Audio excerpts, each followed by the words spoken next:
In the previous episode, when Prince finally met his sister, they were both about to have some interesting conversations. So, when Tilly asks her brother who he really is, he just replies that he's her brother in flesh, the fourth Prince of Grey Castle, Roland Wimbledon. He admits that he's changed a lot but is willing to explain everything slowly, starting from the moment he saved the witches. Once Prince is done explaining everything, Tilly quickly starts piecing things together in her mind. She thinks to herself that the witch named Anna must have triggered something in Roland, making him see through the church's evil deception. She is convinced that ever since Garcia made assassination attempts on him, he finally realized the power of royal families, and decided to change for the better if he wanted to win the crown. As she thinks this through, she finishes her tea, and Roland pours her some more. Tilly reflects that while it sounds a bit dramatic, it's still an explanation. However, she's still trying to wrap her head around the foreign knowledge he now possesses, like inventions such as the steam engine and rifles. She finally asks him outright if the reason behind his alien knowledge is that he suddenly gained a lot of memories. The prince agrees without a doubt, saying that after he dodged Garcia's attempt to kill her, the memories appeared when he woke up. If meeting with Anna was the start, then those memories would be the catalyst for his desire for change. Tilly then reflects once again, and remembers that Sylvie confirmed there aren't witches who can substitute or control others, and Roland Wimbledon is indeed the prince they knew. Plus, he's not a stranger to the Stone of Divine Punishment, and he always has knights to protect him, so the chances of a witch controlling him are minuscule. The royal library and scholars never mentioned anything about steam or snow powder,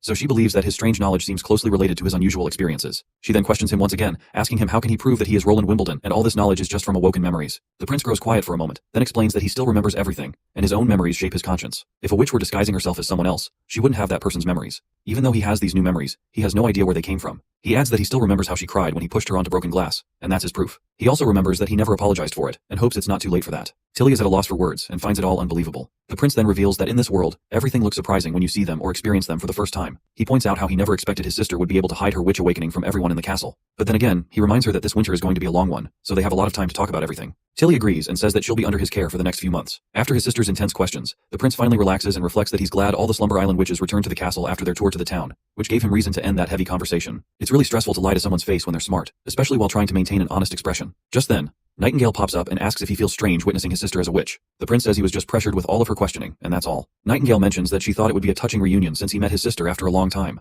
The prince then points out that he doesn't have a good relationship with her. He often bullied her in the castle, and they were pretty much strangers as they grew older, so it's quite surprising she even came here to meet him. She then leans in closer and reminds him how he told her to go outside, even though he never meets any other witches alone, which makes Nightingale believe that he must trust his sister. My guy just turns his head away with a sheepish look on his face. The fact that he sent the Nightingale outside was because he did not want her to detect his lies. He might have told her to his sister. And right now, he is also trying his best to not make eye contact and to avoid speaking any lies. He simply tells her that she will understand someday. But Nightingale just keeps pressing, inching closer and asking him if he'll tell her everything. The prince stutters in response, and she takes it as a positive sign, deciding to wait for the day when he finally tells the truth. Later, we see Lightning and Maggie calling everyone into the dining hall, where a spread of delicious food has been laid out. All the witches gather in, with Wendy personally escorting Princess Tilly to the dining room. The new witches are amazed at how much grander the food looks compared to usual. Even Ash can't help but smirk, feeling proud of Bordertown's hospitality. Her smirk is just to tease her blonde friend, who was doubtful about Bordertown and its prince. Wendy shows everyone their way to the seats, and after a while, they are all done eating. The prince asks if the food was to their liking, to which Ash simply replies positively. Meanwhile, Tilly wipes her lips with her handkerchief and reminds the prince that, besides helping Bordertown fend off the demons, she's also here to retrieve their witches. Since a group of civilians will be coming to the Slumber Island from Silver Bay in the spring, she needs Lotus and Honey to help them with food and shelter. Hearing this, the prince reflects on the First Army, which is enough to handle the demons without needing witch help. However, he still needs Lotus and Honey's help for infrastructure building. The pier by the mountains isn't finished and the docks are only halfway done, so they still need more houses. The prince asks if the departure could be delayed by half a month. Princess Tilly explains that under normal circumstances, she wouldn't have any objections, and would be fine with that. However, a type of fish monster has appeared in the southern seas, and she suspects it has something to do with the early months of demons. As the months go on, the strength of the demons will increase, so she'd prefer they leave earlier for everyone's safety. Sister Breeze will escort them by ship, as her abilities are perfect for dealing with demons that lack much intelligence. The prince then asks if, apart from Lotus and Honey, the other three witches can stay a little longer since their education is only halfway through, so it would be a waste for them to leave now. Tilly perks up at seeing her brother concerned for those witches, and she's now curious about how he plans to utilize Candle and Evelyn's abilities. The prince explains that he needs both of them for solidifying metal parts and brewing. You see, Candle can greatly increase machinery efficiency, while Evelyn's alcohol is very useful for many purposes beyond just consumption. His sister then explains that they have always felt insecure about the usefulness of their abilities, so she's glad to hear that he values them. She appreciates that the prince recognizes their abilities as crucial because she's always believed that no ability is ever useless. She then turns to the witches and asks for their thoughts on whether they want to leave. The little one says she's fine with either place, while Evelyn states that if Miss Tilly needs her back on Slumber Island, she'll gladly go. However, she wouldn't mind staying in Bordertown either, as she still has a lot to learn from Miss Scroll. Princess Tilly reassures her, saying she doesn't need to be so nervous and that they can choose whatever they want without feeling pressured. She explains that she just wants to know about everyone's experiences living in the town, and they can go back to Slumber Island or come to Bordertown at their own will. She would also love for other witches from Bordertown to visit Slumber Island as well. The prince agrees, saying he hopes that witches can freely live in both places with their combined efforts. Tilly perks up at her brother's pleasant thoughts and states that she's glad he feels the same way. Roland is startled for a moment to hear this, because the last time she called him brother was nearly a decade ago. But then he regains his composure and tells her that the day will come when they will live in harmony. He then decides to get back to the serious topic and mentions he's about to brief her on the ruins and the devils related to the Snowy Mountains and the stone towers he mentioned before. He explains that he was planning to send witches and First Army soldiers to the ruins in the Misty Forest for a rescue, but early winter delayed it. Tilly responds that she can't believe the legendary devil army could be so close, or that someone would still be in ruins that are 400 years old. She recalls the drawings of the devils he sent her, and thinks that this is what's most important right now. The prince points out that, based on the environment and their reactions, the devil territory has been there for many years. He suspects they haven't expanded into the kingdom due to the limitations of their red mist, so they're not a threat to Border Town for now. He plans to build a scout tower to monitor their movements in the next couple of years. However, the sealed witch within the ruins is likely to reveal the truth behind Tequila and the fall of the church. Tilly agrees, but asks if there's any way to approach the ruins from the air instead of the land, as she's heard from Ash that Border Town has a tool for aerial transportation. The prince quickly realizes she must be talking about hot air balloons. He explains that although a hot air balloon can hold 10 people, it can be modified for more. However, bringing the first army soldiers through air would be impossible. If they encounter devils, they could suffer casualties, and with demons everywhere, it's just too risky. That's when Princess Tilly reminds him that it would have been fairly dangerous if he had gone with only the Witch Union. However, since she's here with other witches, it will be significantly safer. She explains that Xavi's barrier can block threats, and Ash can handle anything in close combat. The prince begins to think it over, and remembers that they were at a significant disadvantage in the air last time, but he can see the logic in what his sister is saying. Sylvie's magic sight can warn them of any dangers, and with Nightingale and Ash's powerful offensive abilities, even if things go wrong, Xavi and Anna can ensure everyone's safety. He then asks her if she's sure about going. Princess Tilly replies that she thinks this is a great opportunity to make sense of this mystery. Ever since the months came early and the demons appeared in the sea, she's had a bad feeling, and she's willing to go herself to uncover the truth. The scene then transitions to the Holy City. At the outskirts, we see knights guarding the walls, along with the two major archbishops. The old priest reminds Archbishop Maine that this winter is far too early, and there haven't been any records like this in the holy books either, and those were written by the Pope. Maine explains that while those books were written by the Pope, inaccuracies are unavoidable. They mostly track history in a general direction. Judging from the demons last year, he estimates they have about 10 years left to complete their goal. They plan to unify all 4 kingdoms in 2 years, and grow the Divine Punishment Army in 8. By then, the church's forces will be absolutely massive, and with Hermes' strong walls and strategic position, they'll protect this land until they make the enemy buckle. The old man sighs, saying he may be too old to witness this transition. He then asks about the snow powder recipe that Perov acquired and whether it has been tested yet. Maine explains that while the snow powder can be used for crowd control against demons, their true enemies are the devils. If they want to pierce through the devil's thick armor, they'll need to use a lot of explosives, and no one other than the Divine Punishment Army can throw such a massive amount of snow powder. The old man laments that there's no easy way to win against them. All they can do is confront them head on. Suddenly, commotion erupts as people shout that 2 signals have been spotted, indicating multiple hybrid demons. They have no clue why there are so many since they're only in the first month of winter. Maine picks up his telescope and looks through it, while a soldier shouts that it's actually 3 signals, and the situation is even worse. Maine's eyes widen as he sees the sight before him. He recalls that the holy books have many records of reapers, nightmare beasts, and fanged devils. But what's mind-boggling is that these monsters, which were supposed to appear 5 years before the catastrophe, are showing up right now at Hermes. The scene transitions back to Border Town, where Honey and Lotus are about to depart for Slumber Island. They're thanking the prince for his hospitality over the past few months. The prince hands them a few gifts, saying this is just a small token of appreciation for their contributions to Border Town. The girls perk up in happiness, and Honey immediately starts to open her gift. However, Lotus reminds her that it's impolite to open gifts right away. When Honey finally unwraps it, she discovers a scarf and laments that she was expecting a bra instead. The prince explains that this is a scarf designed to protect her neck from the snow and cold, and if she wraps it a certain way, it can even cover her ears. Honey quickly puts it around her neck, and Lotus can feel the warmth radiating from it. Honey then notices there's something else inside the package and wonders if there's another gift. The prince encourages her to take it out, and when she does, she finds a shiny object that turns out to be a mirror. She gasps in surprise at how clearly she can see herself in it. Princess Tilly can't help but admit that this is a great place with running water and comfortable rooms. It's hard to believe that her brother transformed this desolate place into such a welcoming space. The prince asks if she regrets bringing the witches here, especially since everyone is enjoying living here more than Slumber Island. To which Tilly replies that she doesn't regret it at all if it means they can have better lives. She reminds him not to forget that she is a witch as well. The prince then asks if she's really going to join them on the trip to the Misty Forest ruins. He admits that while she is a transcendent, her abilities are not suited for combat. Tilly assures him that she can hold her own. To drive her point home, she takes out her red stone and demonstrates by shooting lightning from her hands. She proudly explains that this is a magic stone she found in some ancient ruins. The prince is quite amazed and asks if this means she can use 2 abilities at once. Tilly shakes her head with no. Apparently, the stones only allow 1 ability to be used at a time, and if she tries to channel magic through 2 stones at once, nothing will happen. She admits that she didn't want to reveal this to him so soon, but after their discussion last night, she realizes she may have been too harsh on him. But she now feels happy that he's being honest about the ruins. The prince just waves her off, saying there's nothing to worry about since he understands. Tilly then asks what Honey meant about a bra. The prince feels a bit sheepish and tells her to just ask Sylvie or Evelyn about it. Tilly looks puzzled, and wonders aloud why it seems like he's still keeping things a secret from her. As the witches experience flying in hot air balloons for the first time, the siblings talk about the mysteries and tensions between the church and ruins, and why the church is trying to hide the evidence of their existence. They realize that not only do the church records stop about 400 years ago, but they're also vague about the origins of God. There are no myths, epics, or titles aside from describing his omnipotence,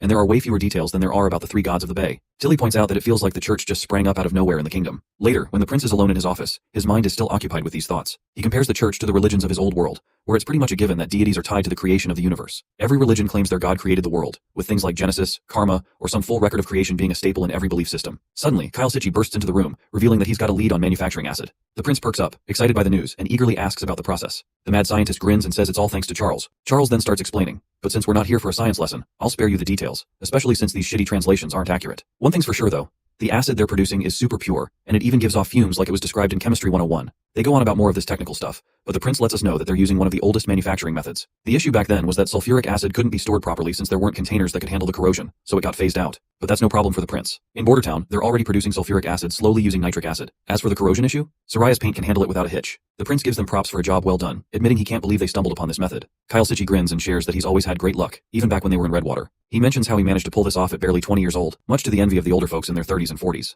The prince nods, stating that he'll assign some witches to help arrange the equipment. He also mentions wanting to scale things up. Now that they've got a reliable source of nitric acid, the next task is producing something very dangerous, which is nitroglycerin. He explains that this experiment will be dangerous since it can cause an explosion with a minor change in temperature, but he assures Sitchi that he will send Anna over to take care of it. Sitchi looks intrigued and fascinated, clearly excited about what they're about to experiment with. The prince can't help but grin, thinking about how 9 out of 10 chemists have a knack for explosions, so he is sure that a few explosions should not be a big deal for someone like Kyle. He knows that if nitroglycerin is combined with nitrocellulose or nitrostarch, it'll enhance its explosive properties. The former is a smokeless powder, while the latter is a rare, powerful explosive. The key to creating something incredible is already in his hands. Later we see witches just chilling and patrolling around the town. Andrea asks why everyone is working outside in the dead of the winter, and she is quite curious about what Roland did to make them brave the weather. Ash reminds her it's still late autumn, but Andrea argues it's pretty much winter already. As the usual argument starts between the two ladies, Sylvie steps in to calm everyone down. She explains that civilians typically avoid working in winter due to the effort and risks involved.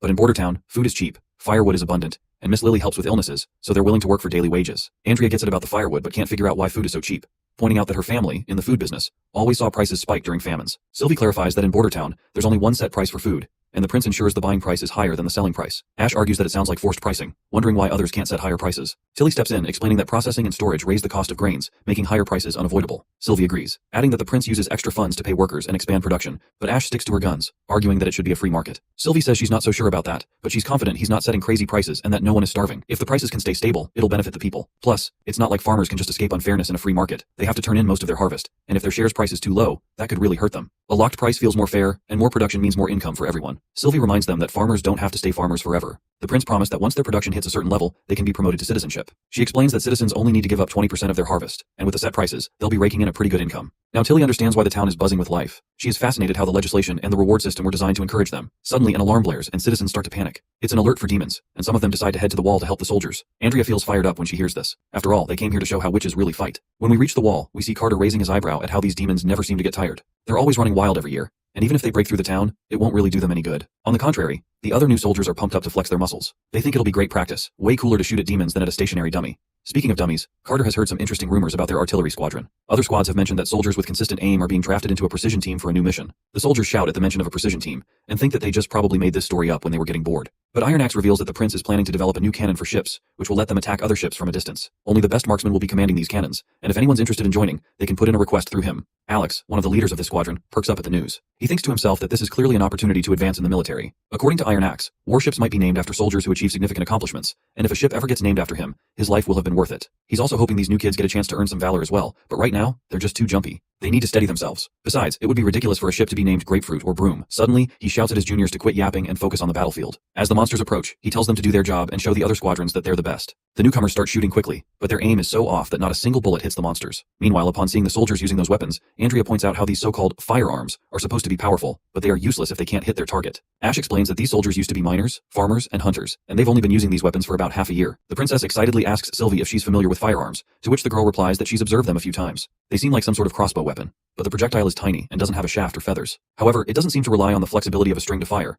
Instead, it uses the impact from an explosion of some black powder to launch the projectile at high speed. It's probably some sort of alchemical product, but she has no idea what it's made of. Andrea then points out that this must be really expensive since alchemy has never been cheap. But judging by how they're using it, it's clear they're not being sparing at all. As the monster gets closer, the soldiers realize that their bullets are ineffective against its giant shell. That's when Andrea starts preparing to shoot an arrow, while thinking about how these so-called firearms have limited power. She knows that as long as she can get within 10 paces, even a city wall can't stop her magic arrows. But before she can act, the soldiers start firing their heavy artillery, and those massive bullets hit the monster directly, shattering its shell. The sight of such powerful firepower leaves Ash and Andrea completely blown away. After watching the firearms in action, Tilly returns to the castle with her witches, and their faces look like they just stepped out of a hentai story. Wendy welcomes them back, and Tilly takes her seat at the table. Wendy mentions that she heard they went to help the first army at the walls earlier. She then tells them they should try the town's special bird kiss mushroom skewers. It looks like Andrea's mind is still stuck processing the power of the firearm she just saw. When Wendy asks what's wrong and if the dish isn't to her taste, Ash quickly assures her to not worry about Andrea. Meanwhile, Andrea is replaying that moment in her mind over and over, when that cannon took down the monster with a single hit. She's feeling utterly inadequate, realizing there's no way she could compete against that kind of firepower. On top of that, all the food stuffed with spices and sauces reeks of crudeness. In the Kingdom of Dawn, seasonings are often used to hide poor quality ingredients, and the more seasoning, the worse it tastes. But for some reason, she finds this dish frighteningly delicious. She can't quite figure out where in the border town they found such juicy mushrooms. She can tell that even this ordinary vegetable stew tastes like it was made with rich chicken ribs and seafood stock.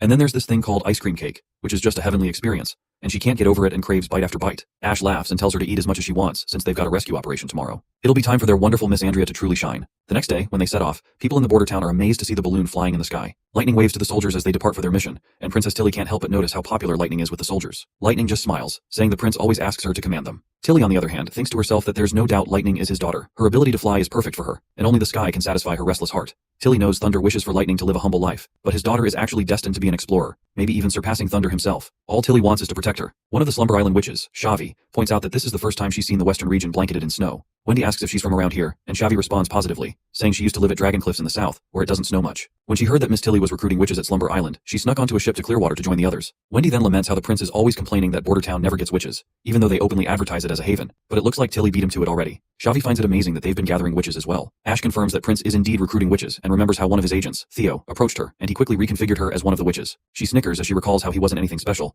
but he sure was a generous guy, and she definitely ate well during her trip to Border Town because of him. Then Andrea throws a jab at Ash, saying that if it wasn't for Miss Tilly recruiting her, Ash would have already headed to Border Town ages ago. Our tough girl gets mad at this, but Tilly quickly steps in to defuse the tension, reminding them that it doesn't matter if it's Slumber Island or Border Town. Every witch is their ally, so they better stop fighting. The two brute ladies reluctantly drop their argument, while Anna and Nightingale can't help but smile, satisfied to see Tilly's mature way of thinking. Now speaking of Anna, Tilly can't help but reflect on her. As she looks back at her, she realizes it wouldn't be a stretch to say that her brother, Prince Roland, was heavily influenced by her. Just by observing Anna, Tilly can tell that her aura is calm and reserved, like a vast meadow, and she seems incredibly kind and reliable. She has also heard from Sylvie that Anna was one of the first witches to evolve her abilities in Border Town, and that her magic is shockingly powerful. She even finished reading Natural Science 101 before anyone else. Tilly is sure that if she ever gets to discuss natural sciences with Anna by a cozy fire someday, it would be amazing. Suddenly, Maggie begins flapping around frantically. When Lightning asks what's going on, the little pigeon points out that the ruins are gone. This shocks Nightingale and the others, while Lightning claims it used to be right there. Princess Tilly is blown away to see such a huge hole and quickly tells Sylvie to check what's inside. As soon as Sylvie uses her abilities, she spots some sort of massive worm-like monster moving northwest. But then she gets shocked and exclaims that the ruins are in the worm's stomach. Sylvie further claims that she indeed saw the tower and the crystal coffin that was mentioned inside the monster's stomach. Tilly asks if there's anything else besides the worm,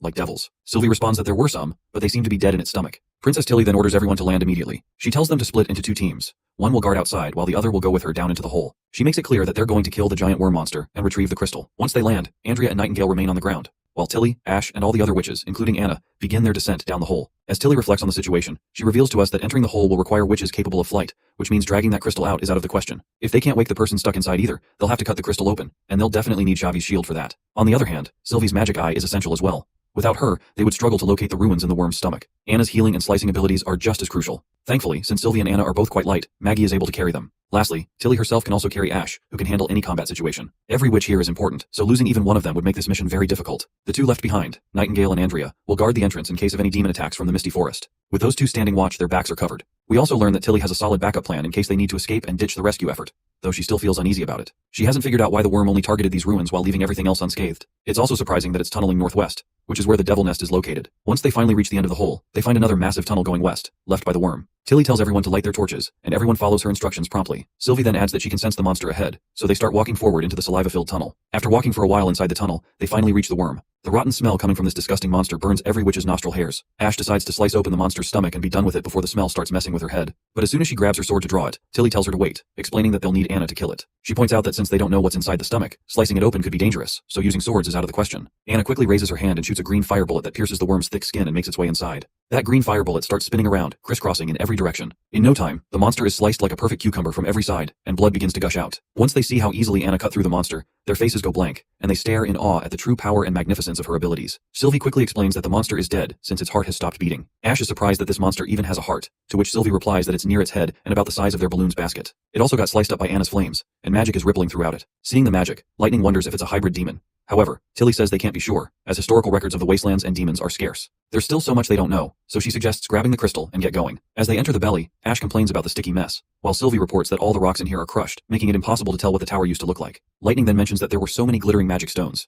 She shows one of them, which resembles the crystal they're looking for. Right on cue, Ash finds the crystal after cutting through the flesh. With a few more slices, the giant crystal is finally revealed, and they see the witch trapped inside. Princess Tilly is left speechless as her eyes land on the magnificence of the stone. She quickly tells Anna that it's now her turn to work her magic. Anna quickly uses her fire laser once again, and the princess asks how it's going. Anna replies that it's a little hard, but she can cut it open. The crystal promptly begins to shatter, and the cracks expand around it until, eventually, the crystal blows up. Tilly is shocked to discover that there are 2 layers, with the inner part being the real crystal. Lightning tries to touch it and confirms that it's freezing to the touch. Anna then gives it her all, and finally manages to melt down the second layer as well, and out pops the witch who was stuck inside. Ash quickly takes her into her arms while Tilly asks if she's still alive. The brute lady confirms that she is, but it's very faint, and her heartbeat is still going, which is just barely alive. Even Tilly's mind can't help but wonder how she could survive in a frozen crystal like that. She's definitely a witch, but her name, origin, and why she was stuck in the ruins remain a mystery. She is eager to ask her all these daunting questions once they return. Meanwhile, outside the tunnel, the 2 blonde baddies stand on guard duty. Looks like Andrea is feeling bored and is already missing Tilly. She considers talking to Nightingale, but as an elite from the Kingdom of Dawn, she feels that elegance is a necessary quality for an unmarried woman, so she hesitates to approach her, especially since Nightingale is somewhat of a rival. She has heard that she matches Ash in terms of power and combat,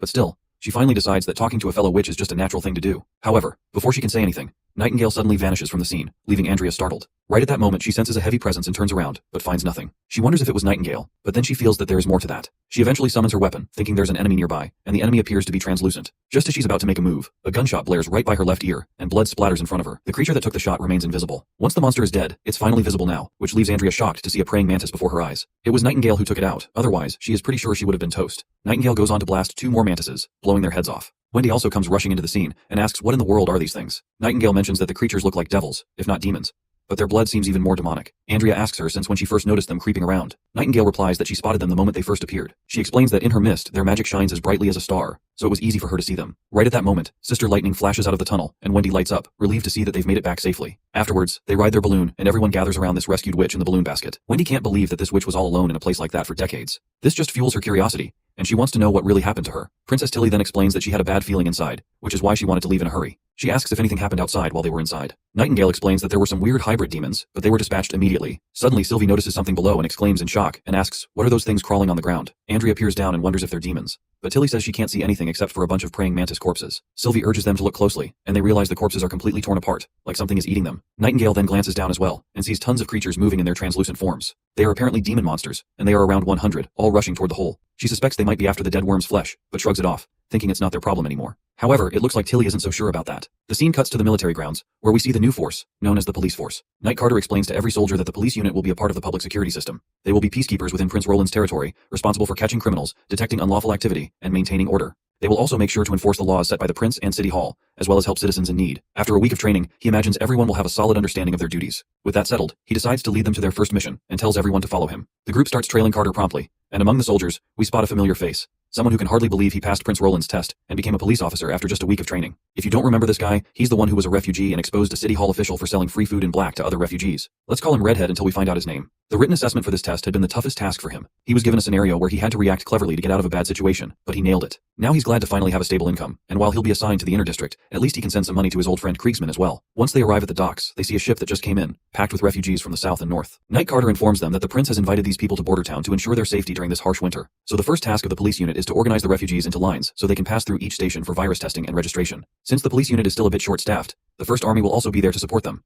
In the future, the police will handle this independently. We then see Prince Roland arriving at the docks with Theo and Hunter Iron Axe. The refugees are in awe as the prince personally comes to see them. After all, not many elites would bother to leave their heated homes and comfy beds during winter. Among the crowd, we spot a shady-looking refugee standing in the registration line, eyeing the prince with suspicious eyes. When his turn finally comes, he lies and says his name is Fursona, claiming to be an illiterate farmer from the north. The attendant at the table gives him the green light to move forward, but that's when Redhead steps in and starts grilling this so-called farmer about what month wheat should be planted during the winter. The attendant tells his fellow to let the man go, reminding him that their job is just to sort people out, and they don't have enough time for thorough investigations. But Redhead isn't letting this man off the hook easily, and continues to expose him, pointing out that even though this man claims to be a northerner, his accent sounds more like it's from the central region. So he asks this alleged farmer which town he belongs to in the north. Since Redhead is quite familiar with the northern region, he also notes that the guy's dress code doesn't fit either, because northern folks would at least wear gloves since the temperatures up there often dip below freezing. Right at that moment, the shady guy pulls a red church pill from his pouch. As soon as he pops it in his mouth, his shirt tatters as his muscles bulge out. Redhead is caught off guard, and this madman swings Redhead around like a trash bag before throwing him to the ground hard enough to make him cough up blood. The pill-infused maniac then launches himself toward the prince while poor Redhead struggles to stand.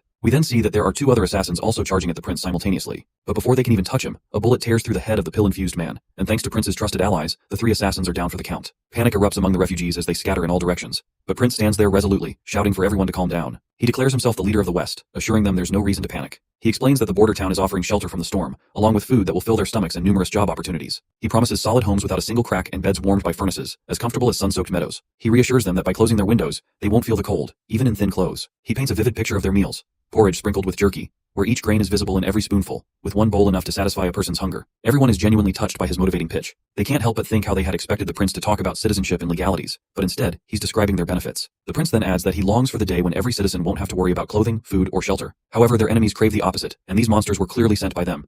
He reveals that their enemies want everyone dead, including him. He promises to increase security and ensure that no foes are hiding among the refugees for everyone's safety. As he finishes speaking, the crowd begins to cheer and praise the prince for everything he said and the care he is showing. Redhead manages to get back on his feet and can't help but point out how the prince completely stifled every trace of panic with just a few words. That's when Carter approaches him, giving him props for his keen eyes since he was the one who spotted the shady guy first. Later, Redhead is called to the prince's office, where the prince addresses him as Mr. Wade. Finally, now that we know his name, we don't have to call him Redhead anymore. The prince commends him for his astute observations and wonders if he was really just a normal citizen in the past. Wade reveals that he used to be part of the patrol in Golden Wheat City for about 6 years until the city was invaded by pirates. The prince then points out that his profile shows nothing special, and according to Carter's report, he should currently be living in temporary shelters. Prince finally catches on that Wade basically hid his true talents during registration, and he asks him why he did that. Redhead explains that the reason he's alive in Bordertown is because of a former prisoner he met in Golden Wheat City named Kriegsman. That old guy saved him when times were dire. Since the old man is labeled a criminal, he can't be registered as a citizen, but he can't just leave his old friend behind in the Western District, especially since his friend is getting old and can't take care of himself. The prince asks if the reason Wade wanted to become a police officer was so he could work and protect his friend at the same time. Wade stutters before responding, but the prince tells him to cool it,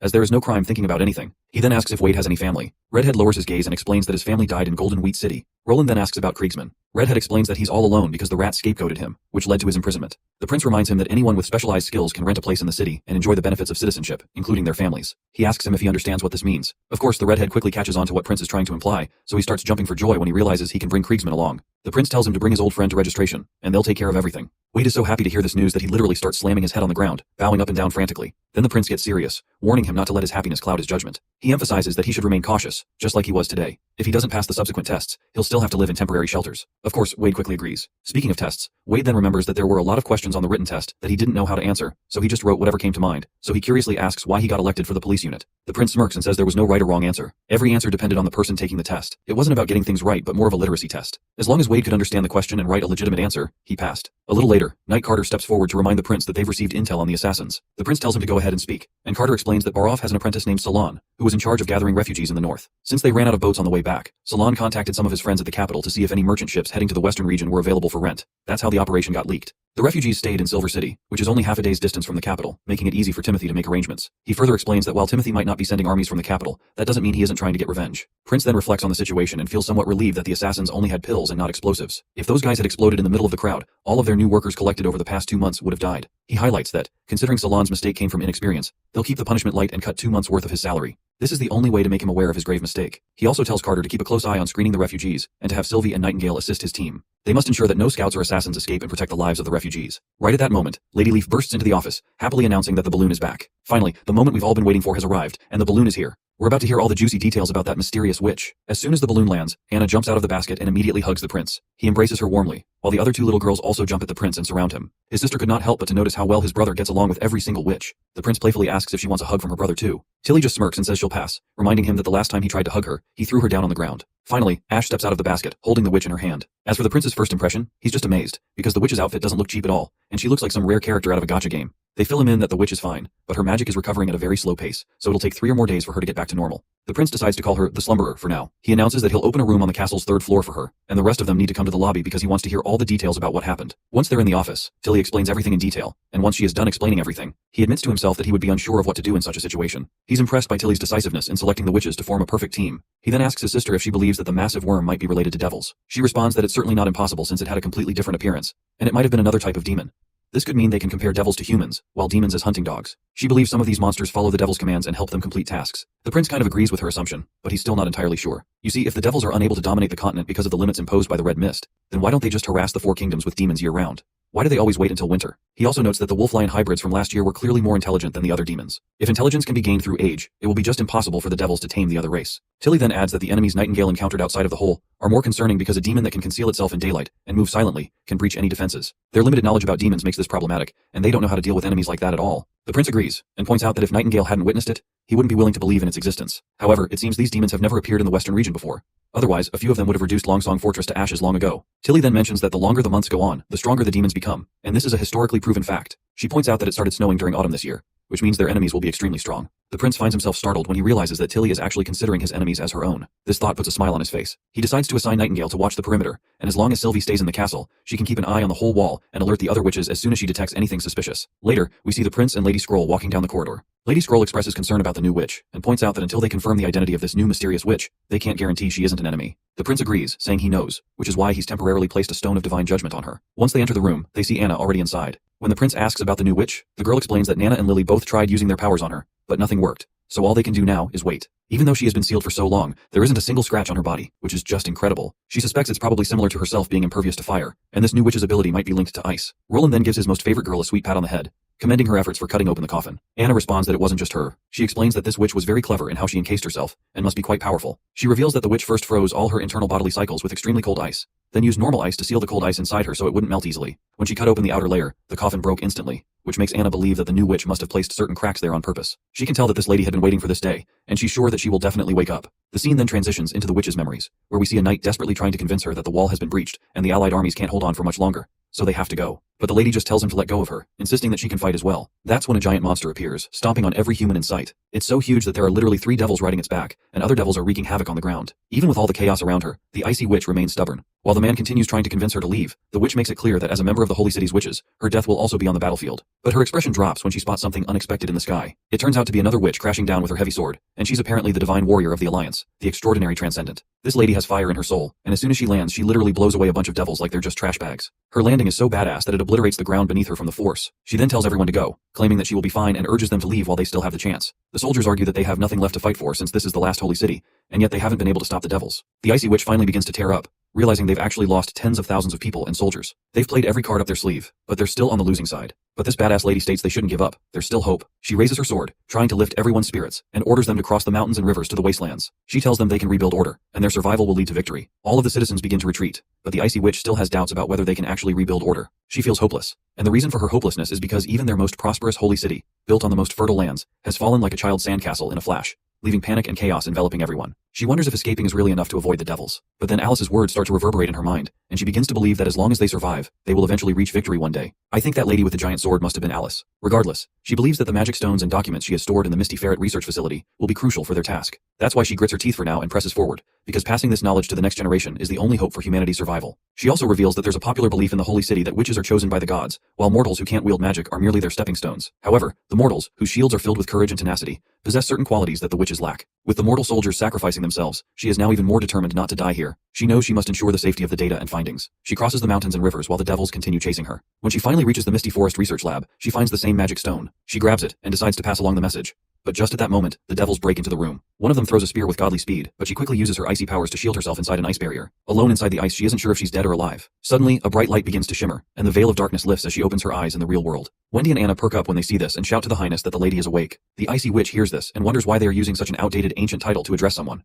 It seems like this lady might actually be from a more advanced era, but who knows? We will have to wait to find out. They quickly gather around her, and the prince asks how she feels. But the first question the lady asks is where she is. The prince reveals that she's in Border Town in the western region of the Grey Castle Kingdom, and that he is the 4th Prince of Grey Castle, Roland Wimbledon. He introduces all the ladies as members of the Witch Association, and then asks her if she remembers anything. The lady feels completely overwhelmed hearing all of this. It's the last thing she expected. Unknown locations, unknown time periods, and unfamiliar people. She has no idea what this Witch Association is, but she's at least relieved that she is among witches, who are her own kind. She's also confused by this title of prince, and thinks to herself that it's something from the First Divine War, from ages ago. Her mind spins as she realizes that she might have returned to a time before the war. She wonders if the gods have given her a second chance to prepare and save the holy city. But that thought feels utterly ridiculous. Anna can tell that this lady's mind is going haywire with thoughts, and the prince agrees. But just then, the icy witch abruptly sits up and bombards them with questions. She asks if they saved her, if the devils are gone, whether they won the war, and what happened to Tequila City. The prince takes a moment to gather his nerves after getting startled by her abrupt questions, and then promptly tells her that he found her in the basement of a stone tower. The icy witch then quickly flings Wendy's hand away, while our girl was just merely trying to assure her. She looks arrogant and thinks to herself that she usually doesn't care about status, but she feels quite patronized to be interrogated by someone of a lower class. If they were talking to Alice this casually, there would be severe consequences for such behavior. She pushes her arrogance aside and finally introduces herself as Agatha,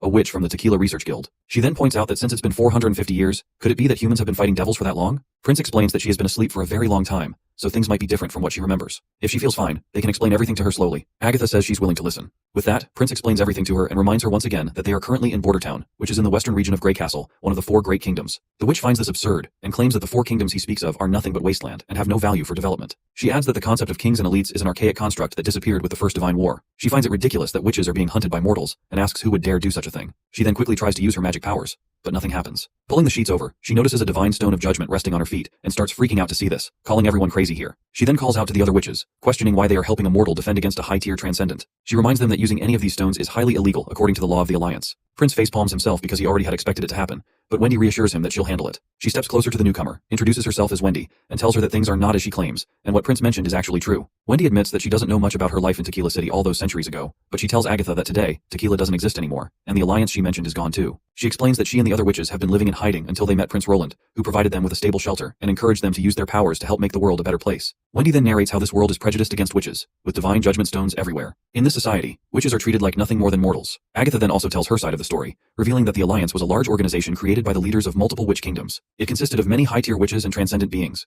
To win the Divine War, they built massive armies, ruled numerous holy cities, and nurtured new witches, settling conflicts and maintaining peace and order. She's baffled by how such a powerful group could just disappear without a trace. She wonders what happened to Master Alice and the survivors who were supposed to rebuild. She desperately wants to know where they are now. Right at that moment, Wendy brings over a cup of tea, and surprisingly, Agatha takes it without making a fuss. In reality, she's hoping to get the Divine Judgment Stone off her, and gaining the trust of the others seems like the only way to do it. But as far as they've told her, she wants to see the truth for herself before believing any of it. Agatha then explains again that she's from the Tequila Research Guild, and that in the 5th year of the Divine War, Tequila was the last holy city to fall. Many people escaped, but she returned to the Misty Forest to collect some things she had left behind. Prince asks if she actually fought the devils, to which she agrees, and she looks a bit annoyed, reminding them who else was supposed to fight them since mortals can't do squat against them. Prince quickly asks if she's a witch from the church, but Agatha says she's never heard of this church he speaks of. She mentions that all the holy cities were built by witches, and that their citizens included both witches and mortals. Mortals handled childcare and reproduction, and when a child awakened their powers, they were sent to specific organizations for training. Of course, combat witches would join the alliance to fight off the devils. Lady Scroll then finally brings up the book Lady Kara had, and she asks her if she can read this. As soon as Agatha takes a look, she confirms that this is a witch's diary. Wendy asks about the mysterious language,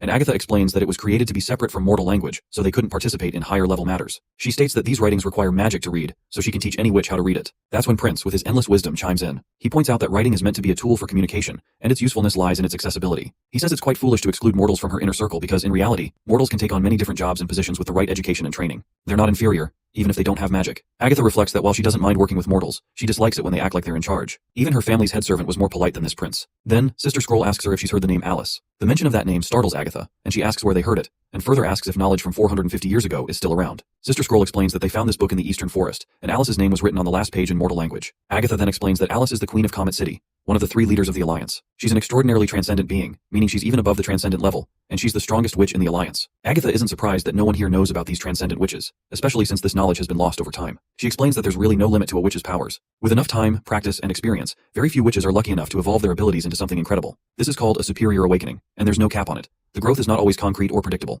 Speaking of awakening, Prince recalls that they have 4 witches who have achieved it. This shocks Agatha, as it's something unbelievable, and she asks how many witches the Union have in total. Wendy responds that there are only 10, and this revelation further boggles Agatha even more. It sounds utterly ridiculous to her that 4 out of 10 witches have awakened. She then tries to explain that witches who evolve their powers are no joke. They're the ones chosen by the gods and things like that. That's when Prince hints for Anna to step forward. As she does, ready to demonstrate her abilities, Agatha can't help but think that Anna looks pretty young and shouldn't have enough experience or knowledge to be an awakened witch. At first, Anna displays her firepower, and Agatha confirms that it's a flame ability, which is pretty common. However, Prince tells her there's more to it since this is just the ability Anna started with. Then, Anna shows the second stage of her abilities by solidifying her flames.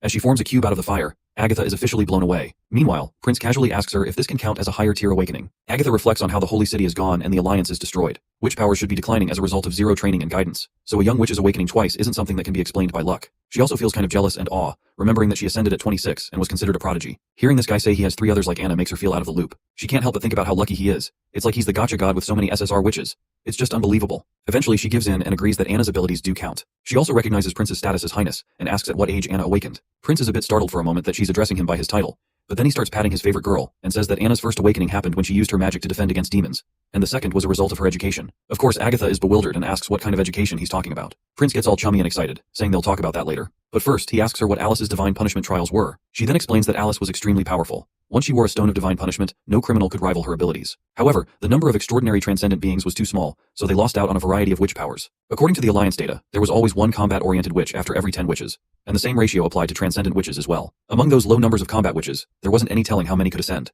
The Alliance even had a 50-year period when not a single witch ascended, which made their combat power pretty inconsistent. Prince quickly catches on that not all mortals could become witches. Not all witches were fighters, and even among combat witches, not all were strong. Agatha agrees, revealing that while the Alliance created a military of mortals, even armed with stones of divine punishment, they were no match for the terrifying devils. In these desperate times, Alice ordered the entire scholarly guild to research how to push human warriors to their absolute limits. Agatha believes that Alice succeeded in something significant after her experiments, and she left all those messy notes in this diary. When Prince asks if she wasn't part of the guild during that time, Agatha explains that she left after Alice gave that order. Instead, she built her own research facility in the Misty Forest. Alice quickly found the right direction, using stones of divine punishment to combine the powers of both mortals and witches. However, this process required the sacrifice of witches' lives, something Agatha could never accept. She believed that Alice should have focused more on unlocking the stone's properties, rather than treating witches as expendable resources in a desperate bid for power. Both Prince and Tilly are shocked to hear about this sacrifice thing. Agatha mentions that Alice had no choice but to stoop that low since tequila was at stake. However, with the Alliance gone, it's likely that this method didn't survive and probably won't appear in the future. That's when Prince reveals that the Divine Punishment Army still exists. This revelation comes as a great shock to her, while Prince further explains that the church she's never heard of is the organization that built 2 holy cities in the mountains. They were the ones who started hunting witches. They even adopt orphans and children in poverty to raise in their nunneries.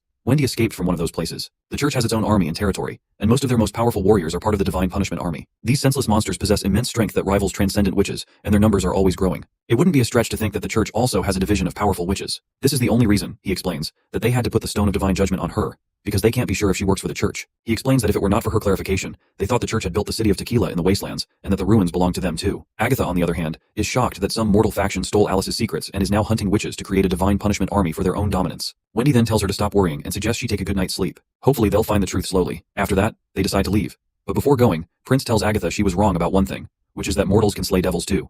And when he says this, he means every word of it. Later that night, while Prince is working, he asks Nightingale how Agatha is doing. Our snack-addicted girl replies that Agatha is asleep and had a bowl of porridge earlier, so her appetite is fine. Sylvie is also keeping watch over her. He then tells her he's already taken the stone off Agatha, and tells her to figure out the truth of Agatha's claims when she wakes up tomorrow. She asks if he actually believes her, and he replies that he thinks most of what she said is true. Agatha uses the same writing and language as people today, so even though there's a mountain range from where she is, it suggests these 2 regions used to be closely connected. He's not sure what went down 400 years ago, but he points out that most of the cities were built around 200 to 300 years ago, and that's when strongholds started popping up. He's always been curious about how astrologers and alchemists knew so much without any records of their experiments. Now, it clicks for him that the survivors of the Alliance probably escaped to this region, bringing their language and civilization with them. They must have helped these folks build their governments, fortresses, and cities along the way. Nightingale asks why he's so confident about this. She jokes that if he's wrong, he'll owe her a deluxe lunch tomorrow. Prince playfully counters as well, asking what happens if she's wrong. She smirks in response, and says she'll give him whatever he wants. He then gets back to his studies, noting that he still has a lot to organize since Agatha's information is so vast. Nightingale points out that Agatha is arrogant, and doesn't really like him, which Prince can totally see. After all, Agatha lived in a world where witches were way above mortals, so in her eyes, he probably looks like just some weeds by the roadside. She then asks him if he doesn't hate her, and he shakes his head, saying no. He explains that she's just a victim who was abandoned by time. Imagine sleeping in an ice coffin for 400 years and waking up to find the world completely different. That kind of unfamiliar fear would raise anyone's defenses. He's sure that once she comes to terms with reality, she'll change her beliefs too. Nightingale acknowledges this, and claims that she already knew he was going to say something like that. But she reassures him that she won't let Agatha insult him in any way. Well, that's a wrap for this video. Let me know what you think. Do you prefer me to keep narrating the story in detail, or should I just start skimming through the stuff to catch up faster? Let me know in the comments below. Meanwhile, looks like Agatha is having a tough time falling asleep. She sits up quickly and uses her powers to confirm that the prince hasn't done anything to her. In fact, he even gave her a certain degree of freedom instead of keeping her powers suppressed with the Stone of Divine Judgment. As she glances out the window, she can't help but lament how quiet it is here, especially in contrast to Tequila, where every winter day felt like a celebration. After all, it was the season of witch awakening, and the lanterns would burn in the streets all night long. Then she thinks about her current situation, and thinks how witches are being hunted by mortals, and the alliance she once knew has also gone. She has no clue what happened, and how did the 2 extraordinary transcendent witches, Natalia and Alice, lose to the mortals? That's when Nightingale pops into the scene, asking Agatha why she is not feeling cold. The icy lady quickly turns around upon hearing the voice, and she is fascinated that the door is still closed, and there are no footprints, which makes her wonder if Nightingale used her ability to slip inside. Nightingale then speaks up, and since this is the first time they're really meeting, she introduces herself promptly. Well, it's technically the second time, considering the moment when she was hiding in the mist. Agatha curiously asks her if she is also a high-tier awakener. With a casual shrug, our not-so-studious girl claims that she isn't as smart as Anna, and finds all those books and studying a bit boring, so she doubts she'll ever reach that level. Agatha is intrigued by the mention of those books, and asks if she can read them too. Nightingale responds that she can, but only if she joins the Witch Union and works for the prince. Of course, Agatha protests loudly at the thought of working for a mortal, calling all the witches crazy for following a guy. Nightingale raises an eyebrow and asks why she is so stern about humans. Icy Witch then explains that in Tequila, most awakeners employ mortals as their servants, and they are often used for breeding. She firmly believes that mortals are unintelligent but does concede that they can be useful if taught properly. Still, she finds the idea of following a mortal a bit ridiculous. Nightingale then reveals that the prince doesn't treat witches as servants. He helped them while they were being hunted by the church, gave them new abilities, and made it possible for witches to live among normal people. She emphasizes that everyone has a common goal, which is to defeat the church, and ultimately, the devils. Agatha then explains that winning against the devils is nearly impossible, and history is living proof of that. She recounts that about 800 years ago, when both witches and mortals ruled everything, humans populated the entire realm. But when the devils attacked, they lost everything, and all that was left were the barren, fertile lands. She further explains that, according to the Alliance records, the Third Divine War is about to begin, and she believes no one here knows anything about the devils. Agatha argues that the only way to have a chance at stopping the devil invasion is to rebuild the alliance, unify all witches, and use that knowledge to awaken more transcendent witches. Nightingale looks at her and asks why she's so negative. She reminds her that it's been 400 years since the last war, so a lot of things have changed in that time frame. Nightingale reminds her that she must have heard the prince say how mortals can slay devils too. She explains that it's not just about witches. The prince aims to unify everyone on the mainland. He told her that in order to become powerful, unifying as a nation is important. She adds that there's still plenty of time before the divine war begins, so she encourages Agatha to witness how the prince is making things happen with her own eyes. Agatha is startled by her bold confidence. She can tell that Nightingale doesn't like her very much, and she wants to know why. Nightingale simply tells her that as long as she can swallow her pride and view the prince as a person, she won't dislike her as much. The prince himself wants Agatha to learn to adapt to the present and catch up with what's happening now, and he does not want her to be abandoned by the time. The scene transitions to the Holy City, where we find Maine kneeling before the Pope. He reports that the tundras have calmed down for now, and the snow has receded significantly. However, the arrival of fearsome devils is a more pressing issue than the casualties from their divine punishment. He asks the Pope for his guidance. The old man gestures for him to stand and walk over to him, and Maine promptly complies, sitting right before the Pope's knees. He hopes the Pope is taking care of himself. To this, the Pope responds that he doesn't need to worry about himself, as he will die soon. Maine is shocked to hear this, but the old fart tells him to save his shock for later and instructs him to listen closely. He reveals that his own end is undoubtedly near, so the reason he called Maine here is that he wants him to inherit the title of Pope. They then walk into mysterious tunnels constructed with layers of stone and mud that no one can breach. There are some secrets hidden, and every Pope must come here before they inherit the title, and each one is expected to expand and strengthen the church while holding its goals close to their hearts. Maine promptly responds that he knows his goal is to defeat the devils, but the old coot reminds him that this isn't the main goal. The true objective is to earn the smile of God. Once they reach the end of the corridor, the Pope tells Maine to wheel the wheelchair himself, explaining that no one can go further than this point. Maine acknowledges this and promptly starts pushing his senior's wheelchair. As they enter the chamber, the gates behind them close. They walk past walls adorned with portraits of previous popes, including the image of the current pope, which hangs prominently among them. The old man reveals that his own picture was taken only about 6 months ago, so he doesn't look that old in it. He adds that the portrait was supposed to be hung after his death, but he was too impatient to see how it would look. Maine asks if all the portraits are of previous popes, to which the old man responds positively, saying they are the glorious defenders. The past popes ruled as the voices of God and led the church through trials. As they walk further inside, the old man continues narrating that with each generation, they struggled in the torrents of time. They drifted and eventually collapsed, and the upcoming popes will face the same challenges. Suddenly, Maine spots some portraits of women hanging on the wall, and the old man confirms that the witches were also popes. This shocks Maine, but he is even more boggled to see Alice's photo hanging there majestically. He can't help but call her marvelous. The old man quickly bows his head in front of her portrait, and reveals to Maine that she was the first pope and the extraordinary transcendent, known as Alice. The old man reveals that she also held the title of the Queen of Witches. Maine quickly supports the old man as he staggers, and asks why the creator of the church would be a witch. The old fart tells his junior to kneel down quickly, and Maine promptly pays his respects to the witch as well. At that moment, the pope calls out to Zero, and she promptly appears.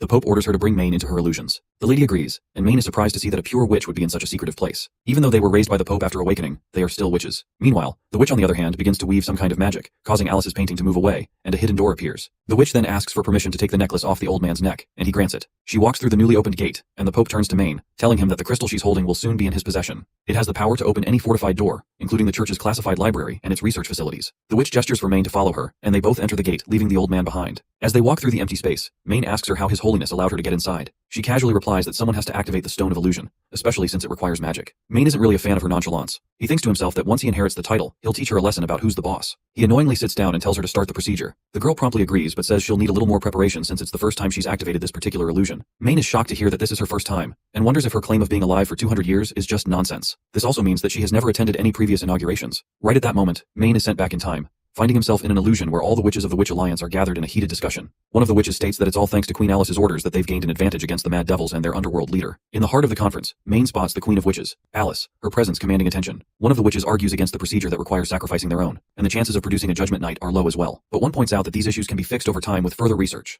The witches continue to argue among themselves about the lives of their kind, and the room is split. That's when Alice commands them to stop yapping, and everyone promptly falls silent at her single command. She then reminds them that mortals cannot win against devils. They can either do nothing and enjoy their final moments as the devils invade, ultimately being wiped away from history, or they can put up one last fight by placing their trust in their divine punishment soldiers. Alice states that while she may be the queen of Comet City, she is willing to leave this decision to the rest of them. She tells them they can choose whether they want to die in silence, or exact revenge for their fallen sisters. She believes they can still purge the realm of the dawn of devils and revive the witches' glory days, granting them the freedom they crave. Alice also reminds them that since none of them will be alive to participate in the Third Divine War, either choice will lead to a peaceful ending to their short lifetimes. Maine finally grasps the situation, which is that the production of divine punishment soldiers was originally started by the witches themselves. Meanwhile, Alice challenges everyone to simply stand if they disagree with her proposal. Maine impatiently looks forward to seeing how many will dare to oppose her heartless solution. Right on cue, one of the witches who had protested before stands up, declaring that killing witches for the sake of witches sounds ridiculous. An older witch quickly tries to calm her down, explaining that if humanity dies, the witches will perish too. Another witch also supports this statement, insisting that no matter how many witches they sacrifice, there will always be more to replace them if humanity survives. The more mortals they have, the more witches will emerge, so their numbers can always be replenished. The old lady then asks if the divine punishment soldiers can really defeat the devils. Alice simply replies that she can't be sure because no one will know the answer unless they try. The failure of the divine war has shed light on many problems, one of which is that the devils have far more power than they do. The only thing holding those devils back is the red mist.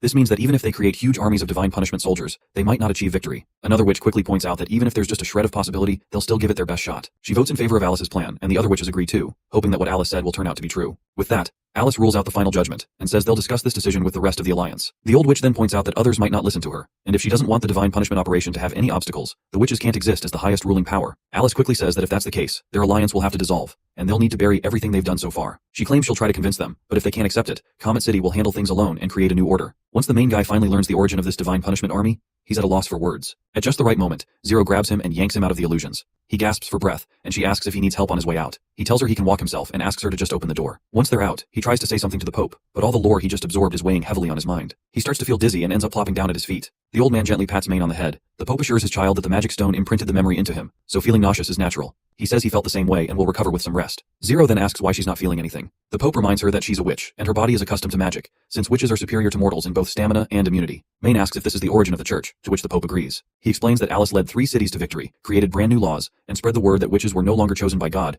but were instead cursed by the temptation of demons. This historic event became known as the Battle of Faith, and it lasted nearly 100 years. He asks if she lived for that long, to which the Pope replies, no. He explains that Alice died in a fight against another extraordinary transcendent, Natalia, and they both died fighting each other. The second Pope kept her mission alive and continued the fight until the other cities fully came on board. Unfortunately, the battle left all 3 cities severely wounded, and they lost almost all their governing power. The mortals who were unwilling to participate in the war settled on this cramped continent, and started building a civilization with the natives, eventually forming the 4 great kingdoms. The church had to prune some scattered rebels, but the structure of the world had already been set, and they ultimately failed to unite the continent, all because of the Queen's early death. He explains that not only was her ally, Natalia, unwilling to accept her plan, but she even tried to assassinate Alice during a meeting. This was all recorded in the holy books. He claims that if Alice had lived, the Battle of Faith would have ended 50 years earlier, and the church would have had more than enough time to gather all the witches and unify the continent. Maine still seems confused, and asks why the title of Pope is given to the mortals, since it was carried by the witches in the past. Before dropping any interesting lore bomb, the old man tells Zero she should go. The girl promptly leaves. At first the old man lets out a sigh, then explains that it's because of the fear and weakness mortals feel. Maine is shocked to hear this, and the old man repeats it once again. He explains that Alice mandated that the Pope position must be held by a transcendent witch to restore their glory after the devils were defeated. However, transcendent witches are incredibly rare, so there weren't many suitable candidates. Later on, some accomplished witches with common powers became Pope.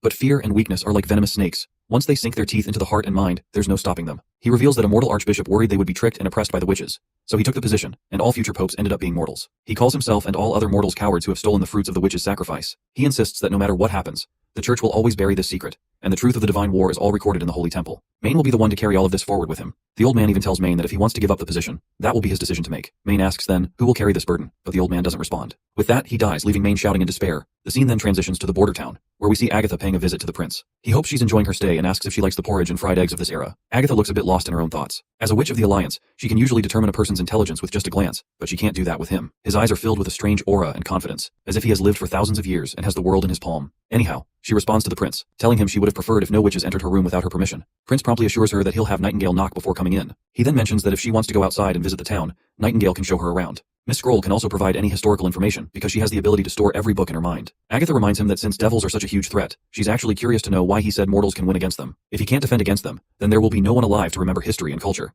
Prince decides to talk about how the economy works and its benefits for people, but he pushes that aside for now. Since she seems more interested in learning about battles and weapons, he tells her she's in luck because the border town's forces are going to test new weapons this afternoon. But before they head outside, the prince has a question. Agatha sits down in the chair and gives him permission to ask. He asks her how many meals a day the citizens of Tequila City ate, what their staple foods were, how much meat they consumed, what their salaries were like, and if witches ever worked in agriculture or smithing. Agatha nonchalantly reveals that her guards and servants ate 3 meals a day and could have meat every week, except during the months of demons. They served her for life and didn't receive any compensation other than food, shelter, and knowledge. She adds that they did work for witches, and handled agriculture by themselves. The prince perks up with excitement at these juicy details, leaving Agatha wondering why he's so interested in Tequila City's quality of life. She's puzzled as to why he seems more focused on these things rather than the devils who dominate most of the realm of Dawn. He then asks her about the Scholarly Guild, which she claims was focused on researching magic stones. Agatha explains that magic stones all began as stones of divine judgment. They could either suppress a witch's abilities or allow witches to tap into different strengths. Tilly curiously asks how the process worked exactly. Agatha explains that the Scholarly Guild dedicated all its efforts to uncovering the secret, and they finally determined the connection between magic and the stones. Many sacrifices were made in the pursuit of this knowledge. She then adds that she could tell him more, but he'd have to exchange it for the method he used to awaken witches. The prince responds that he has no problem with that.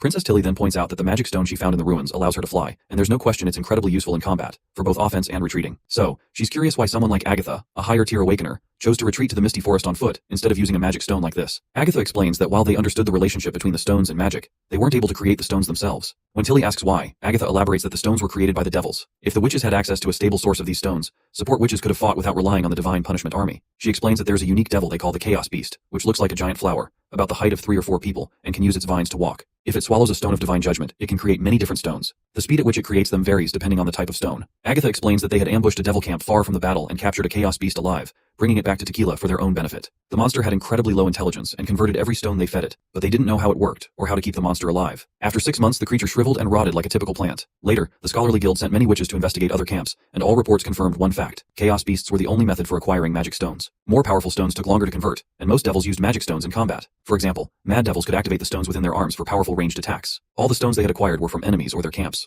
Tilly is in awe to realize that the stone she possesses is from one of the devils. Agatha confirms this, stating that it probably belonged to an extraordinary transcendent witch. The prince then asks if the devils always possessed multiple types of stones from the beginning. Agatha shakes her head with no, revealing that if that were the case, humans would have been subdued long ago. She explains that during the First Divine War, most devils didn't have stones. They relied on their sheer strength, thick armor, and metal spears to attack human cities, which is extensively detailed in history books. Every battle lasted for hundreds of years until human territory was reduced to just fertile lands. If they had focused all their resources on training combat witches, the devils wouldn't have been able to reach the realm of dawn at all. During the Second Divine War, the devils gained more methods and strategies, and it only took them 35 years to defeat the humans. The divine army might be able to fight toe-to-toe with the leaders of the underworld, but there are just too many devils now. Agatha reveals that she's heard from the elders in the Alliance that witches used to have the upper hand. One extraordinary transcendent witch could slay an army of devils. But the devils have grown in number and efficiency at an alarming rate, so she doesn't know what the next attack will be like. She also goes on to explain how devils are categorized into 3 groups: mad devils, fearsome devils, and the underworld rulers. These terms were only created during the Second Divine War. Before acquiring magic stones, there wasn't much difference between them, aside from size. Tilly curiously asks how the devils reproduce. Agatha is startled by the question and admits she's not sure. It was never recorded, and there's no way to learn it through captives either.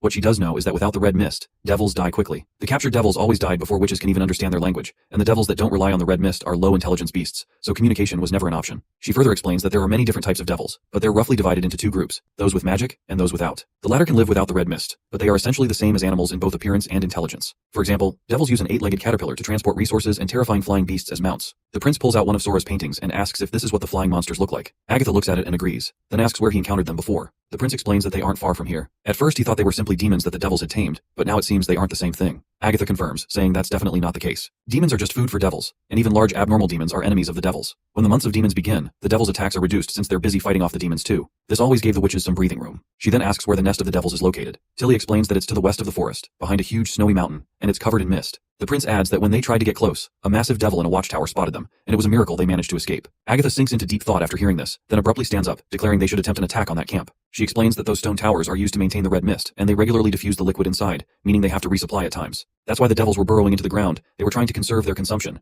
Wendy and the others tense up at the idea of attacking the devils, while Agatha continues, saying that if there's a tower devil, she's almost certain there's a chaos beast in the camp as well. Chaos beasts can always produce the last magic stone the devils created, and even if it's not a high-tier stone, it would allow her to continue the Scholarly Guild's research. They might even discover how the conversion process works. The prince asks her about the red mist, wondering if it's safe to go near it, even though it isn't corrosive. Agatha explains that the mist reacts negatively toward witches, but according to the guild's research, mortals, animals, and plants can survive in the red mist, and fire can make it dissipate faster. She's fired up about taking on the devils and challenges the prince to prove his bold statement that mortals can defeat them. She lays out a plan, saying that winged devils can be distracted by witches capable of flight, while the rest of the group sets up an ambush to lure the devils into a trap. Tilly, being one of the witches who can fly, feels irritated at the idea of being bait for the devils. That's when the prince reveals to her that their scouting mission was conducted using a hot air balloon, not with flying witches. He explains that this device can only carry 10 people at once, making it impossible to transport an entire army. He points out that her plan just isn't realistic, especially since they don't know how many devils there might be, and expresses concern about the casualties they could suffer in close combat. Besides, luring winged devils is a dangerous task and he can't put anyone at risk. Agatha is forced to reflect on how fighting devils under favorable conditions is nearly impossible. Whenever Tequila sends an assault, everyone is prepared to die.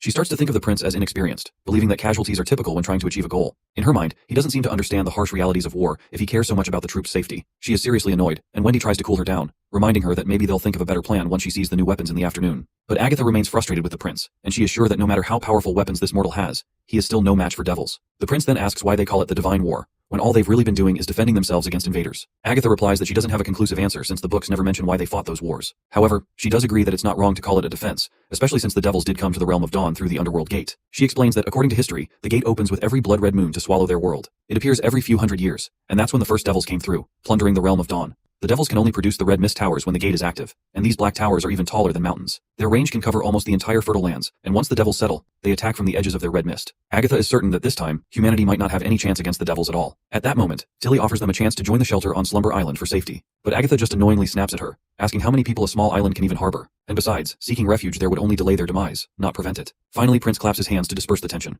urging everyone to maintain a positive attitude, especially since they are already preparing for the Third Divine War in advance. He begins to walk out, saying that they can discuss other matters after lunch. As they head to the lunch area, it's clear that someone is seriously annoyed, and of course, it's Agatha. She can't believe the prince has the mood for lavish food in such desperate times. These ignorant mortals mortals seem to lack vision. What's even worse is that she can't bring herself to reject the delicious spread laid out before her, regardless of how angry she is at the prince. As a high-level witch, she finds it utterly embarrassing to indulge in such feasts when Tequila's name is on the line. Meanwhile, Wendy, as usual, tries to calm Agatha down with her cheerful side, reminding her that enjoying a meal could be a way to keep their spirits up during these difficult times. Once the dinner wraps up, she asks why the prince left since he was supposed to show her weapons. Wendy tells her that he's taking a nap and that it's his habit, and a well-deserved rest is essential for handling his governing duties. Of course, Agatha finds it ridiculous, thinking it's just a lame excuse for his laziness. She then asks him why everyone trusts him, and why they believe he can defeat devils and take down the church. Wendy just smiles and replies that it's because the prince can make the unimaginable a reality. To her, everything the prince has done is a miracle. She explains that when witches were being hunted down, the prince saved the association. While everyone viewed them as evil demons, he created land shared by both mortals and demons. He even defended the town against months of demon attacks with an army of civilians, and took down a Duke of Longsong Fortress. Now his enemies think twice before stepping into the western region. Agatha then states that these are conflicts between mortals, which is totally different from a fight between devils and the Divine Punishment Army. Wendy then explains that the prince has also taught them knowledge that helps witches evolve, and he's created mighty weapons and machines. She shares that these are miracles she has witnessed herself. They aren't folktales or myths. They're happening right before everyone's eyes, and one day, he will become the king of Grey Castle and lead them to victory against any enemy. Later, we see Agatha strolling through the town with the prince and other Slumber Island witches. My guy is feeling quite tired, yawning over and over, which is just annoying the hell out of Agatha. She's literally itching to slap him awake with a palm full of snow, but she doesn't want her fellow witches to misunderstand anything. As they walk, she notices that his inner district is far too neat and orderly. However, these houses aren't anything special, and even the castle is nowhere near as grand as the Scholarly Guild Tower. Agatha then asks how many people are living here, to which Nightingale responds that they started with around 2,000. Of course, Agatha is shocked and asks how the hell a town with only 2,000 people is going to take on the devils. But she's even more bewildered when Nightingale reveals that the population has grown to 30,000. Agatha can hardly believe it and wonders if they counted the nearby villages too. You see, cities need to expand when they reach a certain population, and she knows all too well that this can cause problems. The demand for food and water skyrockets, poorer districts suffer huge blows to safety, and an overburdened population can weaken defenses and paralyze the city. She understands all these difficulties that come with expanding civilization from her own experiences, and she can't help but think that maybe Nightingale doesn't realize just how tricky it can be. As they approach the wall, the soldiers promptly salute the prince, and the prince quickly tells them to get ready for the test. Agatha, on the other hand, sneers and asks if this is the wall they've been boasting about. It has neither palisades nor moats, and she's certain that devils could easily climb over it without any tools. My guy just tells her to hold her horses and watch. That's when he proudly introduces the border town's new weapon, the 152mm Standard Fortress Howitzer, powered by Justice and Glory. He boasts that it has many improvements over the 12-pound field cannon,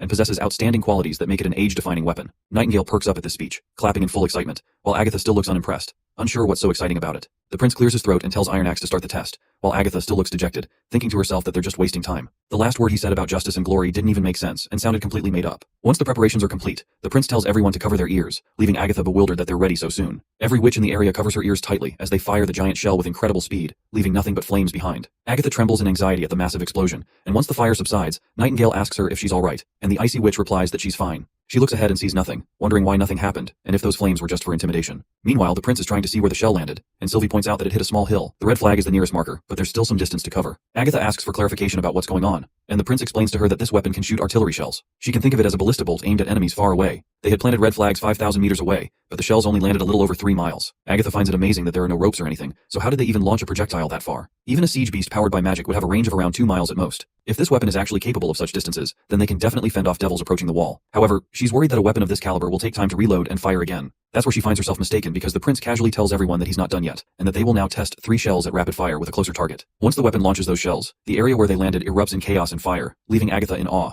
At that speed, even an extraordinarily powerful creature wouldn't be able to dodge that attack. She's sure that if Tequila had a weapon like this, the devils would never be able to breach their walls. She then asks the prince if this weapon was developed by witches. He replies that it's technically true, as it was the combined effort of both witches and mortals. You see, Anna smelted each part individually, while Usia extracted purified elements, and Sylvie checked for all imperfections. The shells were developed by the alchemists and their apprentices, and every witch involved, except Anna, is a support witch. Well, this is finally a solid slap to her face, and she has started to think that mortals might actually defeat the devils after all. Let's not forget about Princess Tilly as well. She's also not very used to seeing the godly weapons my guy is whipping up. We also see Andrea and Ash. Andrea is confused about how this was even constructed and where its power comes from, while Ash thinks this is just like how Andrea shoots her magic arrows. Andrea proudly reminds her that her radiant magic bow is completely different from this thing. Meanwhile, Princess Tilly feels quite left behind. She can't help but think how her brother is really far away from her in terms of advancements and knowledge, and she has no clue what goes through this goofball's mind. Meanwhile, as much as he might be feeling proud of himself, but he is equally devastated internally because this test has cost him a shit ton of money, and his heart is literally aching. He even looks quite dejected for a moment, leaving Tilly even more confused about his eccentricities. Later that evening, once they found themselves in the castle, the prince invited his sister for a discussion. It was apparently about how he's going to deal with the Third Divine War and their future. He starts the conversation by stating that they've learned from Agatha that the 4 great kingdoms are merely a fraction of the realm of Dawn. Even the wastelands used to be fertile lands, and humans had no choice but to retreat here after losing to the devils twice. The gate will open soon, and the Third Divine War will soon be upon them, so he's hoping his sister can stay here. Tilly goes quiet for a moment before breaking into a happy smile, saying she didn't think he would say that. The prince then explains that the devil's power is unpredictable, and they have to combine all their forces if they want to win. Although Agatha mentioned that the first divine war was fought through the efforts of both witches and mortals, it's very likely they were only allies on the surface. It wasn't very different from the second war. He reminds her that his new plans include weapons that can defeat devils, and he has already shown proof of that. Once he turns these ideas into reality, mortals can be more powerful than they've ever imagined. He believes that the right choice is to send mortals into the war while assigning witches to manufacture weaponry. Before the war begins, every extra worker will only make them stronger. Tilly then asks, if she stays, what will happen to the witches at Slumber Island? Well, this sounds like a green light, and the prince bursts into happiness that his sister is actually ready to stay. He quickly tells her that they can all come to the border town, and they have more than enough space to shelter them. He will assign them a large swathe of land, and make sure they are treated equally to the Witch Union. They don't have to join the Witch Union, and she can remain their leader. Princess asks if he don't mind that most of them are not able to fight. To this, he says he has no problem at all. In fact, he believes that support witches are more useful than combat witches. They don't empower themselves, rather, they benefit thousands of others. The natural world is full of undiscovered potential, and if they utilize it, support witches will be invaluable. His sister smirks upon hearing this and asks if this was his true objective all along, leaving him startled after getting caught. In any case, she finally says that she can work on these terms, as there's no reason for her to reject his offer to fight against the devil's invasion.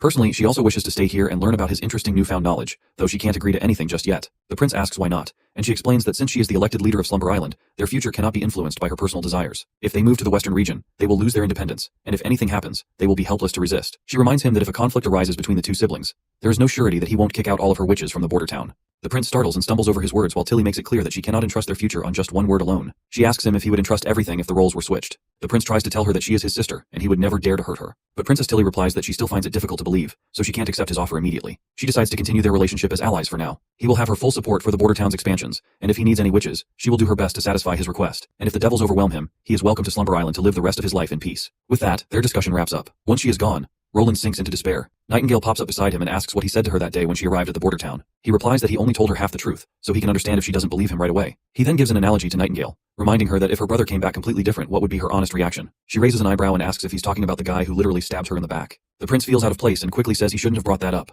Nightingale reassures him that she has left the Glen family behind. That family feels like strangers to her now. Come to think of it, we have come so far in the story that I have literally forgotten about her tragic background. Anyhow, the prince reminds her that he's now like a stranger to her sister as well, and besides, she didn't like him from the start when they used to live in the castle together. Nightingale leans in and says she's curious about his life in the royal castle. She also wants to know just how awful he was, given his infamy even reached Silver City. The prince feels embarrassed and admits he was much worse than she might think. He figures Tilly probably started hating him after he pushed her into that pile of broken glass. Nightingale agrees that he did some seriously bad stuff, but she doesn't think she hates him now. The prince asks how she knows that, to which Nightingale replies that Tilly has never lied to him, and if she really did hate him, she wouldn't still be here. He then politely asks if she's just saying that to make him feel better. Nightingale pouts and insists she means it. She reminds him how Tilly agreed to send witches to support the town and help fight against the devils. So how is that any different from her staying here? Also, she jokes that if all the witches from Slumber Island come at once, it's going to be really annoying, especially if there are more people like Ash. Not everyone is as friendly as Maggie after all. Just as they're talking, Nightingale notices someone approaching and quickly starts to disappear. When the prince gives permission for the visitor to enter, Agatha steps inside. As the prince makes her comfortable in a chair, she points out that, according to Miss Wendy, he was the one who developed both the incredibly powerful muskets and cannons that can rival a transcendent. She then asks if there are any mechanisms or blueprints recorded in those books of his. The prince promptly pulls out 2 books and asks if she's referring to Natural Science 101 and Chemistry 101.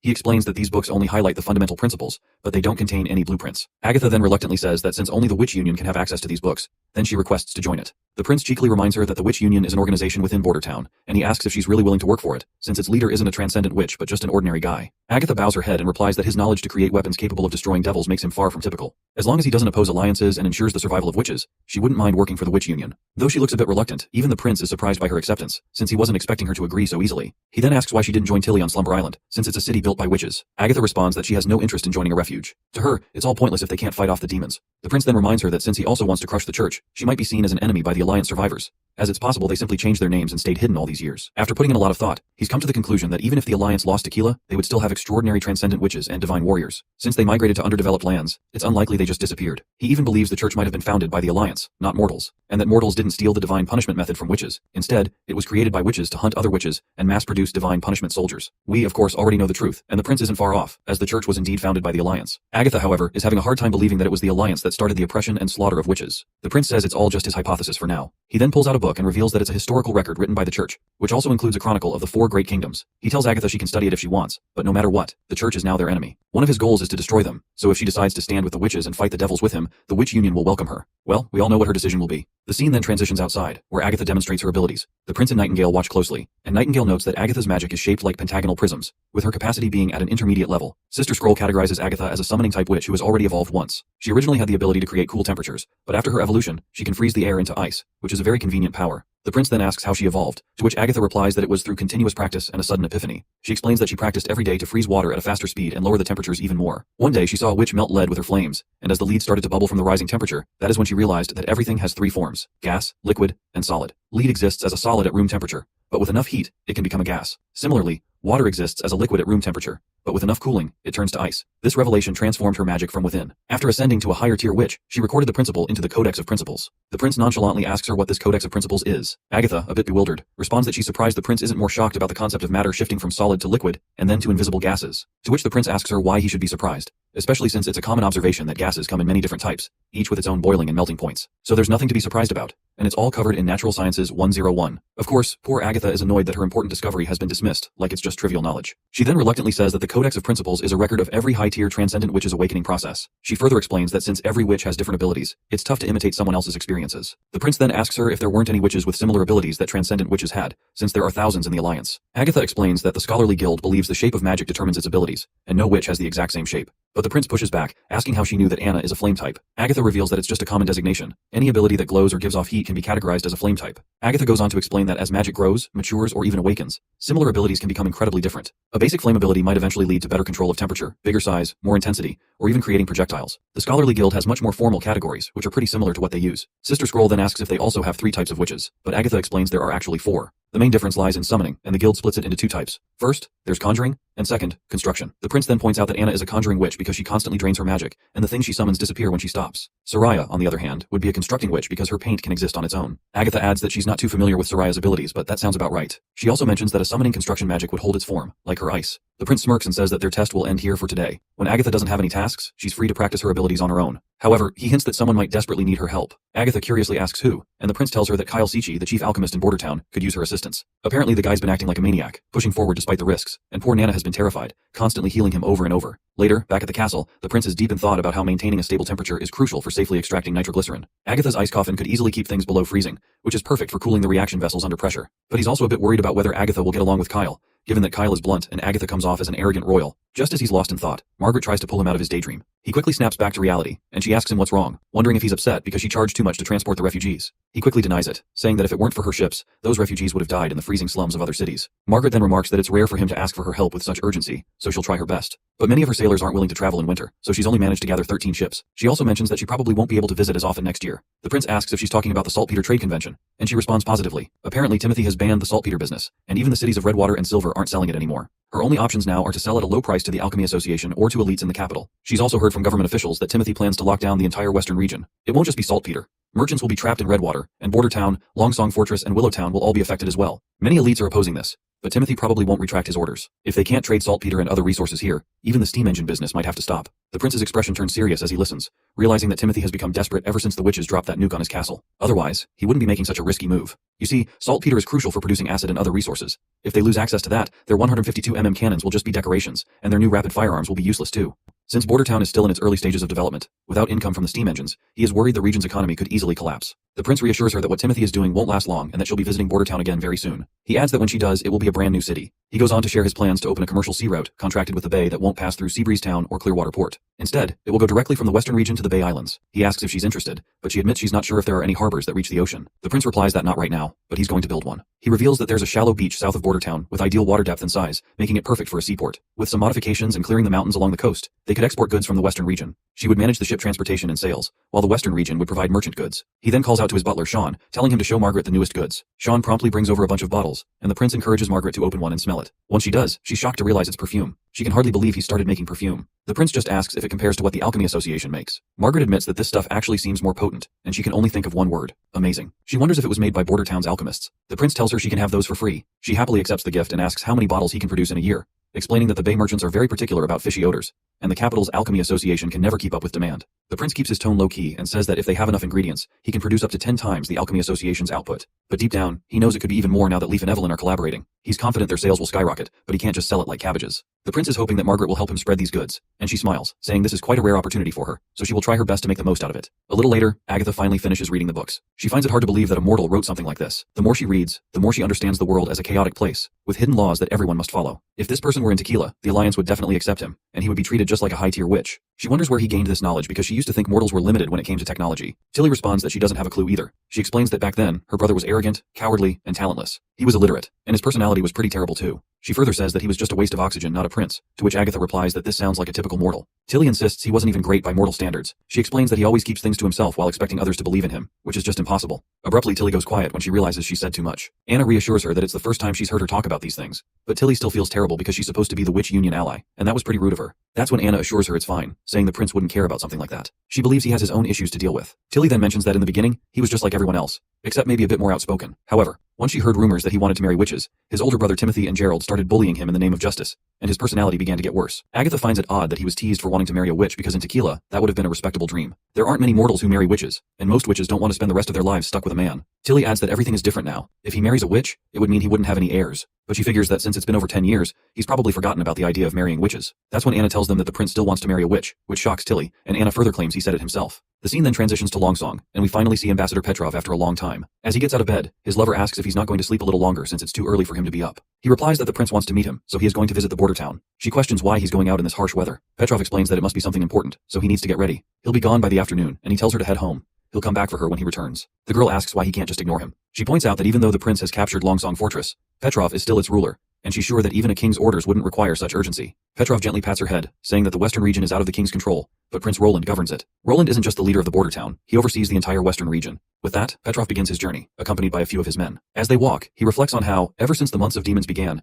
there hasn't been much to do at Longsong Fortress. Since his father is filling in for him, and with the help of his servants and apprentices, they should definitely be able to handle things while he's off visiting the border town. He thinks back to how, just a year ago, he also traveled to the border town in the midst of snow, carrying a warning from Duke Ryan which he had to deliver to Prince Roland. Now he's heading there simply because of a letter from the prince. Suddenly they hear some commotion nearby. Petrov tells his men to check it out, adding that if it's just a typical scuffle, they should kick the troublemakers back into their homes. Later, Petrov's men take out troublemakers causing the ruckus. One of them is an elderly lady, who points accusingly at a red-haired girl, telling everyone they must kill her because she's a demonic witch. But there's a kid standing by the girl's side, insisting she's not demonic at all. He argues that, just like in the plays, there are good witches and bad witches, so there's no reason to harm her. The poor girl is crying, trembling in fear. Petrov calmly asks the elderly woman if she's certain the girl is a witch. The woman insists it's true and warns him not to be misled by those theater plays. She claims she saw the girl using her demonic powers to melt snow off the roof, saying she witnessed it with her own eyes and doesn't know what this girl is plotting. She then laments how all of the churches have been burned down in the western region, but she is sure that the holy city will build more and everyone will be able to achieve God's pity and protection. That's when Petrov tells his men to lock up the old hag, stating he wants every believer of the church locked away once he returns. With that, they drag the old woman out, and Petrov squats down, gently asking the little girl to show her powers if she really is a witch. The boy beside her warns Petrov not to touch her. The girl, on the other hand, trembles, unsure of what to do, but Petrov reassures her that if she can prove she's a real witch, he'll let her go. She promptly unleashes her abilities, and melts the ice on the ground right away. Petrov tells her to come with him, and the girl asks where he's taking her. He replies that he's taking her to a place for witches. Petrov's assistant picks the girl up in his arms, while the little boy left behind shouts for them to let her go, reminding them that they promised to leave her alone. Their boat sails down the river, and that's when we learn the girl's name is Paper. There's no doubt she's an orphan. Only someone with such a simple name would be. I'm glad that even though this is a Chinese comic, they still use English names. Otherwise I would have had to come up with random names for every witch, which would have been fun too, I guess. Anyway, Petrov promptly offers her some food while asking why she won't use any blankets. He admits that they are definitely not the most comfortable thing, but they'll keep her warm. As the girl blows on the hot food, she says that she'll make it dirty. Petrov reminds her that the sailors aren't any better off than she is, and this trip is going to take 3 days, so she should make herself comfortable as much as she can. Suddenly she burns her tongue on the hot food, and she looks absolutely adorable. Petrov then asks her about the boy, wondering if he was her friend. She tells him that he was the one who provided food, and requests Petrov to not capture him since he is not a witch. She further reveals that the boy told her that if they cleared the snow from rooftops in exchange for food, everyone would be fed. With the theater in town, no one is afraid of witches anymore. He's the one who negotiates with the adults as long as she's willing to help. Petrov finds it amazing that this little girl is helping her community to earn some honest food. He then asks her if she got any food. She replies that she did. She cleared 3 roofs. One homeowner chased her away, another gave her some bread, but the 4th house belonged to a hateful woman. He pats her gently, and tells her to rest and eat well, adding that in 3 days, she'll meet the prince. Of course, the mention of the prince perks her up, and fast forward 3 days, Ambassador Petrov finally meets Prince Roland, who promptly welcomes him back to the border town. Petrov respectfully pays his regards, saying that the Honeysuckle family has sent their greetings to the prince as well. Prince Roland invites him to sit, and reminds him that the reason for this urgent meeting is something that could affect the entire future of the western region, including Longsong Fortress. Petrov promptly asks him to explain further, so Roland then reveals his grand plan to build a metropolis, which will stretch from the Misty Forest in the west to Longsong Fortress in the east. This metropolis would encompass half of the western region. Since Longsong Fortress would be the eastern half of this new city, it would also become the first line of defense against the church, meaning it would no longer be an independent city as it is now. He further explains that the vast territory will be governed by the same laws and managed by the same bureaucracy. The elite will no longer have any influence in government, not even the 5 great families. Petrov finds all of this absolutely amazing because, a year ago, he had a similar thought about moving their defenses to the border town and utilizing the land between them. But Duke Ryan never made it happen, but the prince is taking it even further. There's no doubt that the the prince has already made his decision about this territory expansion, and this is the only reason he's sharing this with Petrov now. No one can stop him at this point, and all Petrov can do is protect his own interests in this grand revolution. With that in mind, Petrov asks him how the Honeysuckle family can help if the 5 families won't be involved in the government. Prince Roland commends Petrov for his quick-witted thinking, saying he has always been impressed by Petrov's insights ever since he accepted the offer to govern the fortress. He appreciates Petrov's positive attitude and acknowledges that these are intelligent qualities he rarely finds in the elite. The prince assures him that as long as the Honeysuckle family continues to serve him, they can manage the Longsong area. Petrov promptly bows his head, saying that he and his father will always follow the Highness's judgment. The prince clarifies that while the Honeysuckle family will still have a role in managing their lands, they won't have the same political power as before. From now on, all elites under his rule will have land but won't govern it. All laws and regulations will be managed by the city hall. He further states that land can be inherited just like elite titles, and the Honeysuckle family will tend to their own crops, workshops, and other businesses. These will all belong to the Honeysuckle family, and no one else will be allowed to intrude on their property. That's his promise. He reassures Petrov that their land won't change, except for the fact that they will have to follow government laws, which may even allow them to flourish more. The prince also tells him that he can return to his own territory and continue the traditional feudal system. However, once he completes the constitution for his new city and starts expanding, that land will no longer belong to its current owner. Once the meeting is over and Petrov is gone, Nightingale pops up, asking if Petrov will even accept this arrangement.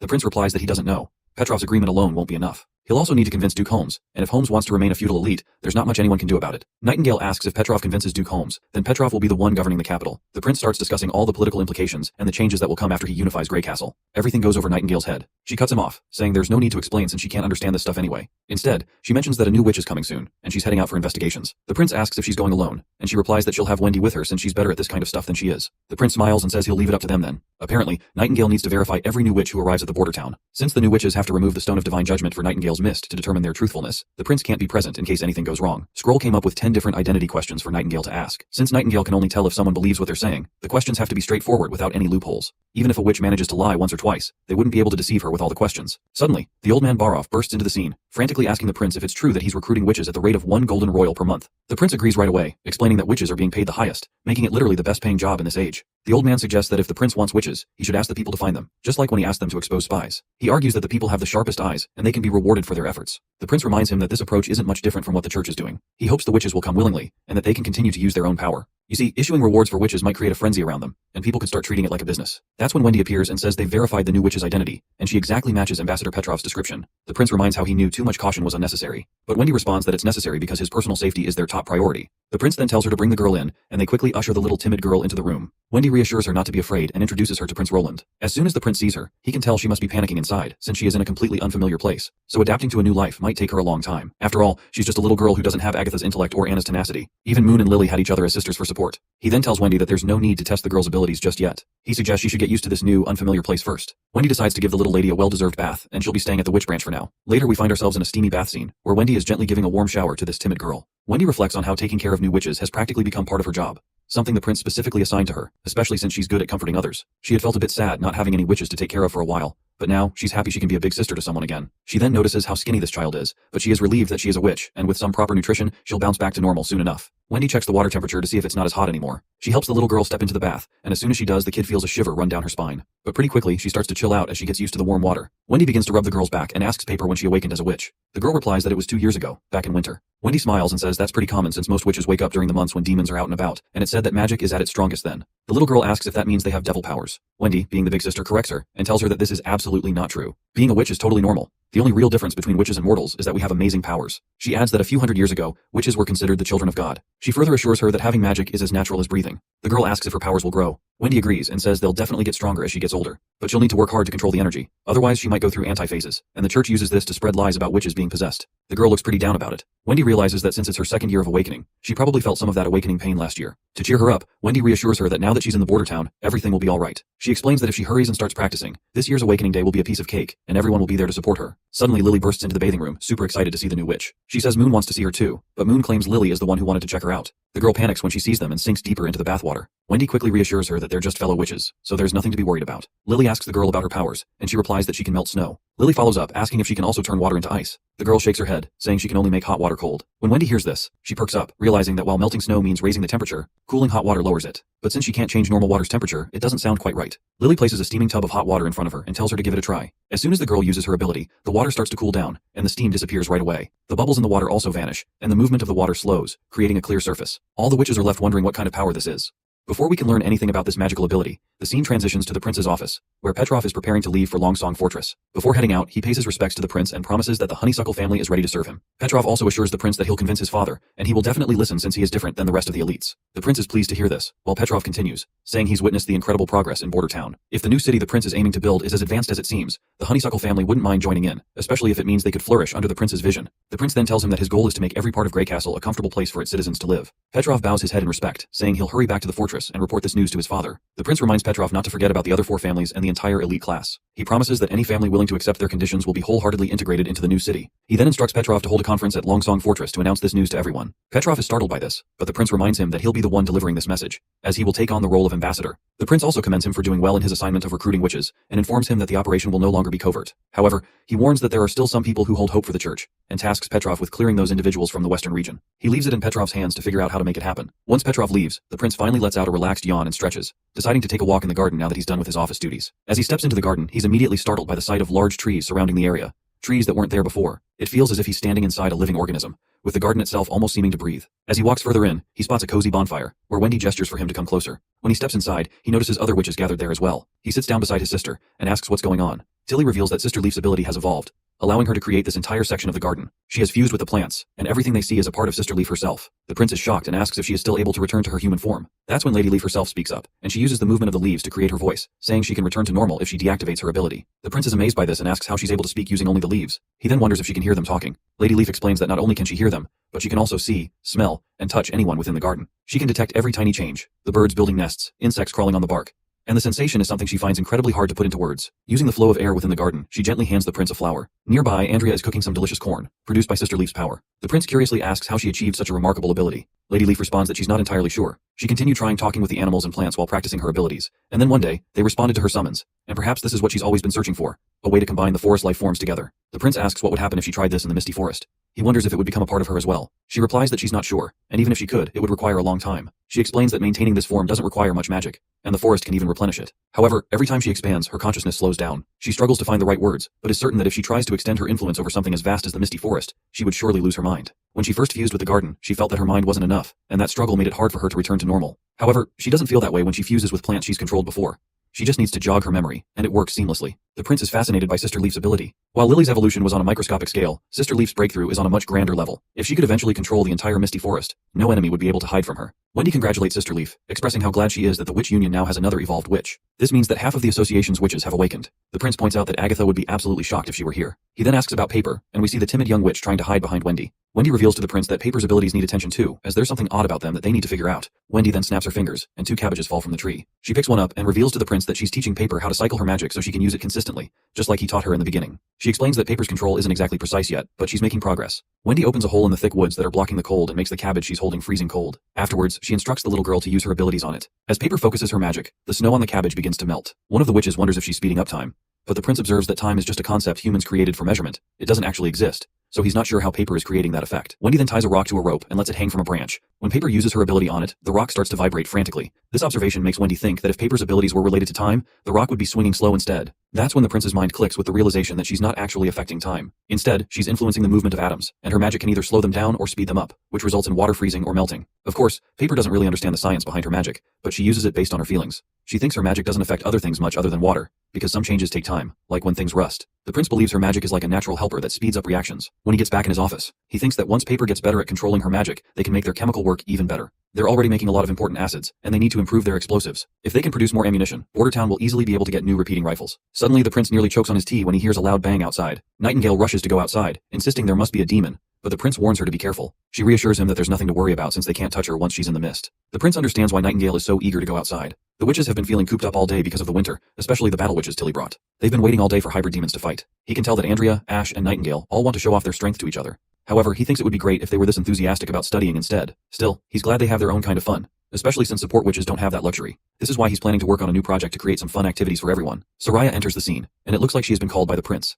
He asks her if she's free, and she replies that she's not. A few workers have been going to the factory, so she finished painting the layers in only half a day. Otherwise, she helps Kyle with crafting those metal boxes. She adds that she enjoys her life now much more than during her days in the association in the mountains, and is really happy that her abilities are helping everyone. The prince explains that he called her to help him design some new playing cards. He believes all the witches would appreciate a new pastime since the rules for the previous game were quite simple, and the game would be over quickly. He starts designing the playing cards and gives Soraya a basic idea of how they should look. He explains that there will be 4 suits and 13 ranks, with the last 3 ranks being the Jack, Queen, and King. There will also be 2 Joker cards, making a total of 54 cards. Soraya says she understands and will give it a try. Thinking about playing cards reminds the prince of his past life, where playing poker while watching TV was a Chinese New Year tradition. They would play until the firecrackers went off in the morning to welcome the new spring.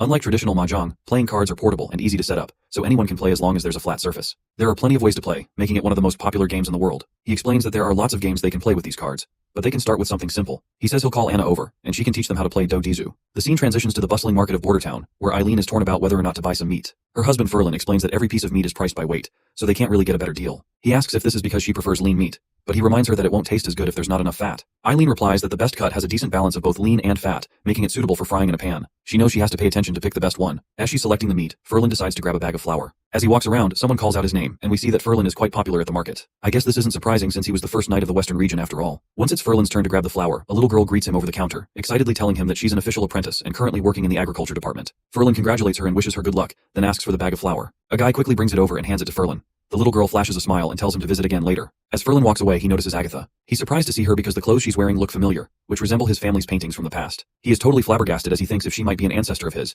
and how it's possible for his ancestors to be alive. Right at that moment, Eileen enters the scene and looks annoyed to see him staring at another girl. Ferlin is lost in his thoughts while she tries to grab his attention. Finally, she shouts near his ear, asking what has gotten into him. He says he is fine, but his mind still seems to stuck over her. Later, Ferlin arrives at his family home, and as soon as he enters, he encounters his brother Mason. Mason tells him that he doesn't belong to the Eltec family, and asks why he has returned. The big brother further asks if he needs money for the winter. He says Ferlin can have money, but he better leave as soon as possible. But Ferlin makes it clear that he does not want any money or inheritance privileges. He explains that Prince Roland has employed him as a teacher, and he is very satisfied with his life. Mason raises an eyebrow and asks since when he gained scholarly knowledge and if he's teaching other elites. Ferlin clarifies that he's not teaching elites, but rather commoners. This shocks Mason, who points a finger at his lil bro and asks if that peasant wife of his has muddled his mind. Just then, their father arrives on the scene and says that Eileen isn't any worse than elites. She just lacks their identity. Both sons bow in respect as they see their father, who looks like a big bearded hobo. He mentions that he's heard from the guards that Ferlin has some news, to which Ferlin agrees. His father instructs him to meet in the office. As they walk, their father points out that he saw Eileen in the theater during autumn. He notes that she looked very healthy, and her performance was on par with Miss May. He hopes Ferlin will have an excellent wife in her. That is when we see Agatha's photo, and while Ferlin is looking at her painting, he agrees with his father and mentions that he and Eileen have their own home in Bordertown now. He adds that he's planning to try for a child after the demon months are over this year. The old man then states that the journey must have been tough to come all the way from Bordertown. Once they finally settle in the office, Ferlin reveals to his father that he saw a woman in town who looked identical to their family paintings. Of course, this absolutely boggles the old man's mind. Ferlin further explains that the woman had blue hair and beautiful features.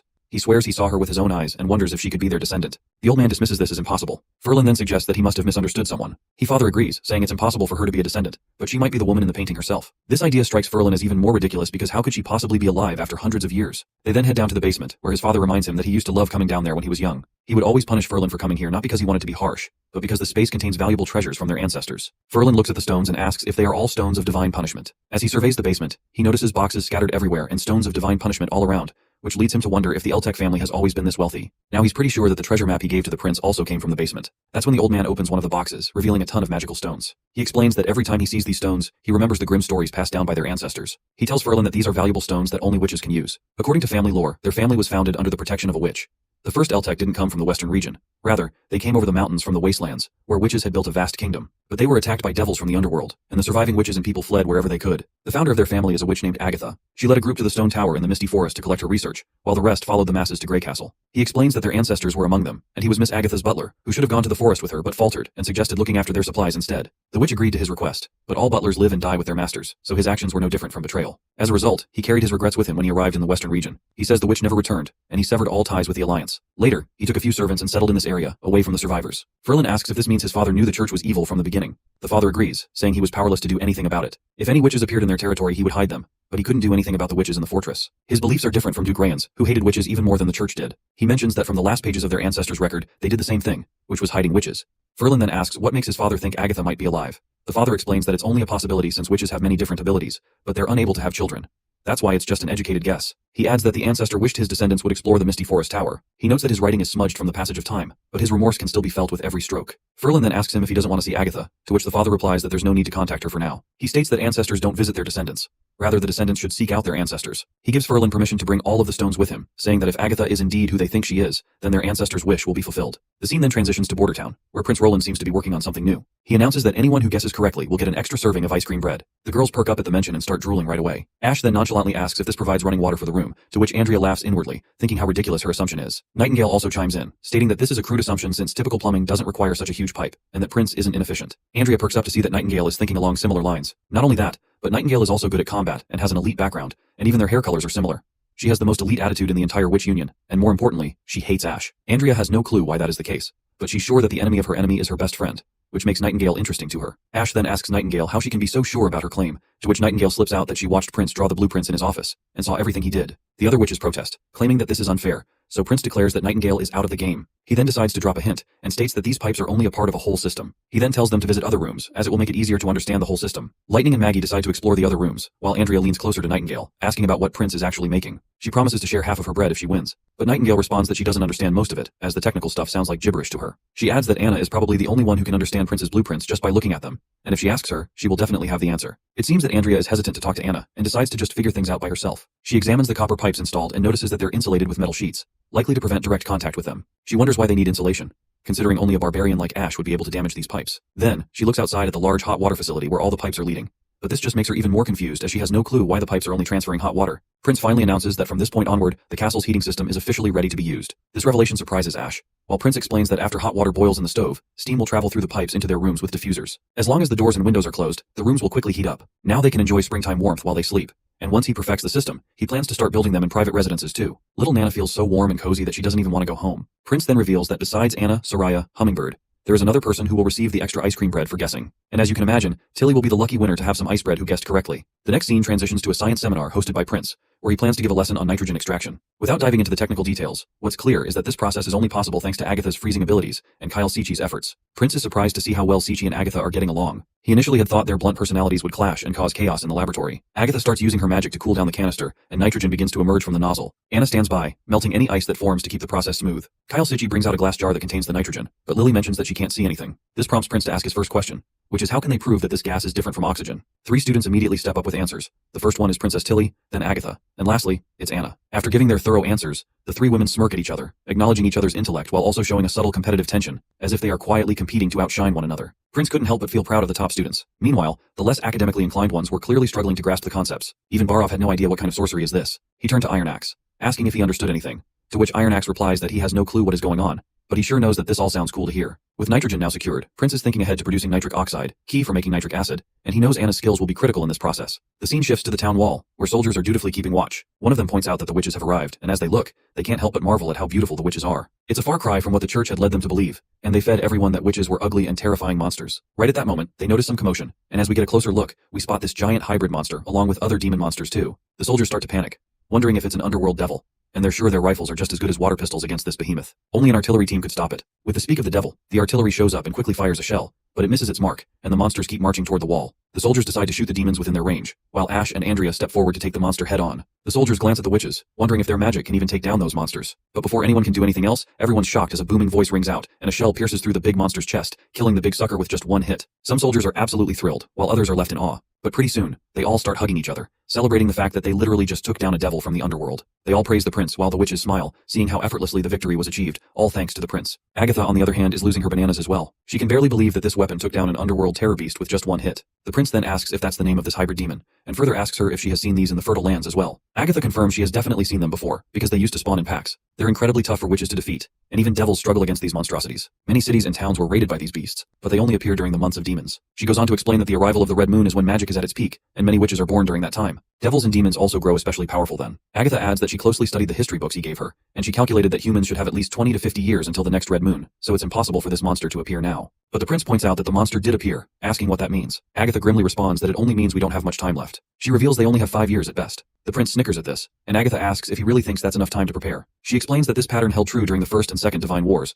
But now, time seems to be shrinking, and it could get even worse in the future. He explains that the reason he was snickering is because he thought the red moon would arrive early, maybe even this winter. But according to his 5-year plan, by then, their population and resources will be at a decent level, their tactics will improve, and if they fail in battle, they'll have a retreat strategy to ensure survival. His most important goal right now is to build 2 to 3 industrial cities, grow their population, and sustain their army's firepower, food, and supplies. He emphasizes that people are the heart of their supplies, so boosting education and employment is essential. If they can fill the entire wall with weapons like the one that took down the monster, they might just be able to stop the devils. Agatha then says she finally understands why she is working in the lab. Apparently she has been contributing in work related to producing cannons. She promises to do her best to provide distilled nitrogen and oxygen as long as the prince can defeat the devils. To this, the prince confidently assures her not to worry. They will definitely win against the devils. As night settles in, we see all the witches gathered around, playing cards, a game the prince recently introduced. It looks like Ash is having a rough time. She keeps losing over and over, which is driving her nuts. They ask Evelyn if she wants to join in, and she asks what the game is about. Andrea explains that it's a gambling game where the person with the most slips on their face wins, and the loser has to give up their ice cream. Evelyn raises an eyebrow and points out that finals are coming up, so why aren't they studying? Andrea shrugs, saying the foundational classes are pretty easy, and she's confident she can ace them without studying a single word.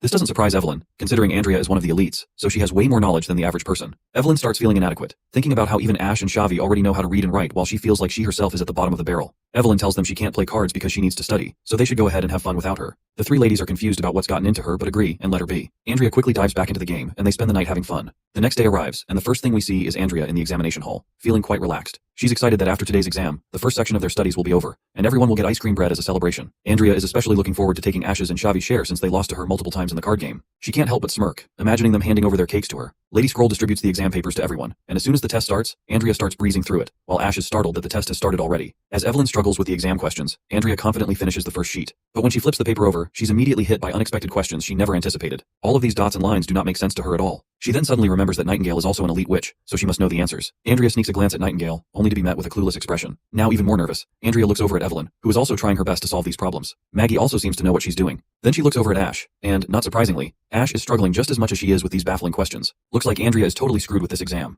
Later, Lady Scroll collects all the tests and brings them to the prince. The prince smiles as he checks the papers, thinking about how fun it can be sometimes. He enjoys seeing the variety of weird answers students come up with, and he can almost feel their pain and anxiety through their writing. Suddenly Nightingale pops in, demanding to know why Anna didn't have to take the test. The prince casually reveals that Anna didn't need to because she helped write the test questions with Scroll. Nightingale is stunned to hear this, but then she asks about Tilly. Why didn't she have to take the test? The prince explains that Tilly was responsible for reviewing the test beforehand to make sure there weren't any errors, and she aced it with a perfect score. This revelation throws Nightingale even deeper into despair. The prince reflects on the exam results, noting how much the Slumber Island witches have improved. Evelyn and Sylvie both passed, with Evelyn making the most impressive leap, raising her score from 5 to 62. Even though she still scored the lowest of the 3, he can see she put in a lot of hard work. However, it's a different story for the 3 new battle witches, whose scores are all quite low.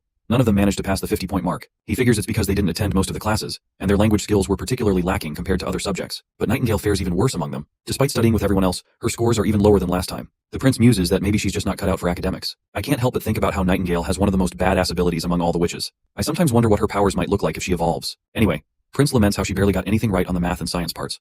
Her formulas were completely off, but somehow she nearly nailed the multiple choice and true-false questions, which is a mystery Roland couldn't figure out. Later we see Maggie cracking open an egg, and her lucky star shines so bright that she gets 2 yolks from 1 egg. Even Sister Lightning feels a little jealous about that. The next scene transitions to the Holy City, where we find Pope Main in the underground jail. As he approaches one of the cells, he reflects on how the last time he was here, it was to execute the previous king, Wimbledon. This time though, he's here because of Zero. Once he enters, he asks her how the disciplinary whip feels and hopes she understands what it means to obey him after this. She teasingly asks him if by obey, he means her obedience to him specifically, or if he expects her to be courteous to the other archbishops as well. Pope Main makes it clear that she will need to fulfill his commands, and if he needs her to help the other archbishops with their tasks, she'll have to listen to them. She readily agrees, saying she'll do as he says. At that moment, he tells the soldiers to release her handcuffs. Once they're off, he informs her that he has a mission for her and asks her to come with him. He reveals that the months of demons might last for 5 this year, posing a great challenge for the Holy City and even worse for other areas. He wants her and the other pure witches to leave for Grey Castle and assassinate the rebels Timothy and Roland Wimbledon while everything is still chaotic. Zero just snickers faintly, which angers Main, and he asks her if those whips weren't enough to tame her. Right at that moment, a light begins to shine brightly in her chest, and Main finds himself transported to the old Holy City, the time when he first became a follower of the church. The fact that Main landed in this place reveals that it holds the most memorable moments for him,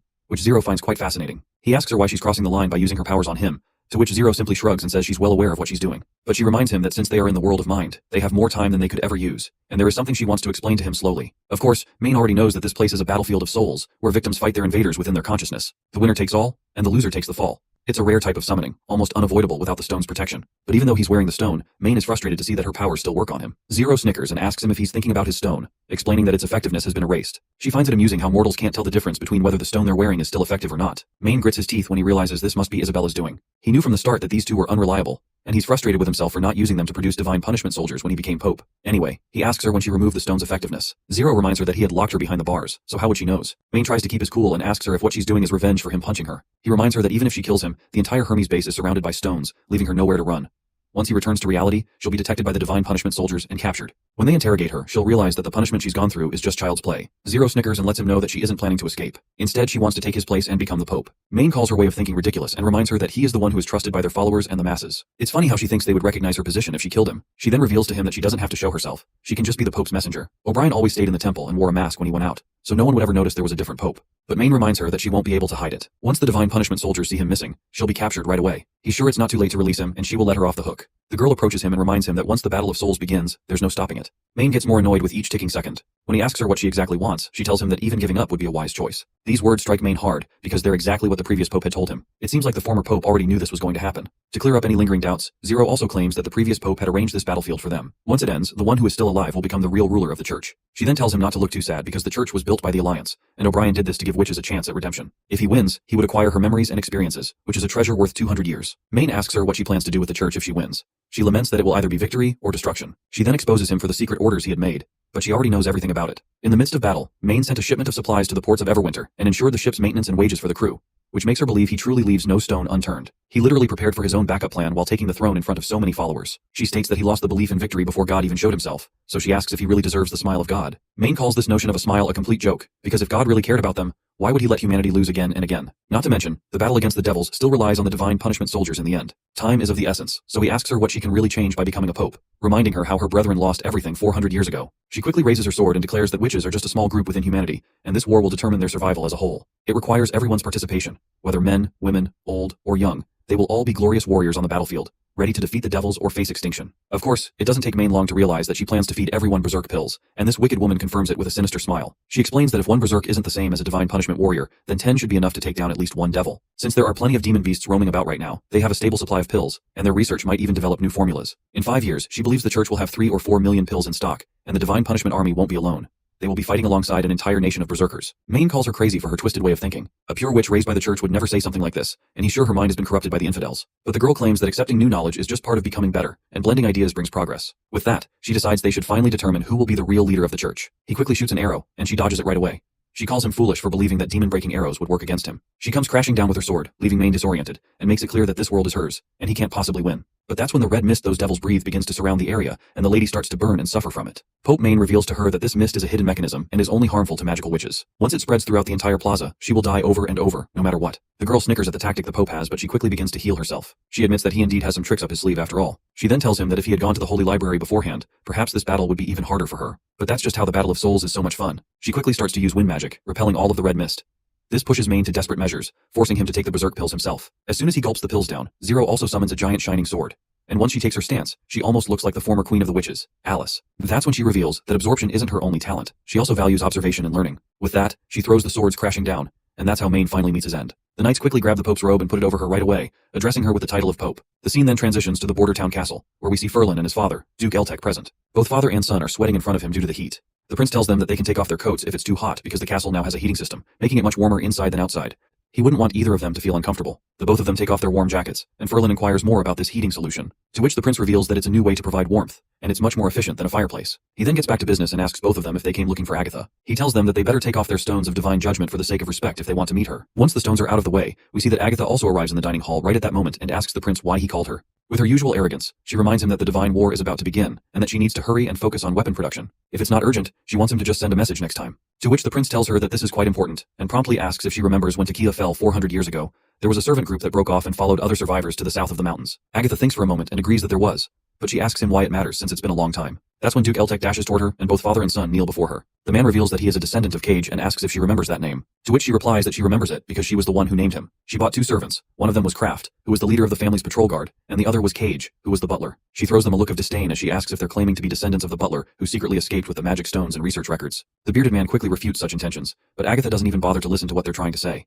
She orders them to leave, stating that she doesn't want to see any of them. With that, she begins to walk away, leaving the 2 of them on the ground, shouting for her to stop. The bearded man even withers on the ground, and right at that moment, Nightingale pops up. The prince asks her what is going on and if she can see anything. Nightingale quickly reports that both of them were telling the truth. It doesn't take the prince long to realize that telling the truth isn't necessarily related to what's happening in reality, which makes him believe that there's something wrong with the family records. The prince then tells the man that he doesn't have to return to Longsong Fortress right away, as he can stay at Ferlin's house and visit their town for a while. He assures them that he will ask them about the details of what happened, so there's a chance that she might finally talk to them. The bearded man acknowledges this and thanks him for it. The prince excitedly asks about the magic stones and records they have brought here. The bearded man reveals that everything is currently in their boat's cargo hold, and there are about 10 chests. The prince is sure that her feelings may soften when she sees her belongings preserved from 400 years ago. Later, all of the chests finally make their way to the border town castle storeroom. Sylvie takes an observant look and assures them that there doesn't seem to be any danger, so they can open the chests. The prince then tells Agatha that she should listen to Duke Eltek's story. It doesn't matter what her butler did.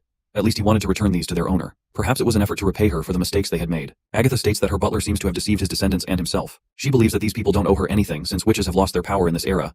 There's no reason for those who still have power to feel indebted to her or to treat her with any special regard. The prince goes speechless and reluctantly admits that she has a point. However, he still believes that she seems to blame them needlessly. She also agrees that it's unnecessary for her to take out her anger on those descendants, especially since they don't even know what happened back then. The prince then decides to explain this to them personally. He then asks her about these belongings, to which she states that these things don't belong to her, as they are the Scholarly Guild's property. Meanwhile, Tilly opens one of the chests out of curiosity and discovers big shiny stones inside. The prince already knows that these stones were transformed from stones of divine judgment, and a stone of this size would be worth around 300 golden royals. But Agatha reminds him that there is more to that, explaining that magic stones can only be created by chaos beasts, which makes them invaluable, so no amount of money could ever be enough to represent their true worth. Tilly grabs one and asks what kind of stones these are since they don't seem very portable. Agatha explains that they are glowstones. She pours a little magic into one, and the stone begins to shine brightly with a blinding light. The prince is quite excited to see these because they are an excellent source of light before the era of electrical engineering. Anna then asks how these stones were chiseled to different sizes since they were originally stones of divine judgment. It doesn't seem possible that they could have been cut with magic since witches can't go near stone of divine judgment, and a huge natural stone seems to be very resilient, not something that pickaxes could break. Agatha doesn't quite understand what Anna means by huge divine stones, so the prince explains that they are at the bottom of the border town mines, tied to a treasure map that has been passed down through the Eltek family. They also used it to find her laboratory. The lady smiles and agrees that the map was indeed used by the Scholarly Guild to mark the locations of stone veins, prepared for future holy cities. This leaves everyone present feeling a bit clueless. So Agatha further explains that every holy city was built upon veins of divine judgment stones. Besides facilitating research on the relationship between magic and its stones, it was also to prevent conflicts between witches from spreading over large areas. It's similar to the Badlands that border the mountain ranges, what people here call the Plains of Hermes, where the church's holy city is currently located. Tilly thinks that since the church kept the name Holy City, it's even more likely they are the inheritors of the Alliance. Agatha adds that if humanity hadn't suffered such a devastating loss in the last divine war, a holy city would have been built on these northern slopes. The prince, on the other hand, lets out a heavy sigh, relieved that the church didn't build their holy city in the western region. Otherwise, he would have to focus on defenses while trying to expand his industry, and just the thought of it annoys him. Agatha explains that magic stones can't really be manipulated by force. Breaking them down requires a special chemical solution that contains the magical blood of witches or demons. Sylvie gasps in shock upon hearing this. Agatha goes on to clarify that since every magic stone is different, the amount of blood needed can vary. Back in the holy city, adult witches are required to donate their blood regularly, and since extracted blood quickly loses its magic once it leaves the bodies, it has to be used immediately. The Alliance orders suitable witches to donate blood every 2 to 3 years, and of course captured demons are used for the same purpose. Anna asks if Agatha has done this too, to which Agatha replies positively, revealing that even the third seat of the Alliance is no exception. Then Sylvie wonders about demons since some hybrid ones seem to have magic. Agatha agrees, saying that's true, but it's only a small amount.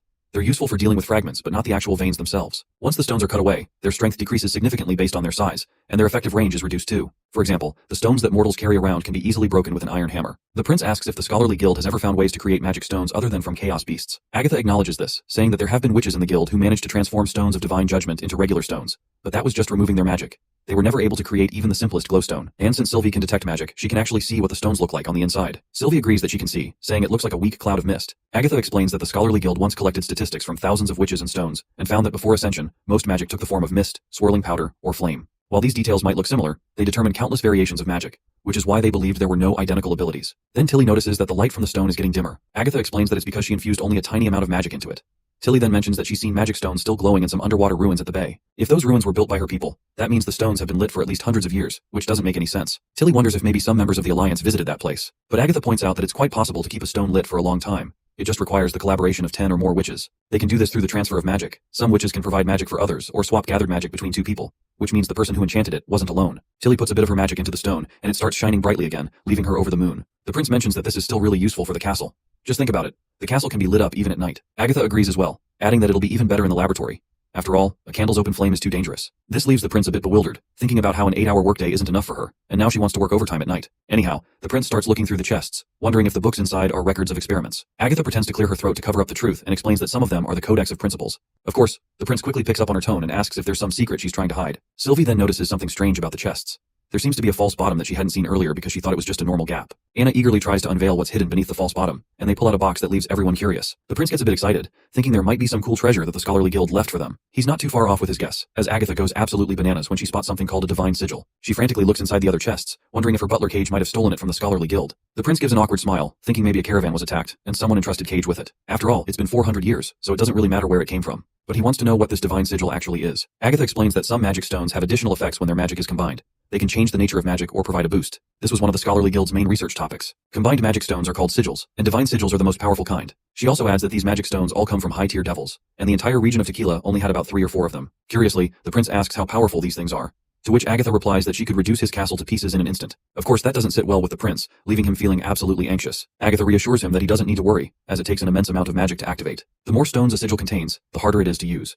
Only the top 2 seats in the Alliance could ever manage something like this. Basically, only transcendent witches can use it, because the way they channel magic is completely different from normal witches. It's like they're constantly training their powers. Once they ascend, their magic will eventually reach its peak. That's when Anna nearly blinds everyone by trying to activate the sigil, and a blinding light floods the area. The light is so intense it shoots out of the castle windows like a laser, and Agatha, on the verge of going blind, yells at Anna to let go. Finally, the light begins to die down, and it turns out Anna had perfect control over it the whole time, while Sylvie, standing nearby, feels like someone just bleached her eyes. Agatha breathes a sigh of relief, and Anna casually mentions that it's actually pretty draining, and she thinks she can only use it twice. Even though she says it offhandedly, everyone knows being able to use it twice is nothing to scoff at. The scene shifts to show our little girl, Paper, hanging her laundry out to dry. Wendy arrives and tells her to get some breakfast. Like any doting mother, she asks the little one if she brushed her teeth and everything, adding that she's going to check really quick. Wendy promptly hugs the girl, and she can tell that Paper is indeed clean through and through. Then she takes Paper's hand, and they walk together toward the dining hall. Once they arrive, we see Lightning and Maggie arguing over who will try using the sigil first. Eventually, Lightning decides to give it a go. As she warms up before starting, Paper asks what they're doing. Wendy explains that her sisters are testing their combat points, which is some weird term the prince came up with, and that they don't have to worry about it. She points to a silver square, telling Paper that it's something the witches from the past left behind about 400 years ago. This is what transcendent witches use to fight,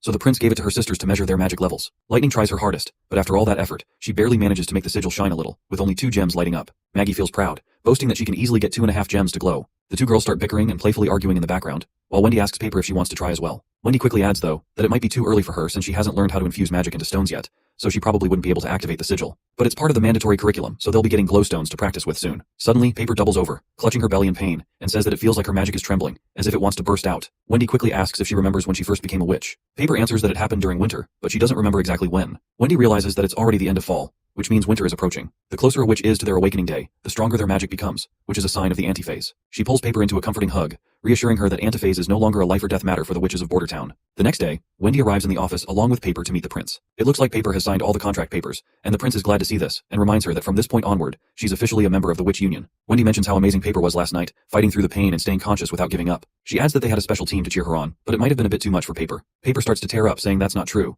She feels really happy and isn't uncomfortable at all. The prince is glad to hear this, and that's when Wendy notices the book he's reading. The prince explains that it's a translated record of all the sigils that the scholarly guild left behind. It contains all the recipes that the guild found over the course of 200 years. Nightingale then appears, asking him why he finds these sigils so interesting. She reminds him that even though the Witch Kingdom had a bunch of these sigils, they still lost to the devils. The prince admits that he finds them interesting because it's an entirely new horizon for him to explore. He reveals that the documents list countless uses for magic stones and their combinations, but it's like a whole textbook. For example, he can take an echo stone and a marking stone and put them together to create a listening sigil. It seems like whatever the prince just explained went way over their heads. He continues, explaining that according to the book, this listening sigil could stretch up to 3 miles. It might be nothing compared to phones in a world of satellites and signal towers, but it's enough for short-range communication. Nightingale adds that the book says echo stones come from fearsome devils, while marking stones are found in devil camps. She asks him how he plans to get those. The prince reminds her that they already have them.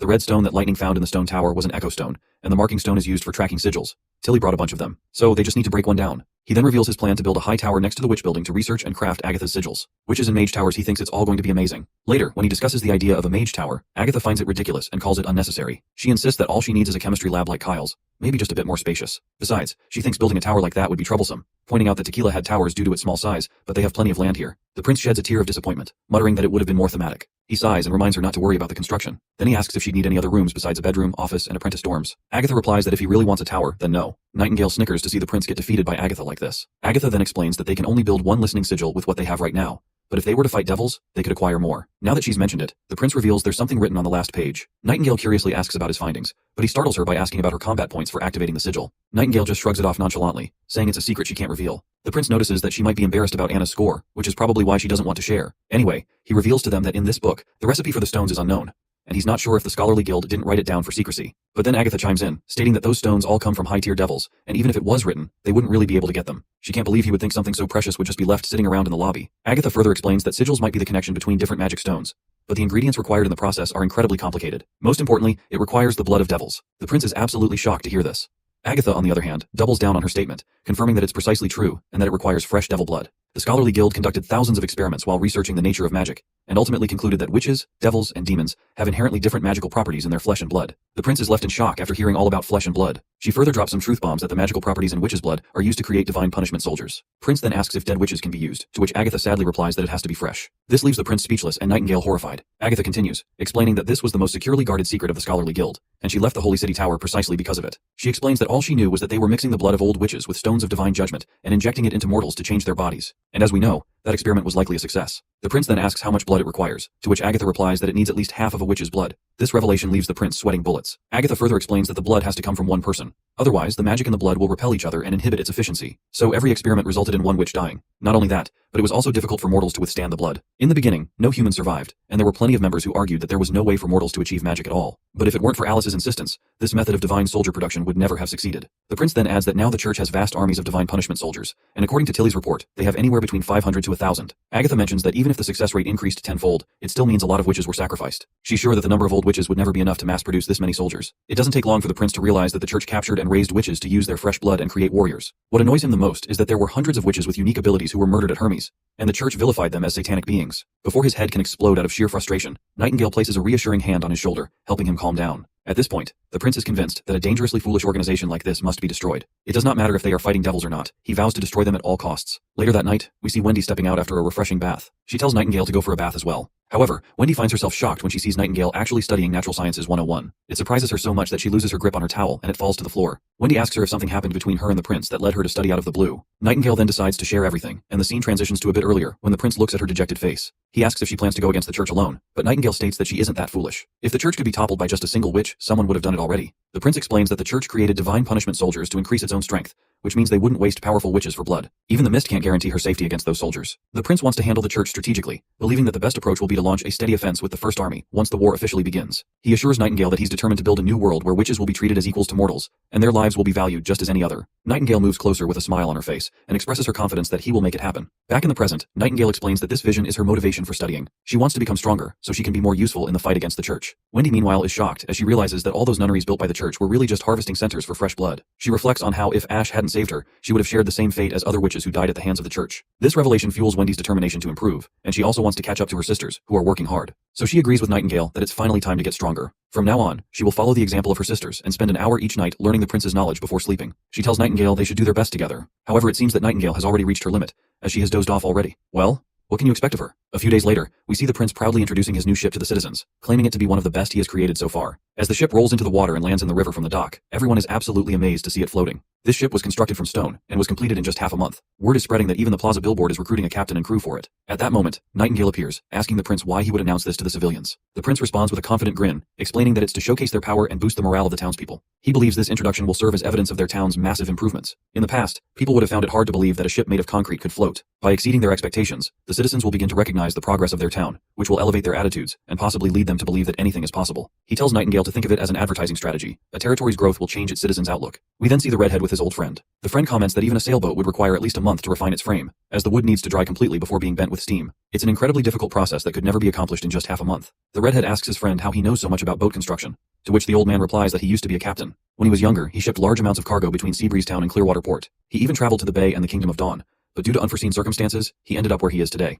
The redhead expresses surprise, saying he never knew this about him. The old man shrugs and says he never asked. He then comments that it seems in just a year or two, the prince has built a fleet capable of sailing through all the rivers of Greycastle. With that said, the old man has also decided to apply for the captain's position. Later, we find ourselves in a forest where Lightning and Maggie are preparing to hunt a wild boar. However, they are soon startled by Lady Leaf, scaring both girls out of their minds. Lightning's face goes pale upon realizing it's Miss Leaf. The girl quickly apologizes and morphs back into her original form, which frightens Lightning even more, though at least it's still better than talking to a tree branch. Maggie tries to bite Sister Leaf and confirms that she has indeed turned into a tree. Lightning asks how she can appear out of nowhere like that, to which Lady Leaf explains that she can appear anywhere in the radius of her control. She wishes to command the entire forest one day, as it will be a great asset to Prince in both defending against demons and collecting resources. However, she admits that she can't nurture it like the castle's garden, as she can only expand her influence a little bit each day. Her vision can jump from one side of the forest to the other, and sometimes she feels even faster than birds. Every inch of land is rich in life. If she follows the roots, she can sense the vibration of animals, wriggling insects, rotting corpses, and tiny paths of water. This all sounds completely bizarre to Maggie, who is quite freaked out by this revelation. But Lightning reminds her that she can literally turn into a devil, which is pretty weird in itself. Sister Leaf then tries to trap the boar by making the bushes sway, and as the boar falls for the bait, it starts to run. Lightning quickly takes her cue, slashing down on the poor creature. After a few cuts, the boar finally collapses, leaving Lightning quite happy with her successful hunt. Excitedly, she decides to drain the boar's blood, recalling that Prince said it would make the meat more delicious. Suddenly, Sister Leaf notices something and quickly mentions that 2 wolves are approaching. She explains that they usually stay deeper in the forest and don't venture out in the winter. As the scene transitions, we see that these wolves are apparently frightened by the arrival of 2 devils. Leaf is terrified and urgently tells both of them to run, revealing that the devils are advancing toward the wall, wearing black iron gauntlets, the same kind of tools used to kill Pepper and the others. She insists they should flee, as these beasts don't seem to bring flying creatures with them. But Lightning steals her resolve, making it clear that she's not going anywhere without putting up a fight. She believes that if they keep running every time they see an enemy, they'll never stand a chance against them. With determination, she pulls out her revolver and states that her father always said that one should always get back up when they fall down, and she adheres to these words and won't run away anymore. She mentions that these devils are just as scary as they look, but they can be killed too. They have a huge weakness that they can't survive without the red mist. Lightning reminds Leaf of how she took down a devil with a crossbow, and Nightingale managed to defeat even more under worse circumstances. Leaf still feels terrified and thinks she should report this to the prince since both Nightingale and Ash have way more experience in killing devils than anyone else around here. But then Lightning starts flying toward the devils, saying they might be gone by the time they get there. It'd be even riskier to let such dangerous enemies roam near the town, and if they leave her detection radius, it would just spell more trouble. Even Hoot seems fired up to take these things on. Leaf asks what Maggie is saying, and Lightning replies that Maggie wants to claw their heads off, flatten them into patties with her wings, and then roast them over a fire to see if they're tasty or not. Jokes aside, they decide it's time to get going. Lightning tells Leaf to immobilize the devils with her vines like she did in the Wastelands, but Leaf hesitates, remembering how everyone got zapped by these creatures back then. Still, she steals her resolve and agrees to do it, but she can only do it temporarily. Lightning winks with a smile, and they shoot off toward the devils, planning to attack from the air since that'll give them the most obscure angle. Plus, they'll be focused on the vines, so it shouldn't be too bothersome. After a quick flight, Maggie spots the devils below. Lightning comes up with a plan and tells Hoot to transform into that big weird bird at half distance while they both split off in opposite directions. They charge at the monsters. If Sister Leaf was right, Lightning is pretty sure the devils should have magic stones in their gauntlets, and their range is about the same as a witch's, roughly 5 meters at best. So, shooting from the sky at 8 meters away should be safe. But just as she's about to make her move, the devils spot her, which sends a wave of terror through Lightning. Right then, vines sprout up from the ground, catching the devils off guard, and Sister Leaf quickly binds them tightly with her vines. Lightning also signals to Maggie to turn into a monster and roar, and Maggie promptly follows the instructions. Lightning quickly lands on the ground, pulls out her revolver, and shoots the monster right in the chest. The monster roars in pain and charges toward her, but Lightning keeps shooting relentlessly. It doesn't seem to stop though. Finally, with one last shot, Lightning successfully drills a hole right through the monster, causing red mist to leak out in the process. The monster collapses to the ground promptly. Let's not forget about the second devil, who is overpowering poor Maggie. That monster delivers a strong lightning shock with its gauntlet, and the shock is so intense that it renders Hoot unconscious, making her plop onto the ground immediately. As the devil tries to make a run for it, Maggie ends up falling right on top of the dead devil, and that red mist starts to burn her. But Lady Leaf quickly grabs her with her vines and throws her away to save her from the mist. After Sister Leaf pulls poor Maggie out of that corrosive red mist, Maggie quickly transforms back into her normal form. Sister Lightning immediately checks her to ensure she's not hurt anywhere. Since there are no burns or visible injuries on Maggie, Sister Leaf concludes it might be because of Maggie's devil form. Her devil form might be less susceptible to damage. Either way, they're just glad the devils are dead. Later, they arrive back at the castle. As soon as they step down, Lightning can barely contain her excitement as she rushes to give the prince the good news that they've defeated the devils, and everyone's safe. The prince, though happy to hear this, wants a clear rundown of what exactly went down. Sister Lightning eagerly starts explaining their exploits and how much she contributed to the devil hunt. That's when Nightingale throws both of them some death glares for fighting the devils alone. Poor Lightning tries to remind her senior that at least they won, but it's not enough to escape Nightingale's wrath. She ends up taking a playful flick to her forehead. Anyhow, they turn their attention back to the devils. The first thing they notice is that these monsters don't seem much stronger than normal people at a glance. However, Agatha quickly reminds them not to underestimate any devil. Whether they have magic or not, a devil is a formidable opponent. Agatha then asks if the devils really appeared near the town, and the prince confirms it. According to Leaf, they were about 2 miles from the wall. Meanwhile, Ash begins sifting through the crushed remains of the devils in order to search for any magic stones. The prince doesn't seem to understand why the devil's blood has a different color than humans. While human blood is red because it transports oxygen, the devils don't seem to breathe at all. Also, their skeletons are wider, which is not that surprising, especially their resilience and stamina require a larger body. They seem very similar to humans, so out of curiosity, he pulls up the devil's skirt to see if it has any reproductive organs. Agatha then explains, to the best of her knowledge, that the concepts of sex and gender don't exist in devil culture. It's always been a mystery since no one has been able to get near the red mist towers. Some people believe devils are born from the concentration of red mist, but the scholarly guild doesn't think so. After centuries of warfare, many have witnessed the ascension of devils. In simpler terms, ascension means that some devils reappear on the battlefield after suffering severe injuries, with their bodies changing.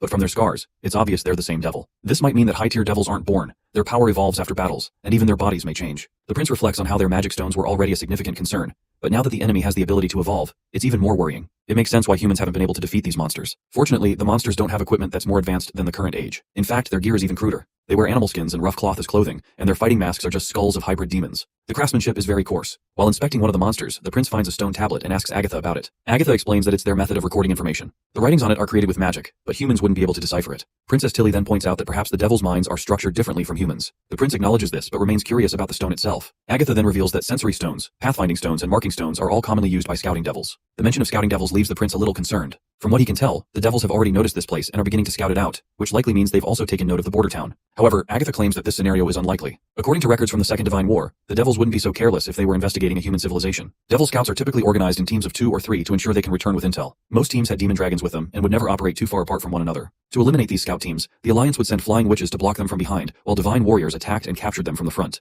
By the end of the war, the scouting teams had grown larger, sometimes including flying devils and fearsome devils. There would be no reason for them to send just 2 normal devils for scouting missions. Ash points out that the devils' weapons seem lacking. Could it be that they didn't see the border town as a significant threat? But as far as Agatha is concerned, this doesn't add up. During the Alliance era, even a smaller border town would have had witches to guard it. It's impossible that the devils wouldn't know how humanity has changed over the past 400 years. Their scouts should be armed the same way they were during the Second Divine War. The prince feels a wave of relief, thinking that maybe the devils aren't planning to confront the border town after all. Agatha agrees, but with a touch of caution. She explains that the devils probably didn't even know a town was nearby. They were likely just investigating the area around their camp. They were expecting to fight demons, not humans, which is why they didn't carry weapons they could use repeatedly, like spears or thunderstones. However, the prince's relief quickly turns to fear when he realizes what Agatha just implied, that the devils have their own camp. Agatha confirms it with a grave tone, explaining that otherwise, the devils wouldn't have walked all this way. Now that they've established a base in the fertile lands, they're likely using it to expand into the wastelands. Or rather, what used to be the Four Kingdoms. Just the thought that the enemy is building a base right outside his door has the prince sweating his balls. He asks Agatha if their hideout behind the mountains would also be considered a base. Agatha confirms this, explaining that during the war, a scouting station would typically have numerous mist towers, with 100 to 200 devils guarding it.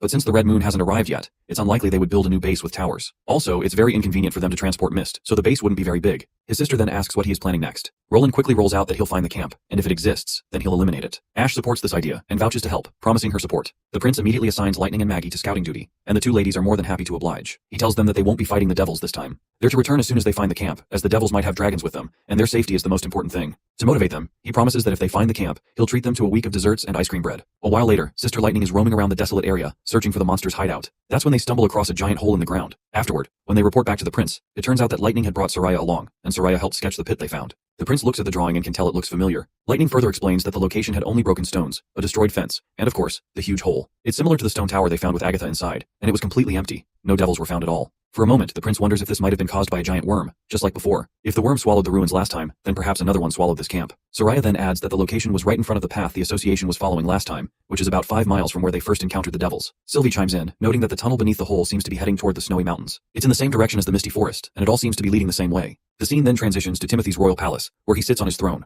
A man with daggers steps forward and quickly throws them at a statue, promising that once the traitor Roland appears before him, he'll make sure to complete the task. But Timothy is unsure if this petty trick will be enough to assassinate Roland. The assassin, however, quickly assures him that it will. He claims that at least 10 rats have died by his hands, and once he blends into the crowd, no one will be able to tell where the daggers came from. Timothy still isn't convinced, so he gestures for his knight to step forward, and tells the assassin that if he defeats the knight, he'll be generously paid. But the assassin responds that he doesn't fight head-on like this. Well, this is enough reason for Timothy to get rid of him, and the poor assassin guy ends up meeting his end. Timothy then turns to his minister and asks about the snow powder research. The minister solemnly reports that it's not going well. The blacksmiths have tried to create 10 different weapons, but none of them come close to the destructive power that was reported. Only a small number of the weapons could pierce a knight's armor, but their accuracy drops off after 50 paces. Even worse, even if they recruit every blacksmith and apprentice in the city, they'd only be able to produce around 20 pipes a month, and they can't even guarantee that all of them will work. To make matters worse, 4 of the weapons have already exploded during testing, and the soldiers are getting antsy about using them. Timothy is visibly displeased with all this bad news. He's frustrated that his options for defeating Roland are limited to pills and snow powder, but the Holy City wants to wait until the months of demons are over before even discussing pill trades. He doesn't understand how a traitor like Roland could be living so comfortably in the western region, and wants him dead as soon as possible. As Timothy fumes, a white-haired old man enters and informs him that 2 messengers from the Kingdom of Dawn have arrived at the capital. Apparently, Otis Lucy and Belinda Lucy of the Deer family are waiting in the office and have requested his presence. Once they're settled in the office, Timothy wastes no time expressing his curiosity. He remarks how unusual it is for the King of Dawn to send representatives during the months of demons,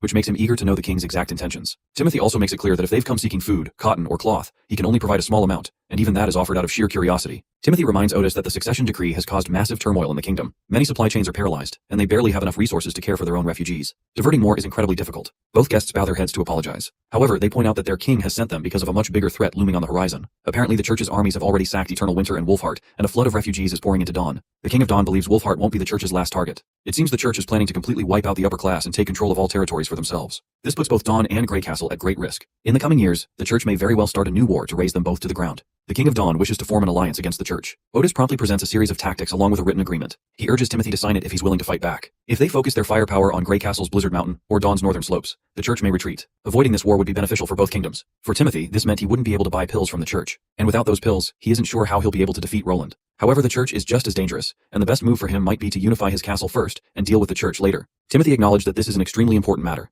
He'll need to discuss it with his advisors. In the meantime, the guests can wait in the castle until he makes his final decision. He then asks Otis if he knows anything about the situation in Eternal Winter and Wolfheart. Otis reveals that they've gathered some information from spies, but there's not much to go on. Timothy then shifts the conversation, asking if Otis knows anything about Garcia Wimbledon of the Black Fleet. Belinda responds, saying there are rumors that she died in the church's crossfire, along with the King of Wolfheart. This shocks Timothy, and he asks if they found her corpse. Otis responds with a no, though the church's announcement and Wolfheart's silence suggest they didn't survive. Once they leave, Timothy relishes the fact that his sister is dead, and he is looking forward to sending Roland to the heavens as well. The scene transitions to Slumber Island, where a merchant is utterly boggled by the sight of how many houses the witches have built in just half a month. He finally believes that Princess Tilly wasn't lying. Also, I have forget the names of these two Slumber Island witches. Let's call this Ponytail Girl Witch 1, and the other with black head Witch 2. Witch 1 comments that the princess never lies, to which the merchant agrees. He now has no issue with relocating people to the Slumber Island. Witch 2 mentions that she also included a heating method she learned from the western region. The beds are connected to furnaces, so as long as there's firewood burning, they stay warm. With layers of wood, straw, and blankets, the beds are much more comfortable than any furniture, especially in winter. The merchant can see that this is an interesting design. He invites Witch 2 to come work at Crescent Moon Bay. He has plots of undeveloped land, and with her skills, he's sure she can make them flourish. He's willing to pay her generously in money if she agrees, but Witch 2 quickly declines, stating that she doesn't plan on leaving the island.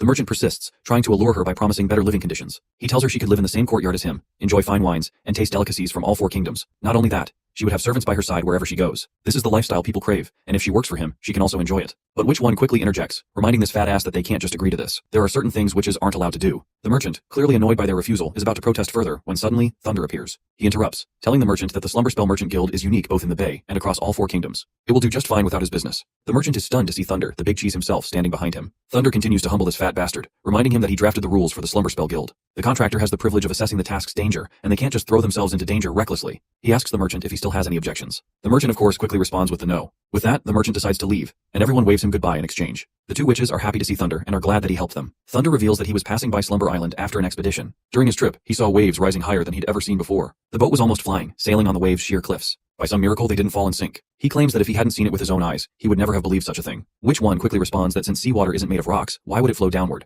Thunder laughs and explains that he has named it the Ocean Line. It's north of Shadow Island, and the wall looks like a long line that stretches infinitely. It splits the sea into two very distinct regions, and he is planning to make this his next destination for his adventures that are to come. Later, the witches are gathered in a room on Slumber Island, talking about how much they miss the delicious food from Border Town. They're especially craving the birdkiss mushrooms. They drool as they imagine all the tasty food that Prince Roland had. Not just that, they're also missing the warm showers with bubbles and soap. One of the witches regrets that she only went to drop off Princess Tilly and had to come back, so she didn't get to enjoy anything. As everyone is talking about the border towns and Roland Wimbledon, the witch 2, whose name I still don't know, sits quietly in the corner of the room. As she's getting ready to sleep, her mind drifts to the thought of how she might have a romantic relationship if she were to work with Roland Wimbledon. But she worries whether Princess Tilly would even accept Prince Roland. She wishes for the two siblings to stay together so that every witch can go to the border town and live happily there. Sorry guys, I had to call them Witch 1 and Witch 2 because I seriously forgot their names. Finally, we transition back to the border town, where we see Nana heading to the hospital. As she's leaving, she doesn't forget to wave goodbye to Lady Ada. Lady Ada asks if Nana is coming back for lunch, to which the little one replies yes. As Nana makes her way through the village, everyone greets her, and she seems to hold a special place in their hearts. Well, it's not surprising, especially since she's cured so many people before. Before Nana enters the hospital, the guards mention that there are no patients today, but some of her friends are here to visit. As soon as Nana enters, Sister Lotus jumps at her and gives her a warm hug. Lotus explains that it was Moon who suggested to visit the hospital, as there's nothing left to do at the castle. Lily is also there, and with her usual arrogance, she tells everyone to stop causing a ruckus. She might have plenty of time on her hands, but she still has to examine a ton of bacteria. But Moon brutally reminds her that she literally saw Lily falling asleep just a minute ago. Anyway, Nana is just happy that they came to visit her. Even Lily decides to conduct her experiments later since they're causing too much noise. When Lotus asks what they're planning to do, she flashes all of the cards. Although many of the witches don't know how to play the game, Nana steps up and votes to play anyway.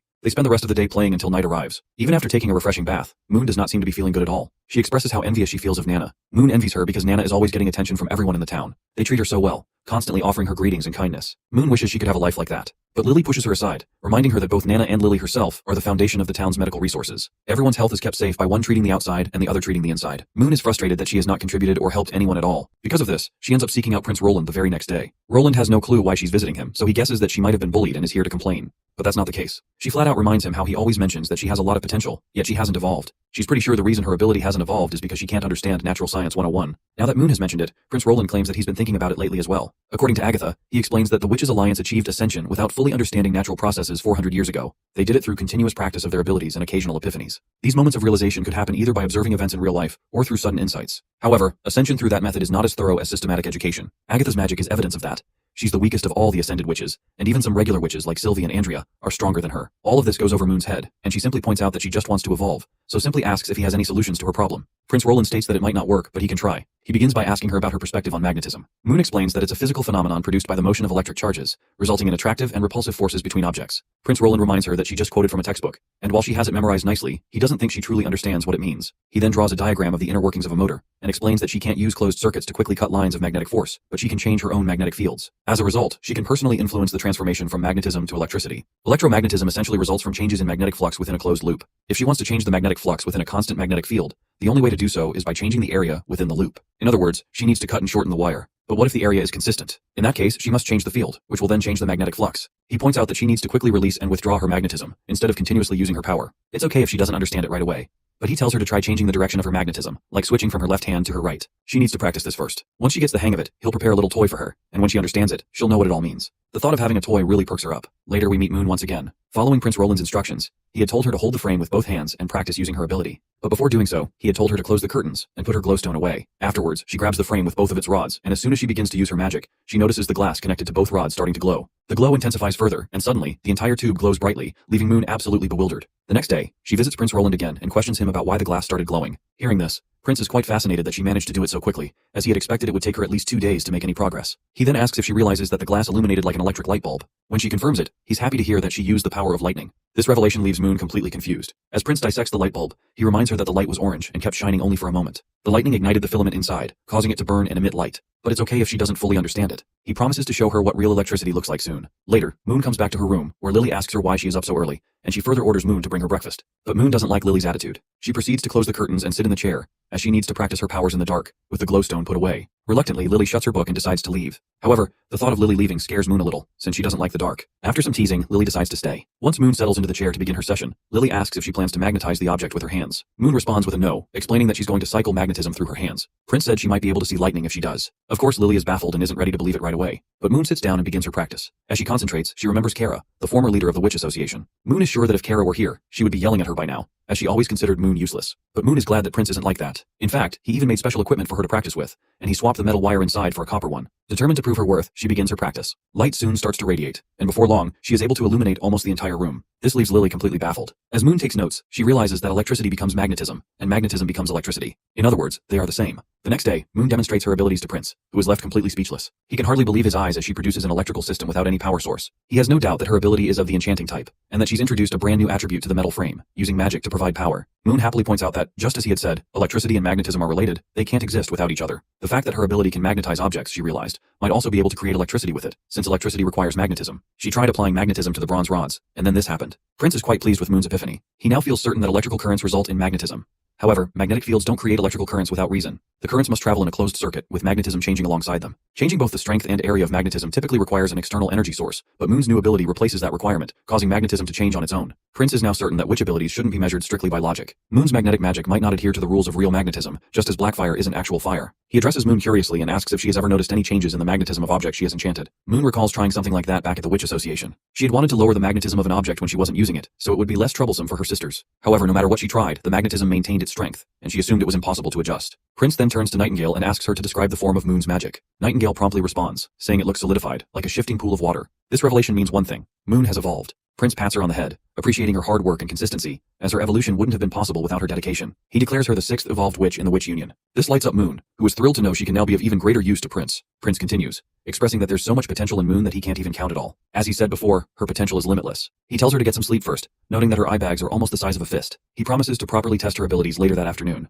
With that, the poor tired Moon sluggishly walks out to get some well-deserved rest. Meanwhile, Nightingale seems to be deep in thought. She quickly locks the door behind her, then jumps over to Prince, and gets uncomfortably close to him. While Prince wonders if Nightingale is coming in for some intimacy, all his hopes of a playful moment are dashed when Nightingale, with a worried look, asks him how she can evolve her abilities as well, without needing to study Natural Science 101. Taking Moon's exam scores into account, there's no way she truly understood anything related to natural science. Yet Prince still helped her evolve. So Nightingale also wants to know how he managed to do it, and if perhaps she needs a toy to aid her evolution as well. Prince sighs and highlights that evolving her abilities through a sudden epiphany might be very difficult. Agatha had mentioned that such evolution requires witnessing an occurrence related to one's ability in the real world. However, Nightingale's mist magic is so bizarre that even he has no idea how it works, so he's unsure how to guide her. Still, he believes there's one way to solidify her magic. She would need to learn a lot about physics, natural sciences, and advanced mathematics. Of course, to Nightingale, this sounds like Prince is suggesting something impossible, especially with the mention of advanced mathematics. She grumbles in frustration and, feeling disappointed, turns to leave. Later we see Moon along with Prince and Nightingale as well. Apparently Moon is here to demonstrate her abilities. Prince names Moon's ability as unconditional magnetism. This ability can be applied to any object, just as she had done before. She can enchant any object with her magnetism, but it depends on its conductivity. However, her magic is the weakest among all evolved witches. Currently, she can only make 2 stones glow on the divine sigil, which is half a stone less than Maggie. Additionally, her ability drains a large amount of stamina, and the strength and longevity of the magnetism increase with the amount of magic she uses. After testing, it's clear that Moon's new ability can function as a reliable battery. However, it's nowhere near enough to power heavy machinery or match the efficiency of a steam engine. Prince is deeply moved by how hard Moon worked to evolve her magic. He acknowledges that it wasn't easy, and despite the limitations, it's possible for Moon to advance further with systematic education. Her magical capacity also has room to grow. Agatha had mentioned that if multiple witches work together, they can create glowstones that can last longer. So, if they could gain a witch who can manipulate or transfer magic to others, Moon's strength wouldn't be limited to just herself. Roland visits his sister and inquires about any witches who can transfer magic. Unfortunately, she responds that she doesn't know of any, but she claims that she knows where he might find someone like that. The witch Tilly speaks of is named Spear Passy. She possesses a unique ability to form a connection between witches, allowing the magic of multiple individuals to be linked, making her skill set potentially invaluable for Roland's needs. Passy resides at Dragon's Cliff, where she holds the dual status of both a marquis and a territorial lord. Her father, the previous lord, passed down his position and land to her despite her being a witch. Thanks to the grandeur of her estate, Passy has been able to hide her identity well, living a life of luxury compared to most witches. She even played a pivotal role during the migration to Sleeping Island, helping Tilly gather witches from the southern region with remarkable speed. This contribution significantly aided their cause. However, when Roland expresses surprise that Passy doesn't actively shelter witches, Tilly explains that Passy prioritizes her governing position over anything else. Passy has made it clear that protecting her status is critical to maintaining her influence. Tilly recounts that Passy once explicitly told her that if witches were captured by townsfolk, she would find a way to smuggle them out, often replacing them with other prisoners. However, if the witches were captured by the Divine Punishment Army or the Church, she would not intervene. Tilly advises Roland to try reaching out to Passy but cautions him that her assistance is not guaranteed. Passy's motivations are complex, and while she may offer help, she won't risk compromising her position or territory. Prince acknowledges Tilly's insights and decides to send ambassadors to negotiate with Spear Passy regarding her potential assistance. After discussing this, Tilly brings up an intriguing topic. Another witch has recently evolved. Prince explains that it was Moon who solidified her magic. He adds that relying on the old methods to evolve witches' abilities is far from ideal. True evolution, like Anna's, requires a foundation of solid knowledge and systematic education. Tilly then references a theory Prince had mentioned previously, something that fascinated her. She asks him to elaborate on his statement. An ability is a manifestation of magic that is an unnatural phenomenon. Prince explains that this is his personal theory. He elaborates by using Anna as an example. Her black fire, he explains, doesn't exist in nature. It is clearly a manifestation of magic. As for the basic fire manipulation Anna possessed before evolving, he speculates that witches initially project their abilities mentally, which leads to their ability to manipulate magic. Over time, as their understanding and perception grow, their magic evolves and changes state. This theory aligns with Agatha's experience as well. Prince points out that many witches have similar abilities before they evolve, likely because they witness the same natural phenomena in their surroundings. However, once they reach higher-tier awakenings, their powers become dramatically unique. This, he believes, is due to the vastly different experiences and perceptions each witch has accumulated in their lives. Now that Prince has framed it this way, Tilly finds it makes sense. After exchanging these deep, cerebral ideas with her brother, Tilly suddenly shifts the conversation, asking if he came from a world without magic. This unexpected and pointed question leaves Roland choking on his tea. Gathering himself, he cautiously asks her how she came to such a conclusion. Tilly explains that over the past month, she's carefully read all of his writings and theories. While she found them insightful, something always felt off. It wasn't until his latest explanation that she realized what the problem was. Apparently, he treats magic as completely separate from the natural world. For instance, Natural Science 101 and Physics 101, neither of them mentions magic at all. According to him, magic isn't a natural phenomenon, even though it clearly exists. Roland feels cornered by the points Tilly raised with such valid logic. He never imagined, even in his wildest thoughts, that a normal person would notice something like that when learning such complicated knowledge. But it turns out Tilly Wimbledon is more than just a royal genius fourth princess. She's also a transcendent witch. Just as he thinks he's in trouble, Tilly reassures him that he doesn't have to spill all the beans right away. It has gotten pretty late, so she's heading back to the dorms, and she tells him he should get some rest too. She hopes to keep trusting him.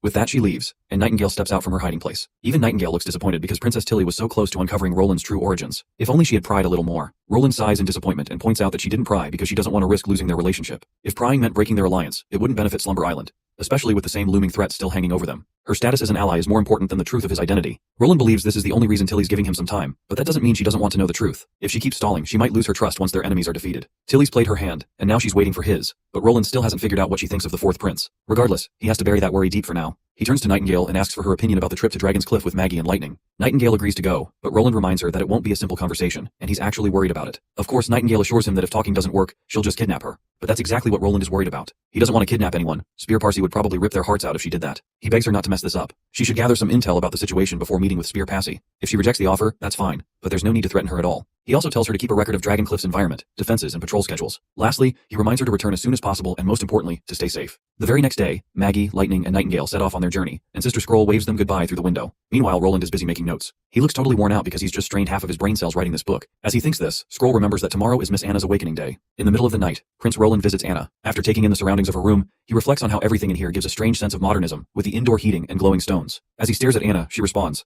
asking why he's staring at her. Roland admits that he was indeed staring, which makes Anna a little happy. Anna then feels kind of selfish, thinking about how everyone seems to care about her, but she doesn't pay much attention to anyone else. Roland just laughs and tells her she's being too harsh on herself. Anna points out that if Miss Agatha hadn't mentioned those old methods, she wouldn't have asked the prince to come here. She bets that the other sisters will also request him to stay with them on their day of awakening, which will keep him busy. Roland reassures her that it's fine. He is sure that they'd ask for extra ice cream or bread instead. You see, When Agatha learned that Anna's awakening day was coming up soon, she immediately offered her prior experience from Tequila City. According to the Scholar Guild's research, besides exhausting their magic to reduce the effects of the anti-phase, witches also have to pay attention to their personal emotions. For example, feelings of satisfaction and joy can provide great benefits to their health. The Alliance would even send servants to assist accomplished witches and meet their needs. However, having servants around his favorite girl Anna doesn't sit well with Roland, so it looks like he's personally here for her emotional support. He promptly gifts her a book, which is a present for her awakening day. The book is apparently about calculus. The reason she's receiving all this special treatment is because awakening days are like the start of a new life. Of course, Anna likes the book, but she puts it aside for now, which confuses Roland. He asks her if she's not planning to read it, but Anna quickly leans over to him, expressing her desire to hear more special stories from him. She gets even closer and sits on top of him and hugs him tighter. Previously, when he told her stories, she had fallen asleep. So this time, Roland decides to pick up the story about the huge city he lived in. Just as he begins, she stops him because she already knows the history of Grey Castle and the numerous times it's been told. But what fascinates him is that what he is telling does not align with what she has heard. So she is more interested in learning why that is. She gently pushes him onto the bed and lays on top of him. Seeing how hesitant he always is to talk about his past, Anna decides not to press him for more details. Instead, she proposes a game. She'll try to guess his past life by herself and record everything she observes in her books. Later, Roland will have to see her observations, and if more than 50% of them are accurate, he'll have to tell her the truth. Roland realizes this isn't about winning or losing. It's just Anna's way of comforting him, and she's not really interested in the real answers. Among all the witches, she's the one who's closest to him and understands his thoughts, so he promises to accept her deal. The scene shifts back to Maggie and Lightning, who are on their way to Dragon's Cliff. Meanwhile, inside the castle, we meet Spear Passy, who immediately senses a strange presence and quickly asks the intruder about their identity. It's of course our girl Nightingale, who promptly appears in front of Passy and greets her. Naturally, Passy is shocked by her sudden appearance. Nightingale introduces herself and explains that she comes from the border town of the Western region, and she is a witch. Spear Passy isn't surprised that Nightingale is a witch, since no ordinary person could have snuck inside, though she did not like the fact that Nightingale snuck in without knocking the door. Nightingale replies that she simply wanted to avoid all the guards on the way in, and assures Passy that she comes in peace, and is here only to discuss matters. She further reassures Passy that she doesn't have to use the crossbow hidden under her desk. Finally, Passy asks the reason for her visit. Nightingale explains that she's here to deliver a message from the ruler of the border town, who is the protector of the Western region and the fourth prince of Grey Castle, Roland Wimbledon. He has built a new order in the Western region that allows both mortals and witches to coexist, and Nightingale is here in the hope that Passy will show her support. Naturally, Spear Passy is bewildered to hear that, of all people, the supposedly good-for-nothing fourth prince has tried to contact her. She finds it hard to believe what Nightingale is saying, and doubts Roland is truly the ruler of the border town. As far as she knows, he's an idiot who was granted rights to a wasteland. Nightingale smirks and comments that Timothy cheated his way to the throne, and soon enough, Roland will sack him and become the new king. However, she quickly dismisses these points as unimportant, and gets to the matter at hand. She's here to invite Spear Passy to visit the border town. The prince wishes to borrow her magic transfer ability to strengthen another witch's power. This leaves Spear Passy on high alert. She sternly inquires if this is supposed to be a threat or an invitation. Nightingale casually points out that it's just an invitation. The prince has no intention of forcing a witch to do anything, and frankly, neither does she. She adds that she's not a fan of coercion in any form. Hearing this, Spear Passy decides to reject the offer. She states that if Roland truly needs her help, he can come to Dragon's Cliff himself, with the manners of an elite. Sneaking into her castle won't earn him any favors, and she won't risk drawing the church's attention by associating with someone who doesn't respect proper protocols. Now that Passy has rolled out her final decision, Nightingale prepares to leave, which of course, baffles Spear Passy. She had expected Nightingale to try harder to persuade her. Nightingale calmly reminds her that she's just a messenger. She delivered the message, received the answer, and now her mission is complete. Passy, still curious, asks how Roland even knows about her abilities.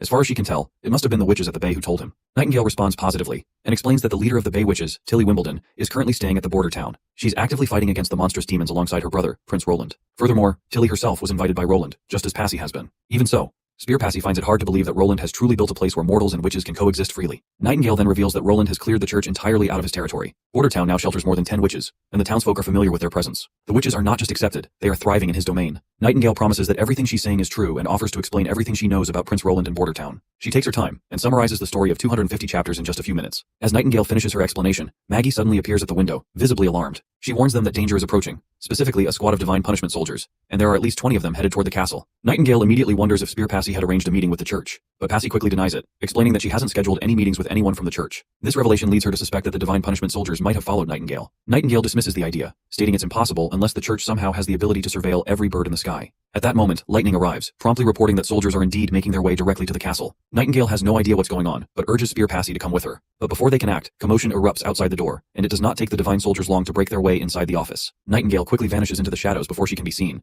While hiding under her mist, Nightingale notices that at least 10 of the soldiers are carrying divine stones of retribution, a clear signal that this situation is going to be trouble. She then annoyingly glances toward the window and sees that Maggie and Lightning haven't left yet, despite the danger. Meanwhile, Spear Passy confronts a man named Redwin, demanding to know why he brought the soldiers into her castle. Redwin smirks smugly and addresses her as sister, before declaring that their late father had made a grave mistake by passing his title to the spawn of the devil. He claims he's simply here to correct that mistake. Redwin proclaims he will expose her true identity as a witch, and refuses to let someone like her rule over the castle. Passy is sure that her brother is being backed by the outer forces, especially since their father only chose her because Redwin and her other brothers were too incompetent to handle the inheritance themselves. This harsh truth enrages Redwin, and in a fit of frustration, he slaps his sister across the face. Just as things seem to be escalating, a priest appears on the scene. which only confirms Passy's suspicions that her brother is indeed working with the church. They are apparently here to capture her and take her away. The priest praises Redwin for his efforts and assures him that by the next time they meet, he'll be addressing him as Duke Redwin, a title that will come with great power. Redwin is overjoyed at the prospect of inheriting the Duke's position and ruling over Dragon's Cliff. The priest reaffirms this, but also reminds Redwin that he must adhere to the church's agreement, which includes executing Spear Passy as a witch in the plaza. This news is shocking, but Nightingale does not react. The priest goes on to tell Redwin that his position will be secured, which will benefit the church's larger plans.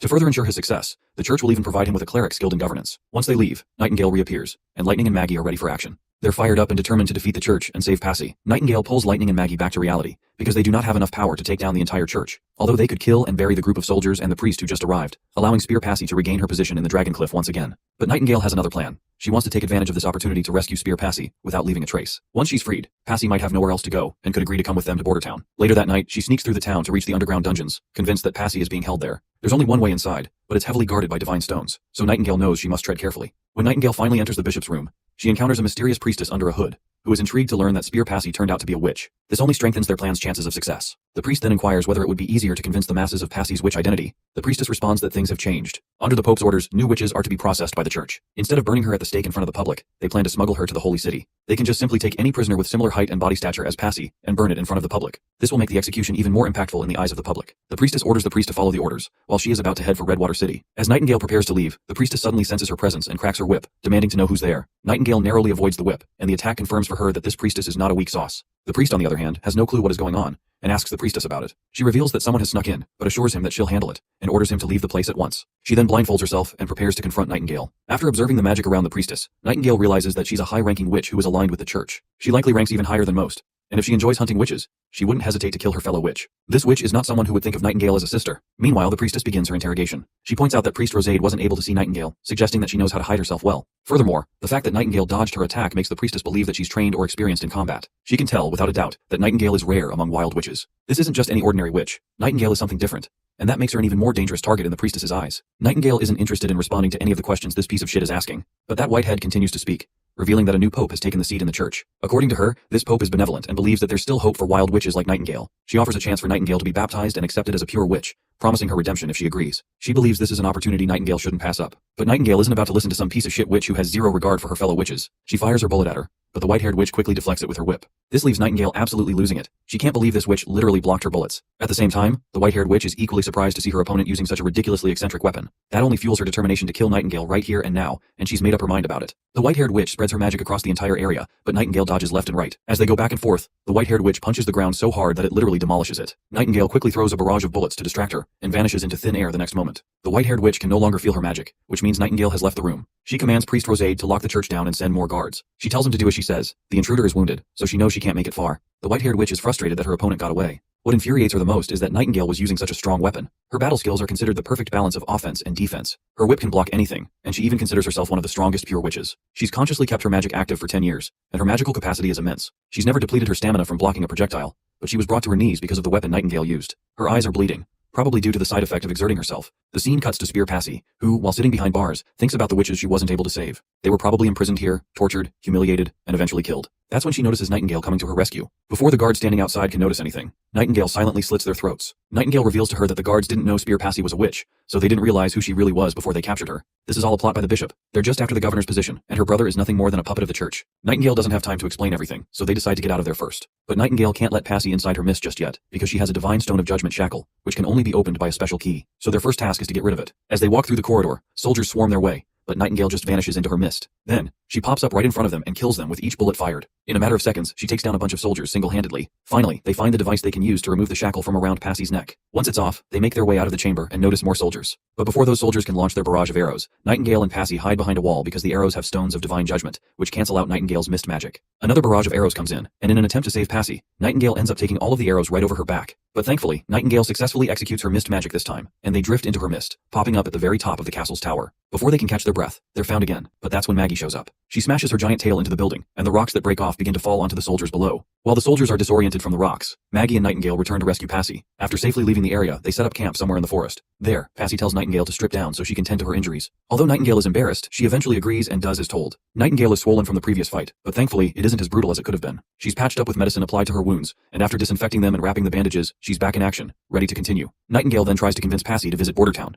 She tells her that the town is a sanctuary, a kind of holy mountain for witches. If she isn't interested, she can always leave, but the offer is there. With all the details and persuasion, Passy agrees to go with them the next day, which lights up Lightning's mood. Around a bonfire, Nightingale points out that the church will likely contact the holy city about what happened, and they'll need to eliminate any messengers they send. It's only a matter of time before things escalate. 3 days later, the church and its divine soldiers are leaving the Dragon's Cliff, but just as they think they're in the clear, they're ambushed by Nightingale's group. Ash drops down from the sky like a goddamn meteor, obliterating a soldier with a single swing. The remaining soldiers rush toward her, but they meet the same fate. Andrea doesn't want Ash to hog all the spotlight, so she joins in, using her divine arrows to take down even more soldiers. The two of them make it clear that they're a force to be reckoned with. Nightingale also joins in the fray, and right at that moment, the white-haired witch pops out from the carriage. She quickly deflects all of the bullets Nightingale shoots at her, but she still ends up staring right down the barrel of Nightingale's gun. But the game is on, and both ladies engage in a Hollywood-level action scene. While Nightingale continuously shoots a barrage of bullets, the white-haired witch does her best to keep up, but it's clear she's struggling. Nightingale is easily overpowering her this time. Nightingale doesn't seem to be running out of bullets, but the white-haired witch already looks exhausted and on the brink of giving up. Eventually, the poor witch takes a bullet right over her shoulder, then another right over her chest. After taking a few more bullets, she's down for the count. She tries to retaliate even after being brutally injured, but Nightingale throws a divine judgment stone atop her, rendering her powers useless. Nightingale then points the barrel of the gun at the lady, and with the final bullet, she ends the poor witch's life. In the dead body, she finds a letter pendant with a stamp. Nightingale then pulls away the blindfold from the lady's eyes, and when she does, she notices that the woman doesn't have eyes at all. By the look of the scars, she can tell that this poor girl didn't have a comfortable life. But thankfully, from now on, she won't hurt any more witches, and she won't suffer any longer either. Lightning then approaches with a bastard who's been running away. He looks like a priest or bishop, judging by his clothes. Nightingale pulls off the piece of cloth stuffed inside his mouth, and as soon as the cloth is out, the bastard begins yapping about how they dare to murder one of Archbishop Tayfun's pure witches. But Nightingale tells this bastard that he better start worrying about himself. She stands over him, pressing her leg down, shoving the cloth back into his mouth, and then tells Lightning to hand him over to Iron Axe, as he's very experienced in interrogation. The other ladies also arrive after sweeping the battlefield, and Andrea is surprised that Nightingale took the life of a witch instead of sparing her. But Ash responds that she was just a puppet of the church. Not to mention, some witches are even worse than mortals, and she's never seen demons or devils imprison someone to torture them for years. Ash extends her hand towards Nightingale and assures her that she did a great job, so she shouldn't feel bad about it at all. Nightingale grabs her hand promptly, feeling happy that even Ash can be comforting. Lightning and Maggie also place their hands over their friends' hands, and out of the 5 of them, only Andrea remains without her hand over the group. Although she doesn't like touching hands, as a gesture of friendship, she eventually places her hand over the others. Then, they all raise their hands upward to the sky, celebrating the victory they've had. After their successful mission, the victorious witches return to Border Town, where all of them are already present outside to greet them. All of the witches concern themselves by asking the returned party about their well-being and all that stuff. The prince is also standing there, and when Nightingale looks at him, Roland promptly tells her to go take a hot shower and rest up. He's left a lot of dried fish snacks in her drawer. Later, all of them have a feast together and spend the time of their lives enjoying each other's company. After dinner, when the prince returns to his office, he finds Nightingale there. He promptly asks her if she's not going to sleep. But well, if Nightingale had gone to sleep, she would have missed hugging him today, so she stayed here. She claims she's been itching for this hug ever since they were in the castle garden. Suddenly, Spear Passy arrives outside the office, and when the prince gives her permission to come in, Nightingale retreats into her mist, while Passy promptly enters the room. Once they settle down with tea laid out, they begin their conversation. Once the prince reveals everything to her regarding church and the threat of devils, Passy starts by saying that she has considered his requests. She states that while losing absolute authority, adopting the same laws, following the same markets, and abolishing succession through inheritance, are all things she can agree to. She's curious and wants to know if he's really planning to enforce these changes throughout the entire western region. As far as she's concerned, that would weaken the entire elite class, and his reputation as a traitor would be solidified. The prince then responds that this is why he's not forcing them to accept it. His main concern is divine war, which is going to define their fates, while elite's opinions are not something important to consider. He adds that he's not planning to kill them off. He just hopes they can adapt to this new order. They'll still keep their lands, and the only thing they'll lose is their absolute governance. He is sure that they will make a smart decision. Passy acknowledges this and realizes he won't be changing his mind. She also understands that if she doesn't agree to his terms, his army will likely sack her lands. The prince clarifies that what he lacks most are subordinates, especially managers with experience in bureaucracy. He reassures her that, as he said, she won't lose her territory, and she'll even be able to appear publicly as a witch without fear of threats from the church. Passy then states that she also has a condition before shaking hands. After he helps her take back Dragon's Cliffs, she'll only stand by his side once Timothy is overthrown. Hearing this, the prince recognizes it as a good answer. While it's not an outright rejection, it leaves room for negotiation. He realizes he'll have to prove that unifying Grey Castle isn't an empty promise if he wants her full support. With that in mind, the prince agrees to her terms, deciding it's a deal. Afterward, Passy humbly asks if she can also attend some of the witches' classes. The prince, surprised by her odd request, reminds her that their curriculum is still quite elementary, and she might not learn much from it. Passy responds that she finds their arithmetic fascinating. It's unlike anything she's ever seen before. Later, the prince goes down into the chambers where the priest they captured is locked up. As soon as the priest sees the prince, he begins yapping nonsense. But Iron Axe quickly shuts him up, warning that if he doesn't want to go through the same pain as last night, he should get to the point and start spilling everything he knows. Terrified, the man begins to talk and introduces himself as Campus, a resident of Hermes. The prince asks who the witch traveling with him was and what her position in the church was. Campus explains that her name was Aurora, one of Archbishop Tayfun's pure witches, but she never held a real position within the church. The prince then questions Campus further about the pure witches. The man promptly reveals that pure witches are individuals raised by the church and can only be controlled by archbishops or the pope. He admits he doesn't know much else about them. As soon as the prince hears this, he realizes that the church is highly secretive about their pure witches, but he now has more intelligence to use in his fight against them. He then questions Campus about the purpose of plotting against the Dragon's Cliff Marquis, and why Aurora was being sent to Hermes. Campus claims he doesn't know the full details. His job was only to watch over Aurora, and only she knew the true objective. As for why she changed her mind and decided to return, it was because Aurora discovered that Passy was a real witch. The new pope had decreed that all captured witches should be purified in the holy city. Hearing the mention of pure witches, the prince presses Campus further, asking why, if pure witches are sinless, the church would hide their existence. Campus responds that some followers aren't faithful enough to accept the existence of pure witches, so it's only a temporary measure. They then ask Campus what his destination was after Dragon's Cliff. Campus reveals that their next stop was Redwater City, followed by Wasteland Fortress. He adds that this was all he knew, as Archbishop Taefun didn't mention a return date. They were instructed to remain at the fortress and await further orders. The prince begins to think about how these three locations, Dragon's Cliff, Redwater City, and Wasteland Fortress, are all near the western region's borders. This makes him wonder if the church's real target might be Border Town. Prince then asks this guy if he is not curious about what awaits him. The priest simply says that it doesn't matter what anyone does to him, as God will be the one to judge them in the end. Iron Axe decides to spend another night torturing the man to change his attitude, but the prince stops him, telling the priest that he will indeed receive judgment, but not from God. It will be decided by the people. The next day, in the middle of the town, the prince addresses the gathered citizens. He declares that he is here to show them an utterly shameless criminal. The soldiers throw the priest into the crowd for all to see, and the prince continues, explaining that the church has been hiding the truth from the very beginning. Had this priest not been captured, they would never have learned of such horrifying news. The church proclaims witches as filthy devils, but in reality, both the pope and the archbishops are enslaving witches on an alarming scale. The prince questions the priest if this is all correct, to which the terrified man quickly replies with a yes. The townsfolk are shocked, unable to believe that the church would do such a thing. Some even question if he is really a priest from the holy city. The prince reassures them, stating that the priest was sent to Grey Castle, and all his documents can verify his identity. His uniform badge, along with various letters, are plenty of evidence. Prince addresses all the citizens and tells them to remember his words, the church is enslaving witches. He explains that the church kidnaps young girls from everywhere and forces them into nunneries. There, these girls are treated like livestock. Only a small percentage become witches and receive further training, while the rest are used as the church's toys. To acquire more witches, the church doesn't just pretend to adopt orphans, they even hire criminals to kidnap them. The prince urges everyone to think about it. If the church were still active in this town, they would have lost Miss Nana. The prince tries to sway the crowd emotionally, asking them if they would ever want Nana to be destroyed by the church. Of course, the people unanimously say no. Miss Nana is no devil. She healed burns and has been a part of their lives as she grew up before their eyes. The prince then reveals that the church needs witches to maintain their power. He reminds the townsfolk of the incredible benefits of magic they've seen, Miss Nana's healing ability, Miss Lily's disinfecting magic, and so much more that could improve their lives. The prince continues to explain more ways witches have helped improve the town. For example, the army's firearms and the steam engines used in the mines are gifts from witches. However, like anything else, these tools can be used for good or evil. They can defeat demons but also harm innocent people. The prince warns that the church aims to use these tools to oppress the people because they see anyone outside their religion as damned. He calls out the hypocrisy of the church, pointing out how their actions contradict their supposed sense of justice and the teachings of their own God. The prince urges his citizens to consider the consequences if their children were kidnapped by the church, only to become tools. The prince then turns to the priest, asking if he has anything to say in his defense. The priest, overwhelmed, admits it's all true and confesses to his crimes. The prince addresses the townsfolk, asking for their input on the matter. Without hesitation, the people unanimously vote to execute the priest. The scene shifts to Spear Passy, who has just finished signing the contract and the unification memorandum. She questions the prince about the recent execution, pointing out that publicly killing a priest is essentially a declaration of war against the church. The prince firmly states that he has no regrets. Declaring war on the church was necessary because they are enemies that Border Town must defeat, no matter the cost.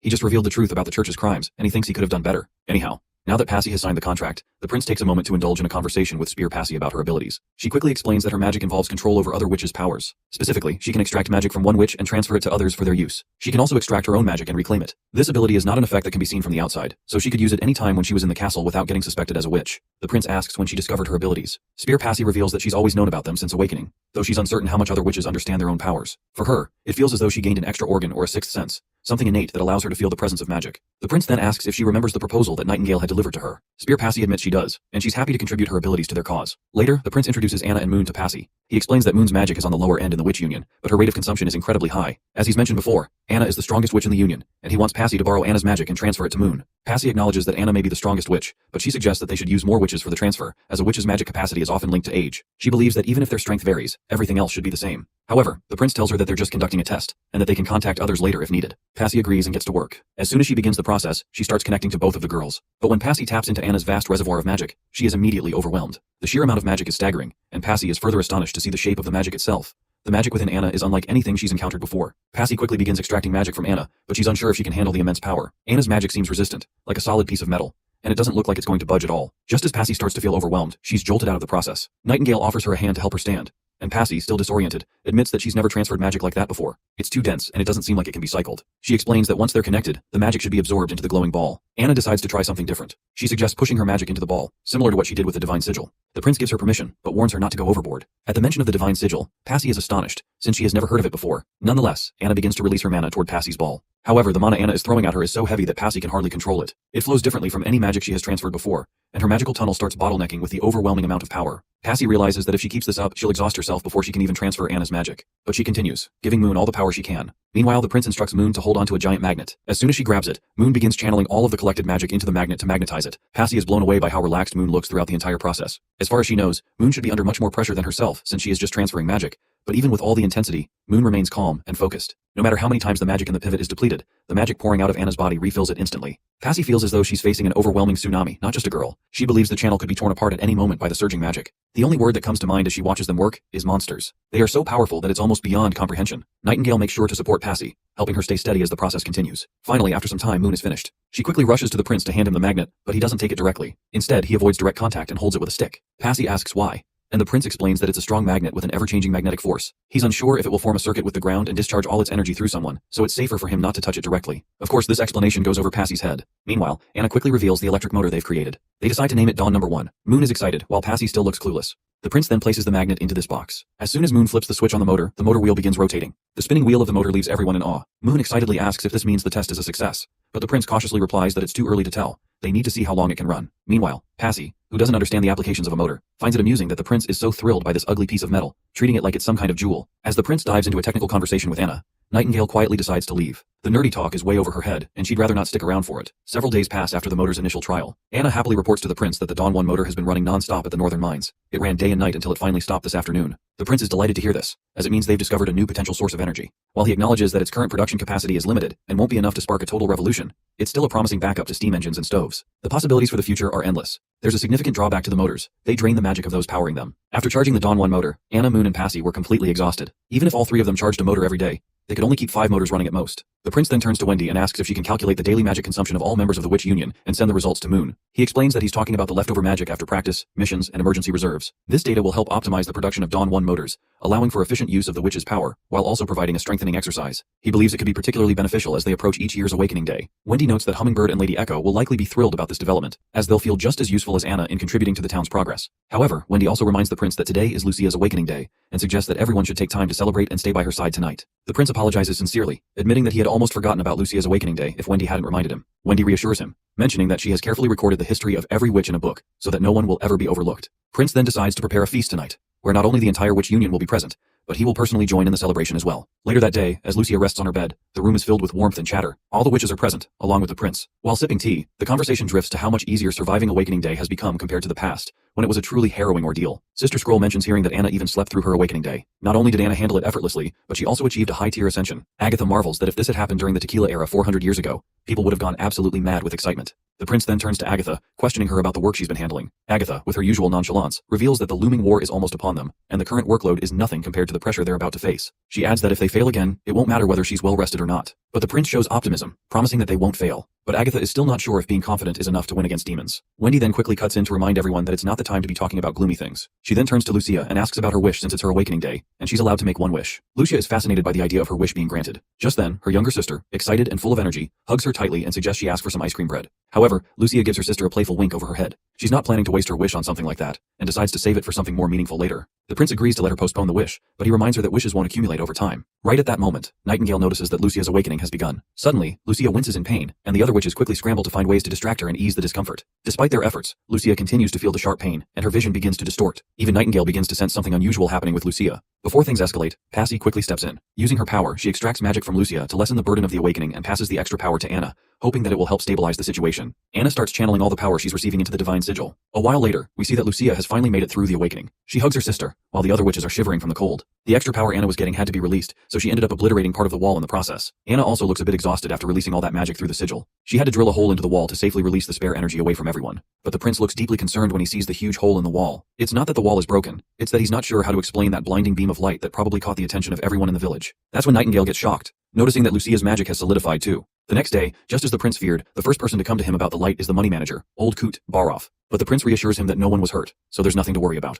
He tells him to spread the word that the light everyone saw yesterday came from the fourth prince capturing lightning from the sky, as he plans to illuminate the town for his citizens. Since the prince is already building electricity infrastructure around the town, it'll be easier to explain it to the townsfolk. Soon, they'll have a new divine source of power that can light up the town like it's daytime. We then see Carl coming to meet the prince, and not just Carl, but also Kyle, Sichi, Iron Axe, and his knight. They all have one thing on their minds: the light they saw last night. Iron Axe wants to know if that was an attack by the demons, while Kyle Sichi makes a wild guess that it was from the divine sigil. Once they get the assurance they need, they promptly start to leave. Lastly, the prince's sister comes to visit him. He nearly chokes on his tea when he sees her there, and quickly starts reassuring her about what happened yesterday. But it seems like his sister already knows what happened, though she's a bit more interested in why it happened. According to Miss Agatha's explanation, anti-phase pain can be avoided in both awakenings and coming-of-age events through practicing abilities and exhausting their magic. This theory matches the rough logic they worked out themselves. Slumber Island has been fine following that method, but the question remains, why was Lucia affected by anti-phase? However, Lily isn't too surprised. Since coming to Border Town, she feels like she's seeing high-tier awakenings every day. The prince then states that he has a hypothesis about Lucia. It might be the key to what happened. He notes that her academic performance has improved a lot recently. Apparently, Lucia White hails from a family of merchants in Golden Wheat City, so she already had a background in literacy and mathematics. Since she also has no trouble understanding natural sciences, her academic achievements have been excellent. While Tilly doesn't doubt the prince's claim that a deeper understanding of the world can lead to evolution, she's not sure how this relates to magic antiphase.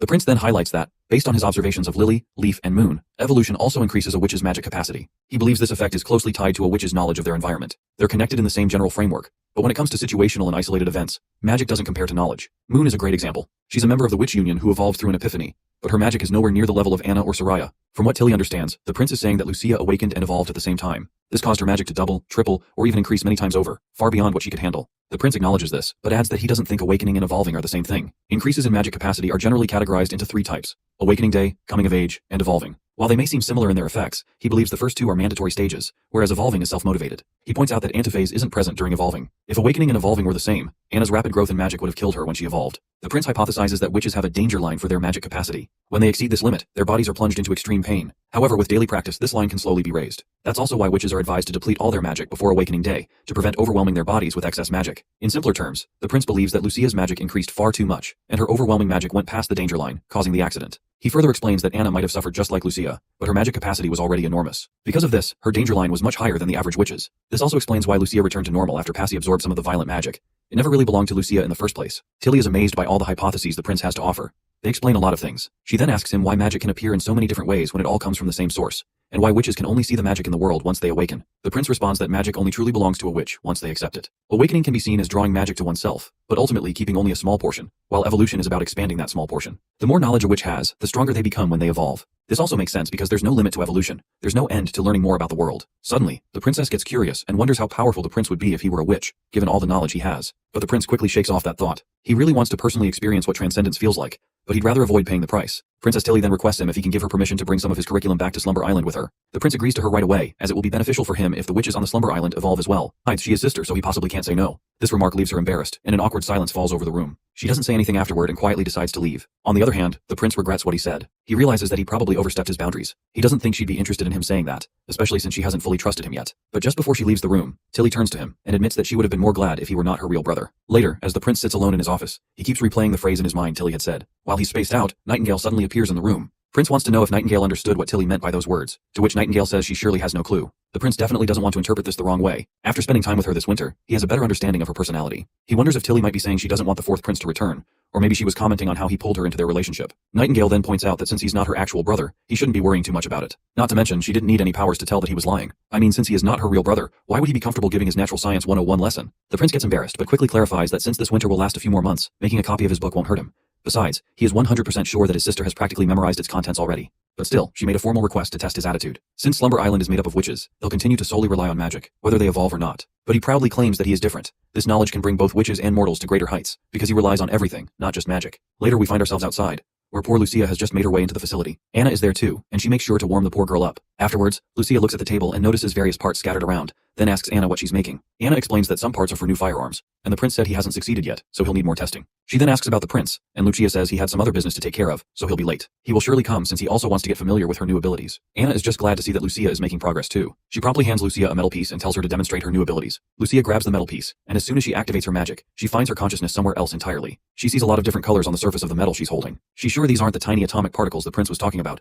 These squares and spots are far too big to be those. Anna reminds Lucia that there's a larger category above atoms, known as elements. Lucia agrees, and explains that she read about how atoms form larger clusters based on different combinations, and the properties of those clusters depend on their structures. Judging from the prince's descriptions and categorizations, she's confident that's what she's seeing. Anna seems to finally understand. Based on her own knowledge, she suggests that this might be a branching ability, a rare talent among matured witches. Anna recalls Agatha mentioning that such rare abilities only appear during a witch's maturity day, and they're closely related to the witch's main ability, possibly enhancing or balancing it. So in the same way, since Lucia's main ability is disintegration and restoration, these color blocks might be a guide for her to dissect specific elements. She then encourages Lucia to try extracting a single element. As soon as Lucia begins, a light starts to illuminate. She successfully extracts another material from the metal, though the process is exhausting, and she takes a rest. Meanwhile, Anna inspects the result. She realizes it might be a new alloy formed from raw iron and other elements, though she isn't certain. However, she decides she can run a small experiment to confirm it. She hypothesizes that Lucia can extract specific elements from a whole object. However, the remaining elements don't just fall apart, they rearrange themselves according to certain rules when they lose those elements. If this is true, Anna is convinced that even every useless byproduct can be reproduced in Lucia's hands. The scene transitions to a black boat sailing across the sea. The boat captain inquires about the type of business the onboard merchant intends to conduct in the western region. He warns that the area once produced jewelry and furs, but such industries have long since disappeared. The merchant speculates whether the population there might have turned to banditry, but the captain dismisses the idea as outdated. Ever since the fourth prince took over Bordertown, the western region has been really strange. No one knows what he's doing there all day. Still, any merchant traveling there seems to do well, whether it's food, clothing, or anything else. Everything sells. Hearing this, the merchant hopes he won't return empty-handed. However, even if he does, he doesn't mind much. After all, the main purpose of his trip is just to meet the leader of Bordertown, Roland Wimbledon. His identity as a rebel makes it inconvenient for him to travel openly as an ambassador. To circumvent this gentleman, who goes by the name Otto, disguises himself as a merchant. The disguise, however, comes with its own challenges. Otto must abandon his expensive attire, blend in with the crew, and endure the cramped quarters below deck, sharing the same utensils and living conditions as the sailors. Before embarking on his journey, Otto sought information about Bordertown by questioning local informants. From them, he learned that, on paper, the king would have to harbor deep animosity toward Prince Roland Wimbledon to assign him to a place as desolate as the western region. This theory aligns with Roland's tarnished reputation. However, the reality presents a stark contrast. Despite all of the shit and warfare that followed the former king's royal decree, Roland has secured an unshakable grip over the western region, and now poses a significant threat to the new king. Among the common folk, some claim that Roland has fallen to the devils, others say he actively recruits witches. Yet for Otto, neither of these allegations matter, so long as Roland holds a grudge against the church. In that regard, Roland is far more palatable to the kingdom of Dawn than Timothy. As soon as the ship reaches the shore, Otto is utterly baffled by the sight before him.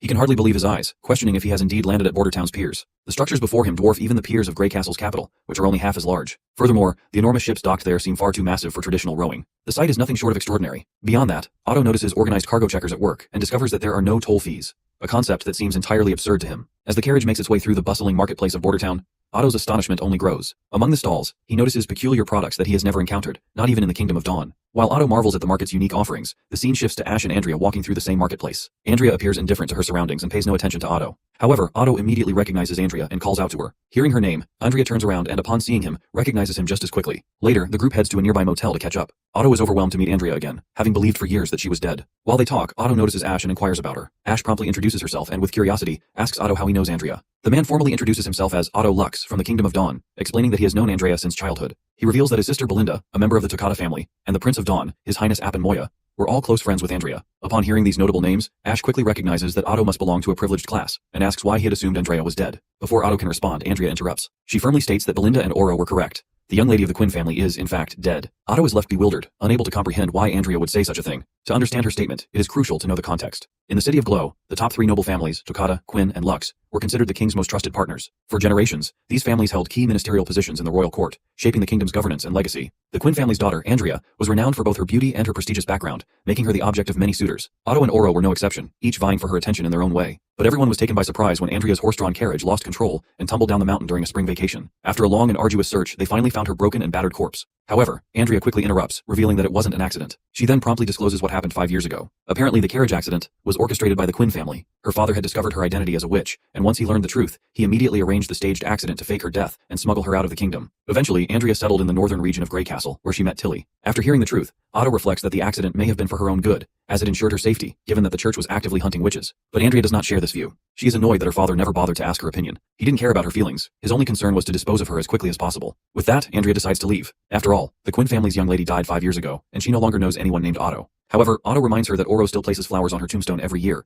as he is unable to forget her. But for Andrea, this is simply emotional baggage. She believes that Oro will eventually move on, just as she has. Despite this, Otto doesn't want her to leave just like that. The scene then transitions to Bordertown Castle, where Anna reveals to the prince that Tilly's 20th birthday is approaching. She asks the prince what he plans to gift her. Unsurprisingly, the prince doesn't even remember that Tilly's birthday is coming up. The fourth prince's memories are mostly filled with mischief, and he has never bothered to retain any memories of such occasions. You see, Tilly represents a dark period in the fourth prince's history, and anything related to her is buried deep in his memories. This is likely because she was the youngest child, and the king always held grand ceremonies for her birthday when he was alive. Even Timothy, who was spoiled the most, did not have that luxury. When Tilly came of age, all 4 regional leaders rushed to the capital to honor her. She even received gifts from Don Wolfheart and Eternal Winter. Timothy and Garcia were envious and wanted to teach her a lesson. Of course, the fourth prince was too cowardly to participate with his older siblings in this mischief, so he has no real memory of what happened. In the end, the older siblings poisoned the bear, and it died. Ironically, it was her favorite gift. Since he has no memories of her, the prince isn't sure how to approach the situation. But there is one thing on his mind. He decides to draw a bear and hopes to use Anna's abilities to pull off the gift he wants to give her. When the day of Tilly's birthday arrives, the prince shows up at her room with a giant gift box in his hands. Not only that, but he is also preparing to host a grand feast for her birthday celebration. Tilly is quite bewildered by this gift, as Roland has never given her anything before. He admits this is true, but quickly reminds her that he once gave her a goose feather quill. Regardless, he urges her to unwrap the gift. As soon as she does, she finds a cute panda inside. For some reason, she calls it a bear, so for the sake of it, we'll call it a bear too. Tilly gives the toy a hug, sinking into its softness and feeling incredibly cozy. If you want to know the story behind this creation, here it is. The fur of the toy was crafted by Soraya, and its canvas was made from a wolf cub's hide from the north. It is incredibly soft, and the design was entirely inspired by pandas from the prince's past life. You see, pandas are an ancient creature that has survived solely due to their cuteness. They are a common, universally beloved gift, and their charm is unparalleled. Well, it indeed looks like a panda, but since Tilly has never seen one, she assumes it's just a bear with unusual colors. The prince asks her if she finds it ugly, to which she quickly replies no. The prince then reveals that it's called a panda and is very popular. Tilly curiously asks if it's from another world. The prince agrees and explains that it's more than just a huggable plush. He urges her to pinch its neck. As soon as Tilly does, the panda activates. Its limbs begins to move, and she falls flat to the ground. The prince swiftly deactivates the panda and apologizes, explaining that he implanted an electric motor and gears inside to power its movements. He further elaborates that the motors inside are miniature versions of the Dawn 1 motor. Even if Tilly doesn't use it frequently, the panda can continue moving for 3 to 4 months on its current setup. He adds that the toy will stop moving once she pinches its neck again, making it perfect for her to take back to Sleeping Island. Although Tilly is fond of the gift, she can't help but ask why he would give her something like this. The prince responds with a question of his own, asking if she remembers what happened when she came of age. Tilly quickly remembers the incident and questions her brother if he poisoned her bear. The prince reassures her, saying it wasn't him, but rather Timothy and Garcia who were responsible. He admits, however, that he also bears some responsibility. If he had reported their mischief to his father earlier, it might never have happened. As the 2 siblings are catching up, a knock sounds at the door. Before opening it, the prince wishes Tilly a happy birthday and encourages her to put aside any unpleasant memories. This gesture leaves Tilly feeling slightly flustered. Meanwhile, on the other side of the door, Andrea and Ash are butting heads, each arguing about who arrived first to greet Tilly for her birthday. When the prince opens the door, he interrupts their bickering by breaking it down to them that he is the first to arrive, which naturally deflates both of the girls' moods. We then switch back to Otto, who is sinking into despair somewhere in the town. He's visibly upset by how Andrea dismissed their feelings, calling them nothing more than emotional baggage. It's been 2 days since their last encounter, and Otto has walked through every corner of the town in search of her. He even spent the rest of the day wandering around the market,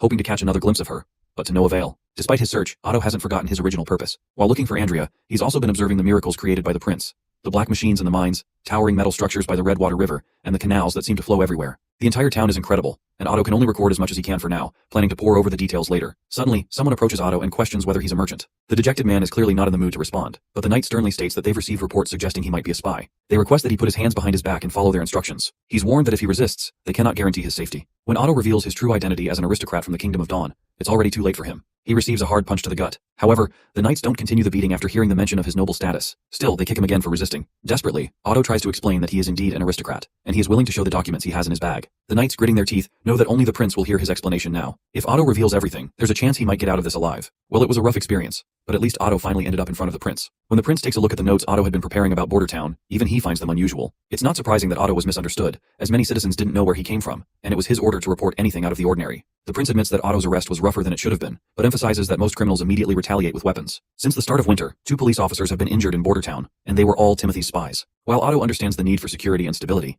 he raises a valid point.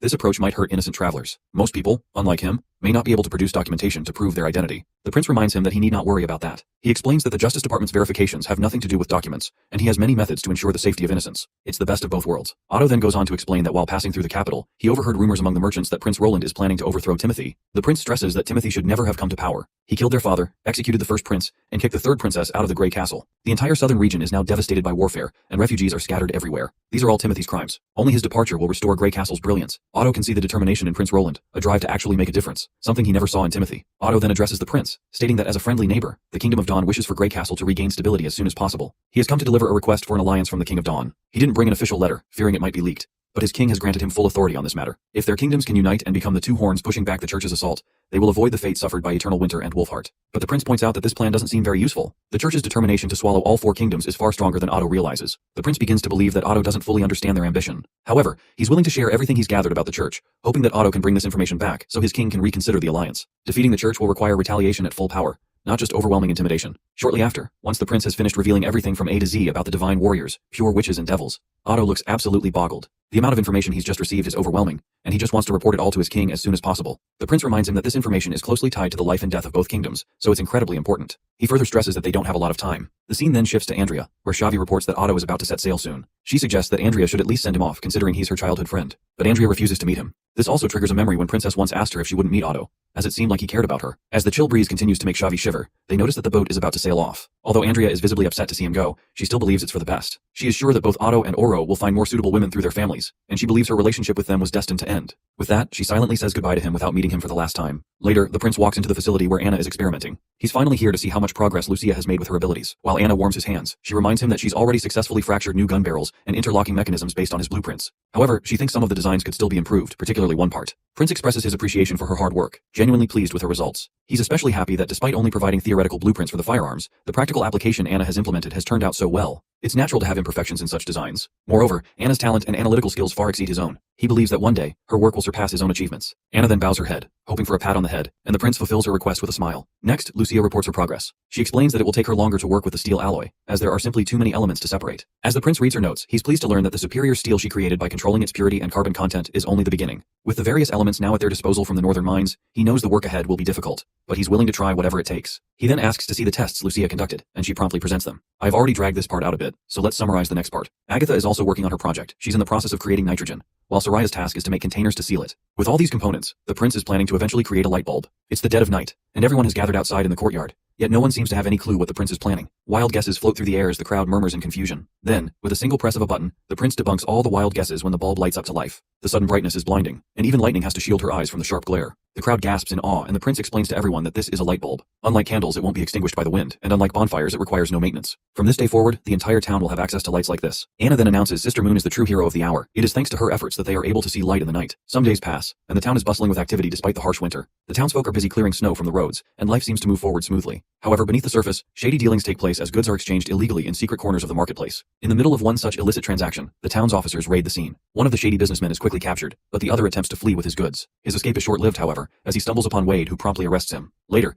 the two men are brought before the prince. With a cold, commanding tone, the prince demands they reveal their schemes. He warns them that any attempt to lie will result in harsher punishments. The bald man is the first to speak. Nervously, he admits that he had taken some wheat he purchased from the city hall and ground it into rough flour. He then mixed it with wild vegetables and baked it into bread to sell at the market. He insists that he was trying to stay within the law, as the prince had allowed the sale of foodstuffs other than staples. It was a small business that earned him a few silvers each month, just enough to get by without starving. The older man further explains that he couldn't afford to spare any more grains, so he sought out farmers who hadn't sold all of their produce to the city hall. Desperation drove him to buy directly from them, skirting the centralized distribution system. The guy with the yellow head quickly admits to his crime as well. He confesses that he sold grains illegally because he had no other choice. He claims that the city hall officials refused to purchase all of the wheat as promised, leaving farmers with surplus grain and no income. Selling the excess was the only way he could survive. This seems like a serious matter for the prince. Despite the repeated warnings about the illegality of privately selling staple food, some people still take the risk for extra money. However, the prince is more concerned with the city hall officials not buying up all his crops. To address the issue, the prince directly questions the city hall representative, asking if they refused to buy the crops. The representative respectfully explains that city hall didn't stop purchasing after the harvest, but prices were adjusted based on the quality of the wheat. At first, the price was nearly identical to the old rate, but when winter set in, most farmers didn't have proper storage facilities and were living in temporary shelters. As a result, the quality of the wheat they had plummeted, often becoming moldy, so the price had to be reduced. Most of the grain City Hall received was either wet or moldy, making it impossible to store further. As a result, City Hall halved the price. Yellowhead's face goes pale. In a panic, he tries to justify himself, claiming that getting half the price is basically the same as getting nothing. He complains that he worked all year only to receive such a low rate. To him, the situation felt worse than dealing with the black market. As far as he can tell, prices were supposed to be fixed and stable. That's when Old Man Barov steps in, sternly scolding the farmer. He points out that the farmer would have received the full price if he had sold the wheat on time. Barov accuses him of hoarding and asks if he really thought City Hall wouldn't notice his scheme. Barov explains that hoarders like him gamble on the town's food supply running low so they can sell their stock at 3 or 4 times the price. Now that the prince has heard both sides, he declares both of these guys guilty. The farmer, Soya, privately sold crops with malicious intent, so he'll be sentenced to 10 years in the mines. If he shows good behavior, the punishment could be reduced. As for this bald citizen who was also involved in the crime and used subpar grains to bake bread and sell it, he'll face 10 years of labor and a fine 3 times the profit he made from selling the bread. This will take effect immediately. The prince then addresses Sirius, the City Hall representative, and instructs him to turn this into an announcement. Pin it on the bulletin board. The prince wants all citizens to know every detail to prevent something like this from happening again. Finally, the prince turns to his knight and asks if it's true that Wade was the one who caught them. The knight confirms this, but explains that Wade went a little overboard. He pursued them without his uniform, and a passerby reported him for assault while the suspects were being transported. Knight Carter mentions that he's planning to reprimand Wade later. The prince reminds his knight that reprimanding Wade is unnecessary. In fact, he believes Wade deserves recognition for his actions. Wade had been operating as a plainclothes officer this time, which explains how he was fully aware of who the criminals were and how to reach them. Given his past experience as a patrol guard, Wade's familiarity with the streets and his natural aptitude for detective work made his approach effective. The prince is already considering inviting Wade to join the public security department in the future. Nightingale could use an extra hand, and Wade's skills would be a valuable addition. The scene then transitions to the deep tunnels of Hermes, where Archbishop Tayfun is accompanied by a witch. It is Tayfun's first time in these depths, and he wonders if the Pope truly intended for him to be here. The witch reassures him, reflecting on Tayfun's tireless work for the church and suggesting that the Pope must place complete trust in him. She explains that the rules of the past are no longer suitable for the war that lies ahead. The will of God, she believes, should no longer be reserved for a select few, but must inspire every believer, preparing them for the final challenge. Typhoon, however, finds himself concerned about the adjustment of the two newly appointed archbishops. It had already taken them a long time to accept the existence of pure witches. The two guys he is talking about are Soli Dare, a member of the Divine Punishment Army, and Edward, from the Justice Court. The witch explains that if it weren't for pure witches, who else would be able to carry out black operations for the archbishops? She continues, suggesting that, besides their usefulness in such tasks, witches can also offer other forms of relief, whether it's through intimacy, releasing anger, or satisfying different desires. The feeling of a witch, she claims, cannot be compared to that of a mortal woman. Tayfun gets uncomfortable with her words, and quickly tells her to stop making such jokes, especially to someone his age, who already has one foot in the grave. Finally, they reach the dead end of the chamber, where a witch with a veil over her face awaits. She informs them that the Pope is currently experimenting with magic stones. She warns that if they are carrying any stones of divine judgment, they must hand them over, as they could interfere with the magic inside. Reluctantly, Tayfun hands over his stone of divine judgment. The gate leading to Pope finally opens. As soon as he steps inside, he meets Maine, or rather, he meets Zero, who is impersonating Maine. The fake Maine quickly tells Tayfun to make himself comfortable, but the old man refuses. He insists on maintaining formality, as he is bound by the church's rules. However, Maine reminds him that he is giving the order. Reluctantly, Tayfun finally sits across from Maine, the two men facing each other. Tayfun reports that he has captured 3 witches, as Maine had ordered the capture of any witches. However, during the extraction of one of them, she managed to escape and killed the entire squad in the process. Since then, no one has been able to track her down. Because of this, they've lost 16 followers to this witch, 4 of whom were in training to become divine punishment soldiers. Tayfun warns that if this happens again, the members of their order will begin to fear participating in such operations. Maine reminds his old junior that combat witches are rare, and most of the fallen witches lack the power to resist. He assures Tayfun that incidents like the recent one are unlikely to occur frequently. He explains that every fallen witch represents the potential creation of 2 divine punishment soldiers, which are desperately needed. The pressure on the Hermes perimeter increases every day, and the church urgently requires more soldiers to defend against the demons. Tayfun is surprised by the logical and pragmatic demeanor Maine is displaying, noting how much more mature he seems since his inauguration as Pope. Shifting the focus, Tayfun shares some good news. Most of Wolfheart and Arista now support the church, excluding a few resistant cities. Eternal Winter, as expected, remains as weak and uncooperative as ever. Tayfun reports that the Holy City's resources are projected to double by next summer, along with a significant increase in the size of the Divine Punishment Army. He also notes that the Kingdom of Dawn is facing riots, sparked by the royal court's crackdown on church followers. Despite the pressure from their aristocrats, Tayfun is confident the church's supporters in the kingdom can hold out until the end of winter. Maine is pleased with this report, and announces plans to adjust next year's priorities. Grey Castle will take precedence, while the Kingdom of Dawn will be deprioritized and addressed last. But Tayfun reminds his senior that the church's resources are currently focused on the Kingdom of Dawn. Shifting their efforts to Grey Castle would require significant effort and time to reorganize. Maine, however, counters by stating that Grey Castle is already in ruins. The royal decree for the throne and the distribution of berserker pills have fulfilled their purpose, plunging Grey Castle into chaos. In contrast, the turmoil within the Kingdom of Dawn is internal, driven by their own instability. It is only a matter of time before they destroy themselves,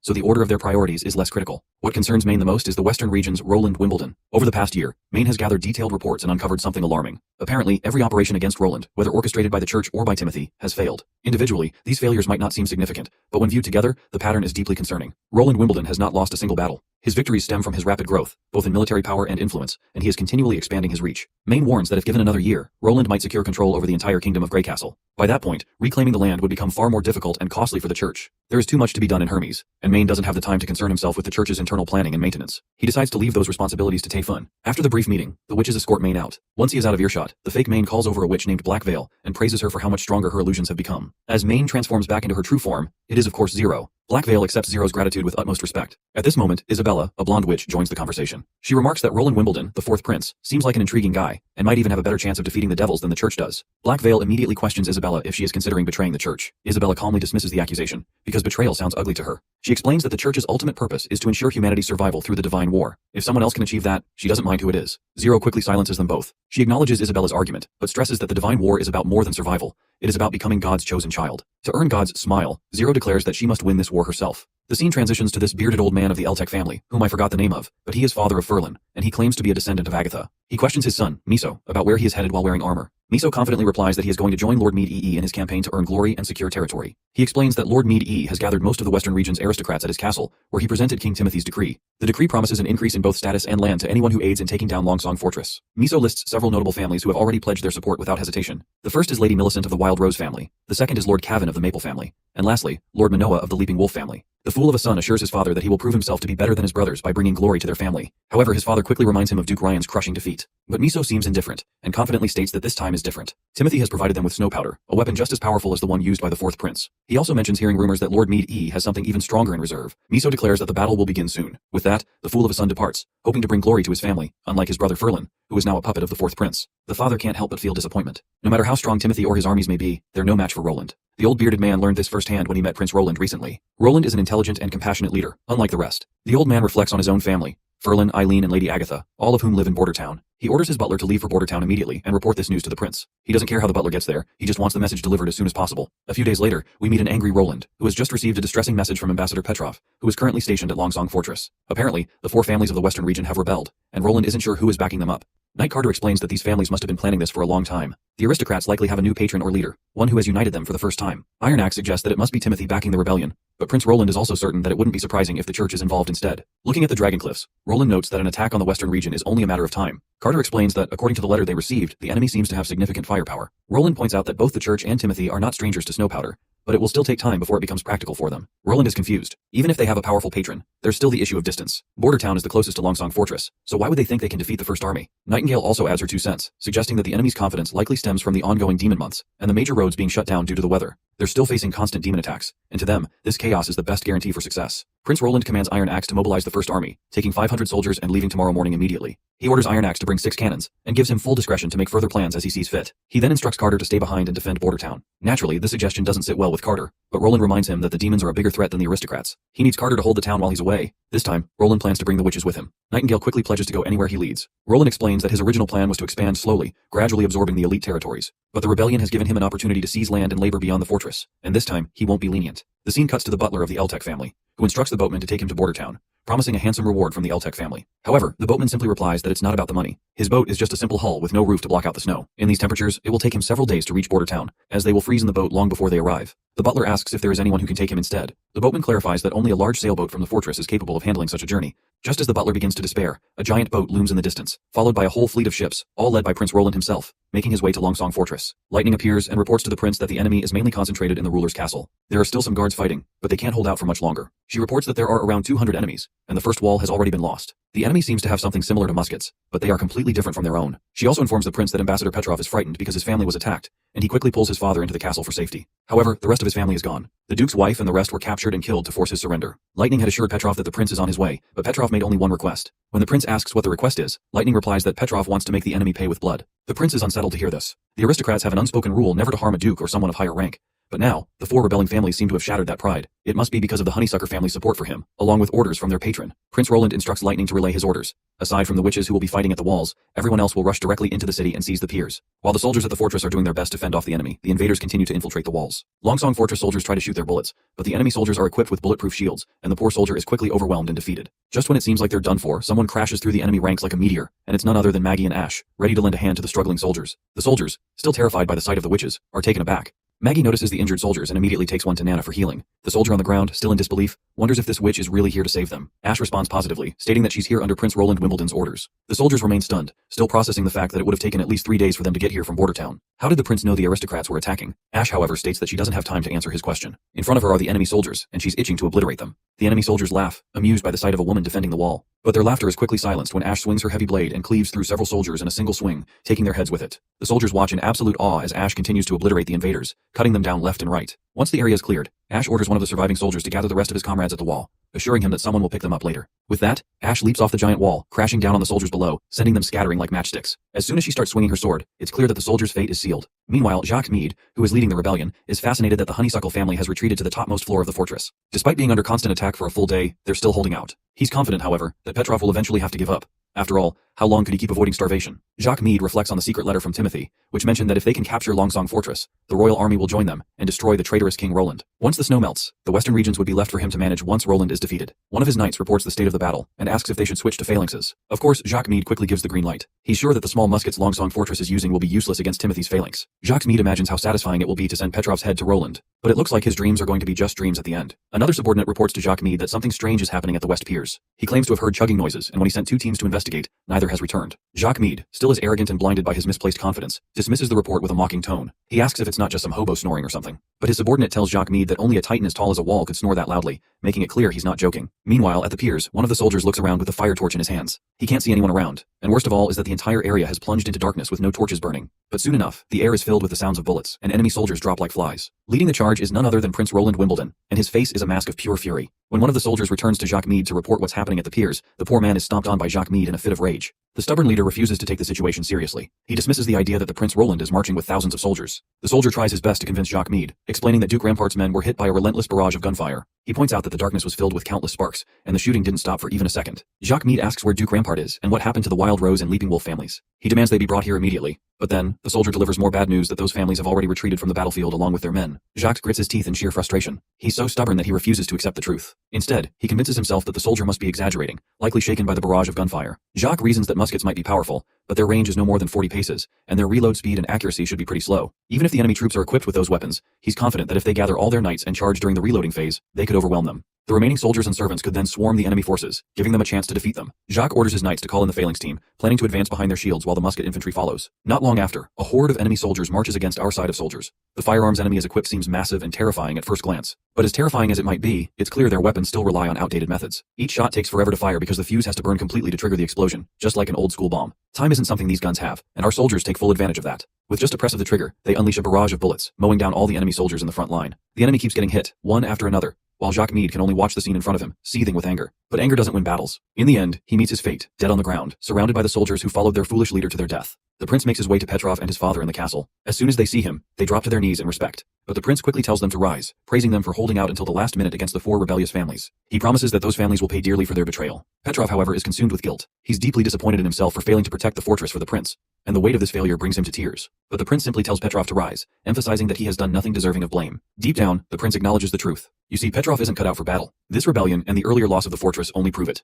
But that doesn't make Petrov useless. Far from it. He's a natural when it comes to management, business, and seizing opportunities. While Petrov may not be a commander or capable of defending himself against military schemes, that doesn't mean he isn't a good ruler. In fact, the prince is already thinking of giving him a place far from the bloodshed of battle, where his talents for leadership and commerce can truly shine. The prince tries to reassure Petrov, explaining that this rebellion had to have been orchestrated from top to bottom. The enemy disrupted the order in the western region to steal what wasn't theirs. They committed horrific crimes, killing civilians from every class. Today, countless citizens have lost their families and homes. But the prince makes it clear that he doesn't plan to let those bastards win. He acknowledges that Petrov's resistance kept the fortress from falling into an even greater disaster. The bravery and courage of everyone here are worthy of the highest praise. However, the prince reminds them that the battle isn't over. The rebels are running as fast as they can, and now is the time to strike back. The prince vows that no enemy will escape justice, whether they're hiding in the territories of the 4 families or even in the capital. The mastermind behind this rebellion will be held accountable. Starting tomorrow, the prince declares, the First Army will march to conquer the rest of the western region outside Longsong Fortress. Any aristocrat who dares to resist will be dealt with on sight. He orders his army captain that he wants the western region to be unified by next week. Iron Axe salutes the prince, acknowledging his orders. And it's not just him. All the soldiers stand tall and salute their lone prince, recognizing him not just as a leader, but as their king. The scene transitions to René Meade, the younger brother of Meade Jacques,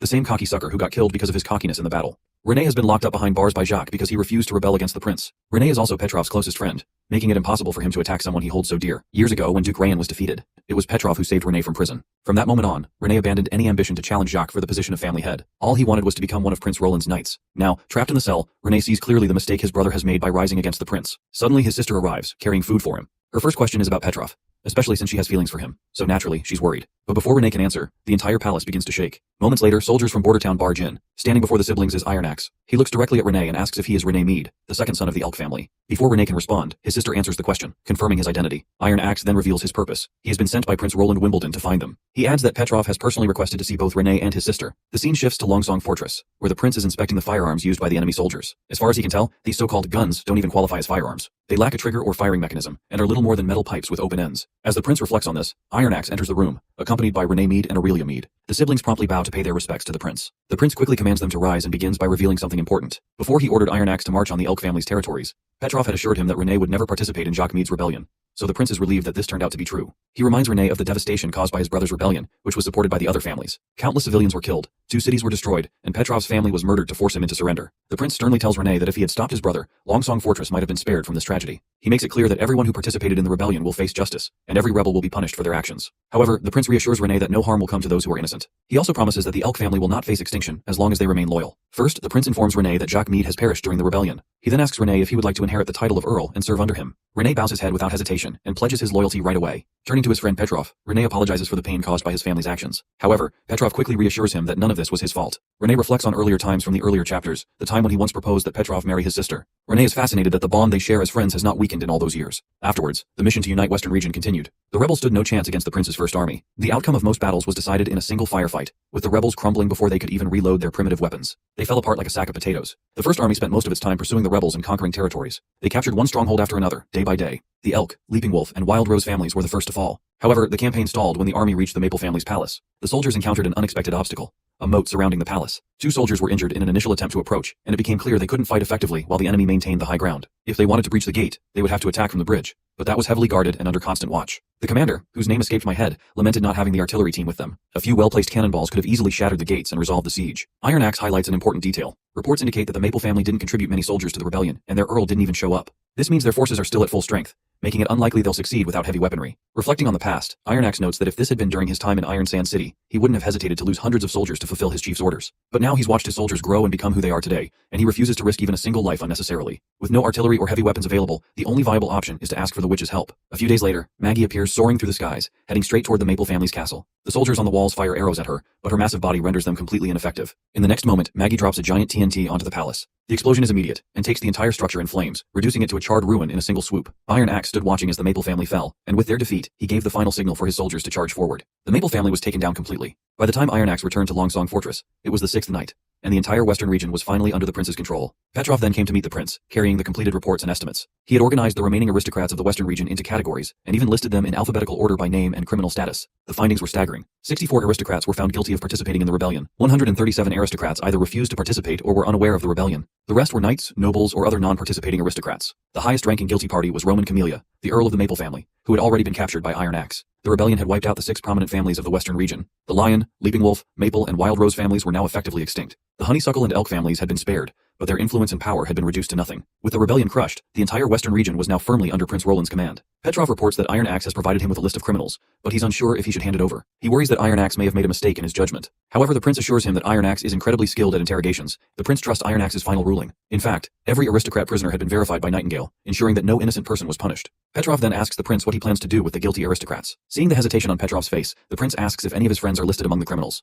Petrov replies that none of his friends are involved, but he's concerned that executing the criminals might pose a risk to his rule. He worries that doing so could stir unrest and opposition among the citizens, leading to potential rebellion against his leadership. The prince, surprised by Petrov's political maturity, realizes that Petrov has thoughtfully considered the consequences. He's impressed by how Petrov has set aside his personal feelings, weighing the outcomes of such a decision. Instead of growing bitter and cynical about the violence, Petrov has learned and matured from it. The prince reveals his plan to Petrov, explaining that he intends to publicly announce the entirety of the situation. He will list the names of the rebels, including aristocrats, soldiers, servants, and guards. The organizers who directly instigated the rebellion will be executed, along with others who committed murders. The remaining rebels will be sent to other mines for labor. In the end, only 5 or 6 aristocrats will be executed. The public will likely assume that the rest were spared because of their expired privileges. The prince believes that, after this, no one will consider the actions cruel or unusual. After all, rebellion is a grave offense. With the obstacles in the western region now cleared, the prince is confident that the new laws and systems will be respected and implemented without hindrance. He sees this as a significant step toward building a true city, where order and structure prevail. The prince plans to begin the renovation of his fortress, starting with the installation of French windows. 3 days later, the prince gave a speech at the Longsong Fortress Theater. First, he offered condolences for the rebellion's casualties and distributed a pension. Then, he made some announcements about his new policies.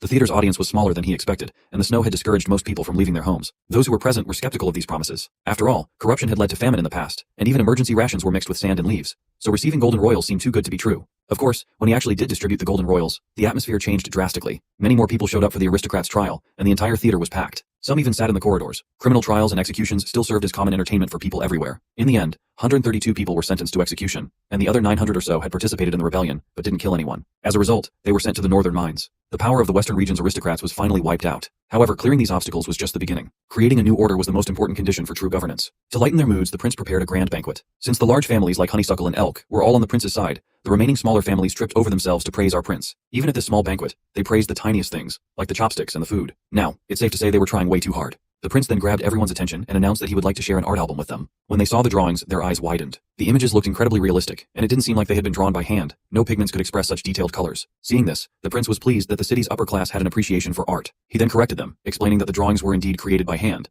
But the distinction was that the artist was a witch, and her pigments were made with magic, which was used in every image. As soon as the mention of witches came, everyone's mood dropped faster than the guy who always make dad leaving me jokes in the comment section. The church's influence has been eradicated long ago, and the prince assures them that witches are not much different from normal citizens, something he has emphasized many times. Of course, they believe the prince and are ready to place their faith in his words. He then shows images of former aristocrats from the western region in the album, such as Tegu Pine, whom he believes most of them would even personally know. He currently lives in Bordertown, and this album serves as a record of his life there. As they can see, Tegu Pine is an aristocrat living under the new order. He is currently training in marksmanship to protect Bordertown, and once the turmoil settles, he plans to take his daughter and servants hunting in the misty forest. Ever since selling his territory to the prince, he has settled in Bordertown. His noble rank has been raised by one level, and his family's assets have grown many times over. The prince then reminds them how he has already revealed his plans to build a city in the western region. So Bordertown, Longsong Fortress, and the land in between will become one. Of course, this unification will be in terms of administration. In other words, the new city will follow the same laws and policies the prince has set up. This is part of the reason why he needs to collect aristocratic territories and assume bureaucratic powers. One person questions what will happen to their lands. The prince assures them that the land will still belong to them. Under this new order, any invasion attempt will be dealt with by the military. As long as everyone follows the law, there will be more opportunities for them to profit than they could ever imagine. The principle is similar to the cake he is cutting right now. Why settle for a small slice now when they can have a much bigger piece? None of them have been to Bordertown, so it's normal that no one knows just how much bigger it can be. During the two previous quarters, Bordertown income has reached 30,000 golden royals. Of course, this revelation boggles everyone's mind.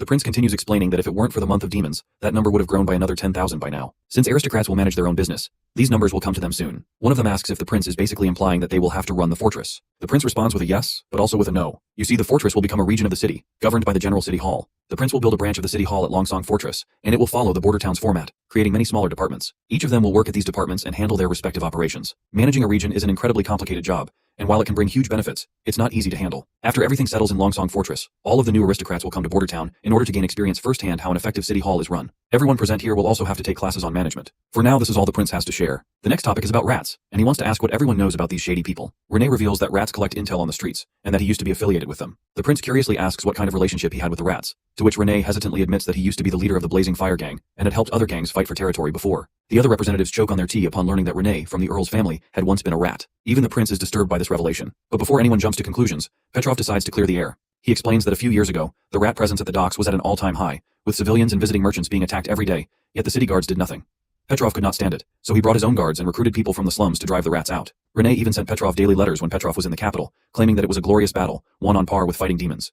While Renee is dying of embarrassment, the prince expresses his plan to remove every rat from Longsong Fortress so that civilians can live in peace. But Renee objects to this idea. He acknowledges that while rats are just everyday people, they wouldn't stand a chance against knights. However, if rats are labeled as criminals in order to get rid of them, there won't be many people left in Longsong Fortress. He explains that people often change from civilians to rats, or vice versa, and many become desperate when the months of demons are prolonged. It's why many rulers allow black markets and criminal activity to exist. They prefer the rats to fight among themselves rather than risk creating a huge riot. The prince then inquires who organizes the rats, to which Renee reveals that some are local aristocrats, while others are foreign criminals. The prince is glad that no one present here owns a gang. However, it would be fine even if they did, as the prince wouldn't mind as long as they cooperate in clearing out these bad nests of rats. He then addresses Renee and assigns him the mission to put an end to all illegal activity in the fortress within the next month. Renee will need to cooperate with the First Army and eliminate various gang leaders to crush all rat organizations. He also commands Petrov to open the fortress's food inventories and distribute more rations. Some present there quickly object to this idea, arguing that if they coddle the public, they will only demand more, and by then, everyone will become beggars in the city. The prince finds himself disappointed that these aristocrats could only think of the negative all the time, which makes him believe they are lazy and foolish. He is certain that all these commoners need is a good role model and proper direction, and they will become the real backbone of the world he is trying to create. So he declares that he has made up his mind, and this will be his first lesson in teaching how to run a proper city hall. Every citizen needs to understand every detail of public policy. He wants everyone to answer the public's questions and listen to their feedback, because this is how an administration avoids becoming an empty shell. You see, new ideas, unified laws, enforcement, and political transparency are everything the prince is preparing for his new order. The scene then transitions to Sister Echo, followed by Iron Axe, who reminds her that the fortress is not as safe as Bordertown, so she shouldn't wander alone. The prince had also asked him to guard her if she left the castle without any other witches. Every time Iron Axe talks to her, he refers to her as chief. After all, she was the chief of the Osha tribe under her former name, Drow Silvermoon. She doesn't like being called by this title, but Iron Axe continues to do so because this is how he sees her, even to this day. The other citizens begin to stare at them, so she decides to wander off to the other side of the shore. As she walks around, Echo points out how Iron Sand City was nothing like this. Before leaving the southern region, she thought the entire continent looked the same and never expected anything other than sand. Water and oases were precious resources that people would die for. But here, no one would bleed for the Redwater River, and water is available everywhere. But Iron Axe reminds her that people still fight for other things, such as golden royals, jewels, pride, and status. He believes that battles are everywhere, no matter the circumstances. Echo, however, still believes that the prince could stop the war. Even Nightingale told her that the Sand Tribes, Grey Castle, Mortals, and Witches, all of them would enjoy resources equally and live as they wish. She then questions Iron Axe if he wants to return to Iron Sand. The big guy responds that he has already sworn allegiance to the three gods and will serve Roland Wimbledon forever. However, she doesn't need to worry, as the prince promised her revenge, and he won't go back on his word. When the day of their return comes, everyone will respect them. But Echo doesn't want to be the chief of the Osha tribe anymore. She likes to stay near trees and greenery, and she enjoys being with Wendy and Nightingale. She also likes to learn the songs that the prince teaches her. While she does wish to go back and visit one day, she doesn't want to remain in the desert and endlessly quarrel for water. She decides to start practicing her voice here, as no one is around and she won't be disturbing anyone. She tells Iron Axe that she has made a song for her home and wants him to hear it. She explains that she used the techniques the prince taught her, advising her to mix different instruments together to create a layered tune. But the names were strange. She is sure that only the prince would come up with words like techno and heavy metal. Iron Axe just smirks, believing that the prince is naturally different, and in fact, he is the child of God. Echo then begins her singing, and as she sings, the atmosphere around her begins to shift. Since this song is directed at her home, the entire mood changes, and the scene starts to transform into a sand-filled landscape, even though it's the dead of winter. Once Echo stops singing, everything returns to normal. However, Iron Axe notices that the sand that appeared during her singing is still present on his hands. Later, he reports this to the prince, explaining that he saw the desert in Echo's voice, and even found specks of sand.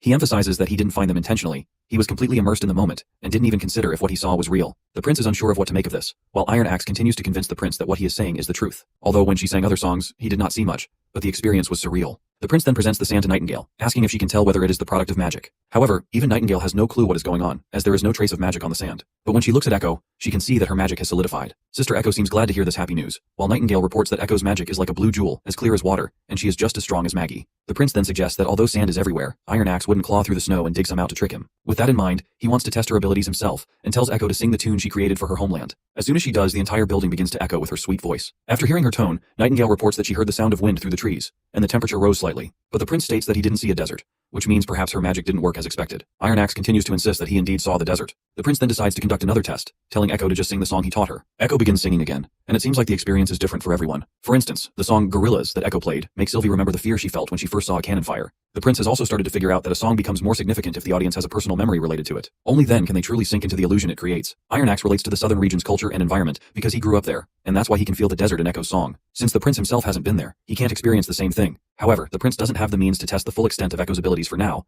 but he is very curious. He wonders if, when the audience is fully immersed, the illusion could actually become reality. He has high hopes for Echo's new ability. He sees the potential for her to motivate soldiers, calm crowds, and perform in the theater, using her magic to influence those around her in powerful ways. Her influence over emotions would be a priceless asset for our prince in the coming days. The scene transitions outside, where Renee delivers an announcement on behalf of the protector of the Western region, Roland Wimbledon, and the minister of Longsong Fortress, Petrov. Starting today, the Fortress City Hall will purchase any extra grain from citizens. However, beginning next month, all private sales of food will be considered a crime. Only the City Hall will be allowed to buy and sell grain. Anyone caught committing this crime will be severely punished, and anonymous reports will be rewarded with 25 silvers. The announcement sparks an uproar among the citizens, who find it ridiculous that Petrov is planning to ban private food sales. Renee tries to calm the crowd, assuring them that he will address all their questions one by one. Meanwhile, the scene cuts to this shady hobo kid, who looks like he's on a mission. From his perspective, he believes that what Renee just announced will cause chaos. If the aristocrats and merchants hoard all the food again, a massive riot is inevitable. After all, most people depend on the rats for their food supply. In a back alley, this blonde teenager meets with a group of his fellows and quickly reports what he overheard. He expresses his confusion about what the wealthy are thinking, and shares his concern about how they'll manage to get food now. This group of hobos begins to worry about their future survival. They mention two witches, Paper and Fang, who used to help them earn food. While we haven't met Fang yet, we know Paper has already been escorted to Border Town by Petrov. Kanash, the local underworld boss who dominates shady dealings in this particular area, becomes their main concern. They fear he'll use this food crisis to blackmail them at every turn, further tightening his grip on their lives. But their worries are eased right away when they hear the announcement that everyone will be entitled to 2 bowls of hot porridge per day, served at noon and night. The initiative is presented as an act of generosity from Prince Roland. The scrawny and sickly boy in this group feels relieved at the news. For a brief moment, he wonders aloud if this might mean they no longer have to worry about being threatened by Kanash for food. However, his more cautious friend quickly clamps a hand over his mouth, because speaking ill of Kanash in public could lead to serious trouble if overheard. Meanwhile, Renee continues with the announcement, revealing more about the City Hall's plans. Alongside the porridge distribution, Prince Roland intends to crack down on criminal activities that threaten the lives and properties of the citizens. Renee warns everyone to steer clear of black markets, pubs, gambling houses, and other places associated with trouble during this time. He assures them that the prince has provided public safety officers and police to maintain order and protect the people. The group of hobo kids begins to worry again. They fear they might be forced out of the city entirely, and if that happens, they have no idea where they would go or how they would survive. The scene then shifts to Kanash, who is shown smirking wickedly. He appears unfazed by the City Hall's measures. In his view, no aristocrat, no matter how influential, can truly maintain control in foreign territory. What truly matters, he believes, is who controls the local power. Even the King of Grey Castle, in his opinion, rules in name only. In simple words, Kanash basically thinks that rats are the need of the filthy rich, otherwise they won't be able to run their business.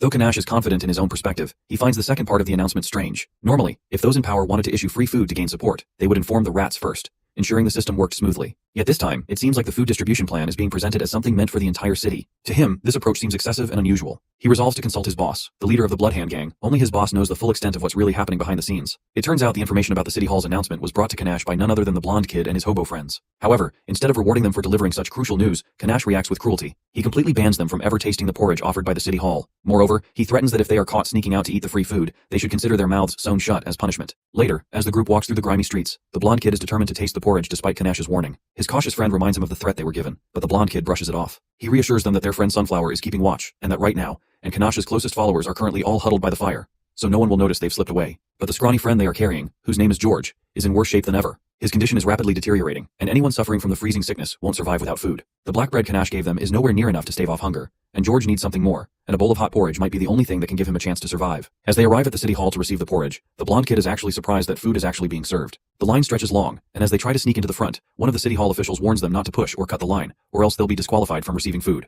The blonde kid insists that his friend is sick and urgently needs food to survive. George has been starving for days, and is now suffering from the freezing sickness. City Hall officer Wade quickly gestures to his fellow officer to take the sick boy, and tells the other two kids that they can find their friend here once he has been cured. Instead of waiting in line for their share of porridge, the blonde kid decided to return to their camp. If they stay here, it would take at least half an hour to get the food, which could put Sunflower in danger. However, when they arrive, they find that their worst fears have already come true. She is already in danger. The filthy scumbags have strung her up with a rope around her neck. She's barely surviving, desperately balancing on her tiptoes on a short bench to avoid suffocating. She is getting brutalized because the others snuck out of the place. Before the two boys can intervene, the thugs cruelly kick the bench out from under her feet. The real horror begins. The blonde kid and his friend rush to save Sunflower, but the thugs are quicker. They strike the two boys over the head, knocking them unconscious. With the boys incapacitated, the scumbags turn their sadistic attention back to Sunflower. One of them decides to pry out one of her teeth, while another thug viciously pounds on the blonde kid, who is starting to stir. But suddenly the rope around Sunflower's neck is severed, cut by someone or something unseen. This familiar purple mist starts to fill the area, and before the attackers can understand what's happening, shit goes to hell. In just a matter of seconds, two guys have been taken down. That is when someone crashes down from the rooftop, and it's Ash, the mad lad lady. More and more of the thugs swarm the area, but Ash swings her blade and sends everyone scattering in every direction. Nightingale is also present, having taken care of the other attackers with equal skill. The blonde kid rushes to tend to his injured friend. It's then that Officer Wade arrives, raiding the scene with her team.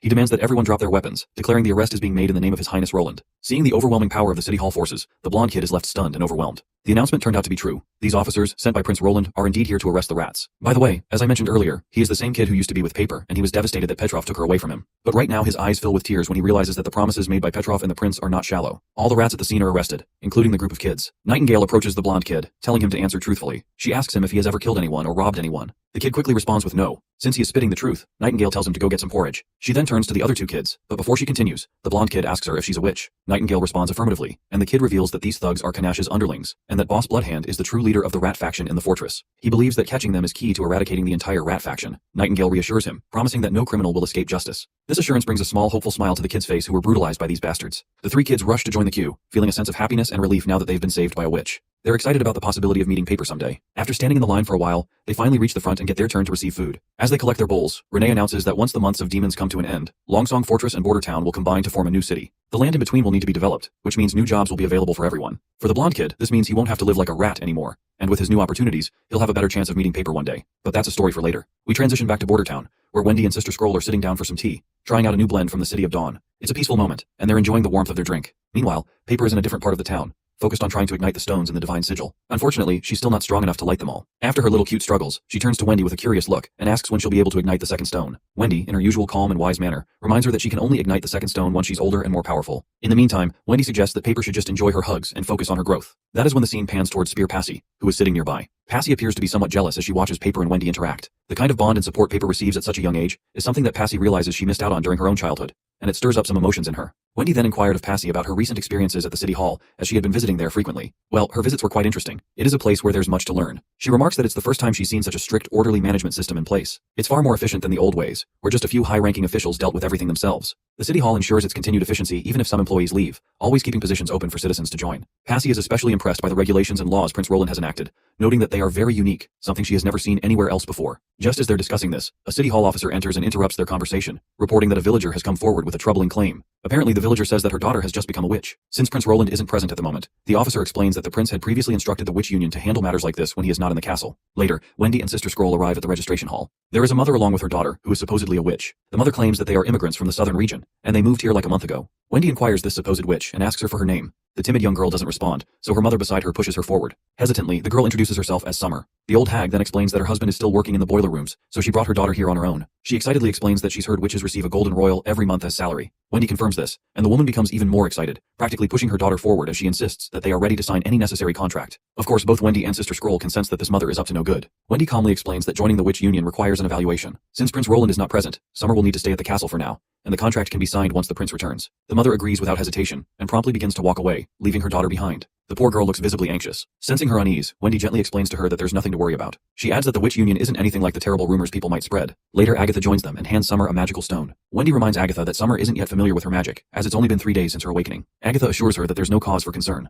The stone she's provided is a balanced magic stone, designed to measure the overall level of magic within someone. While it's not as precise as Nightingale or Sylvie's abilities to sense magic, it's the best tool they have available to determine if Summer truly possesses magical powers. After the little test, Agatha confirms that Summer does qualify as a witch, specifically a summoner type, but her level is extremely low. Agatha further explains that it's not unusual for magic to be this weak early on since it hasn't fully gathered yet. It's still in a juvenile stage. They decide to figure out what kind of ability Summer has, so Wendy asks her to demonstrate. Without hesitation, Summer uses her magic, quickly forming a mirage. The illusion offers a glimpse of the past, where we see Sister Scroll and Wendy having that tea time. Everyone watching is left awestruck because the scene Summer creates looks incredibly lifelike. Agatha notes that while the ability to create illusions is rare, it's not unheard of. She recalls at least 2 other people in the Alliance with similar powers, one of them being a high-tier witch from Falling Star City. Meanwhile, Summer feels drained, having used up most of her mana. Wendy then asks her how many times she can use that ability in a day, and whether she can control the illusions more specifically. The girl reveals that she can use her ability about 2 or 3 times a day. She hasn't tried going beyond that, but it gets increasingly tiring each time. Hearing this, Scroll explains that it sounds like magic depletion, which is pretty natural. Magic flows like water or swirls like fog. It's the source of her power every time she uses it. Scroll assures her that they'll slowly teach her about the other attributes of magic over time. Later, Summer demonstrates her ability again. This time, the scene she creates shows an event from about a day and a half ago, when the witches were having dinner together. Scroll records everything to share with the prince. Few days pass by, and Sister Scroll decides to send Summer back until Nightingale does not verify her identity. After all, they can't afford to take any risks when it comes to Prince Roland's life. So because of that,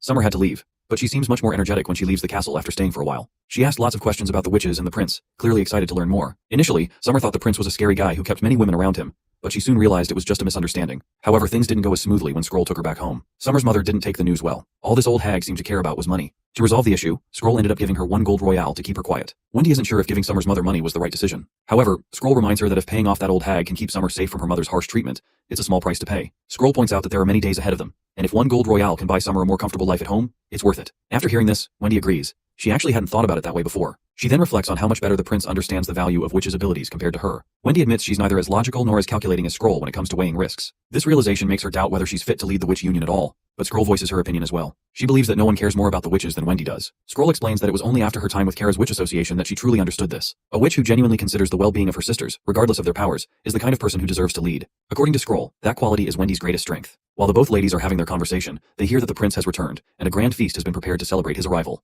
The first thing the prince does is hold his most cherished waifu close to his heart. Of course, there are also the overly excited girls who rush in to hug him uninvited. The entire palace feels alive with joy, and the prince feels a deep sense of homecoming, finding solace in the warmth of these familiar smiles compared to the cold atmosphere of Longsong Fortress. Later, the prince makes his way to the library, with Anna quietly following him. He's pleased to see her there and quickly shows her the gift he brought back. It's a collection of historical records and legends, along with some secret lore about the Western region, which he retrieved from the Duke's office. Before he can finish explaining, Anna closes the distance, and they share a heartfelt kiss. For a while, they decide to just savor the moment together, letting the world fade away. The next day, Wendy reports to the prince about the newly awakened witch in Bordertown. After reading through the report, the prince agrees to take her in, and they decide she can sign a contract that very afternoon. After that, Wendy hesitantly brings up a matter that has been weighing on her. She admits that she doesn't feel capable of managing the witch union. In her view, Scroll is far more experienced and mature, making her a better candidate for leadership. The prince listens patiently, but already knows Wendy had shared this concern with Scroll. He also knows what Scroll's response was. He gently reminds Wendy of something important. Management techniques can be learned, but personalities are much harder to change. He points out that, aside from Maggie, she's the only one who truly adores all of the witches equally. Besides, the prince reminds Wendy that Scroll is already in charge of the education department,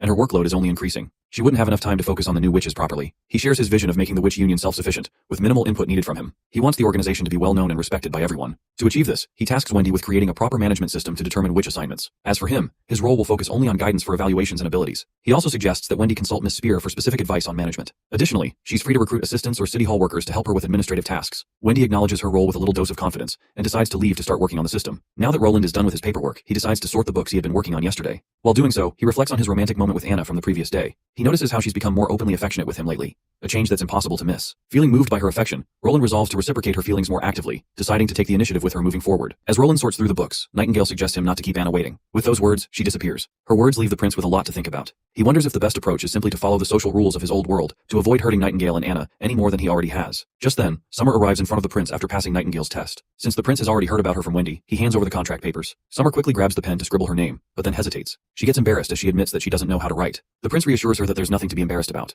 He suggests she just press her fingerprint instead, which she does. Once done, Summer asks the prince why he decided to take her in, especially since she feels her ability is practically useless. The prince smiles and assures her that her ability is far from useless. In fact, it's something that any detective would dream of. Solving mysteries or crimes will be a piece of cake for her, and she'll come to understand that soon enough. He adds that, starting today, he assigns Nightingale as her boss to guide her. The scene transitions to somewhere in Border Town, in the room of the performer's crew. Here we meet Ferlin's wife Eileen, and Miss May, the star of the West and the object of Night Carter's affections. Miss May appears to be getting ready for a trip to the fortress. She's double-checking her bag to ensure she has everything she needs. Eileen suggests she pack an extra set of pillows, blankets, and sheets, but Miss May brushes it off, saying she doesn't really need them. Carter has also promised to buy her new clothes at the market. Apparently the new stocks in the market come from raids on the 4 great families. While Eileen is delighted at the idea of getting high-quality fabric, Miss May feels proud knowing that the set Carter plans to buy is supposed to cost 5 gold royals. Hearing this, the people in the background are awestruck. For them, that amount is like 2 years' salary. But then again, it's not entirely surprising after all. Miss May used to perform in the capital, and her fame as the star of the West precedes her. As they continue chatting, Miss May asks Eileen about recent events, specifically recalling that Sir Eltek, Ferlin's father, had come to Border Town recently. She's curious about how he's doing. Eileen quickly explains that the bulletin announced the prince had cracked down on all illegal activities in the fortress.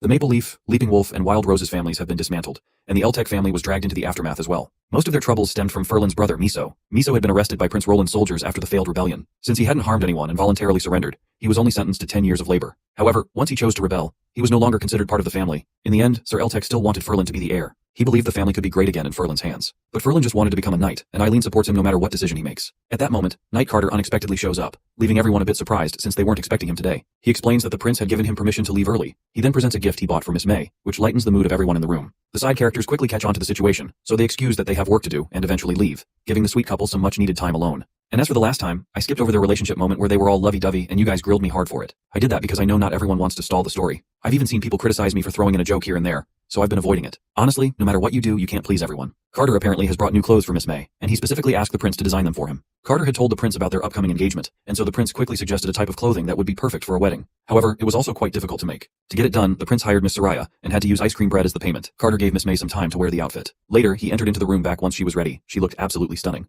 This left Carter blushing so hard his cheeks turned as red as tomatoes, and everything felt so sparkling and fresh, like spring had already arrived. Carter then recalls that the prince had promised they could create a new type of wedding ceremony after the months of demons. He was really looking forward to that special day. The scene transitions to a conference room where representatives from every department have gathered for a meeting. The prince begins by explaining his plans to build a new city in the western region. Holding up a book titled Basic Kingdom Laws, he declares that everything written in it will serve as the foundation for this new city. The laws and systems outlined in the book will be implemented to ensure proper structure and order. He encourages everyone to read the book and freely ask questions or voice any doubts they might have. To get things started, he instructs Barov to read it aloud for everyone. Barov picks up the book and decides to begin with the abstract, which summarizes the proposed structure and organization of the new city. Barov begins reading aloud the key points of the Basic Kingdom Laws. The first is, all territory under Roland Wimbledon's control belongs to Roland Wimbledon. Second, the City Hall is the highest authority in the territory, and under Roland Wimbledon, it will be responsible for all management and maintenance in the western region. Third, there are various ways for foreigners to become citizens, and the City Hall will offer at least 3 methods. Fourth, no civilians will be bound to a caste system. There will be no more slaves, servants, or serfs. Men and women will be equal, and civilians will be protected by law, with rights to protections and benefits through taxes. Fifth, aristocrats will be on the same level as any other citizen. Nobility will no longer have any authority,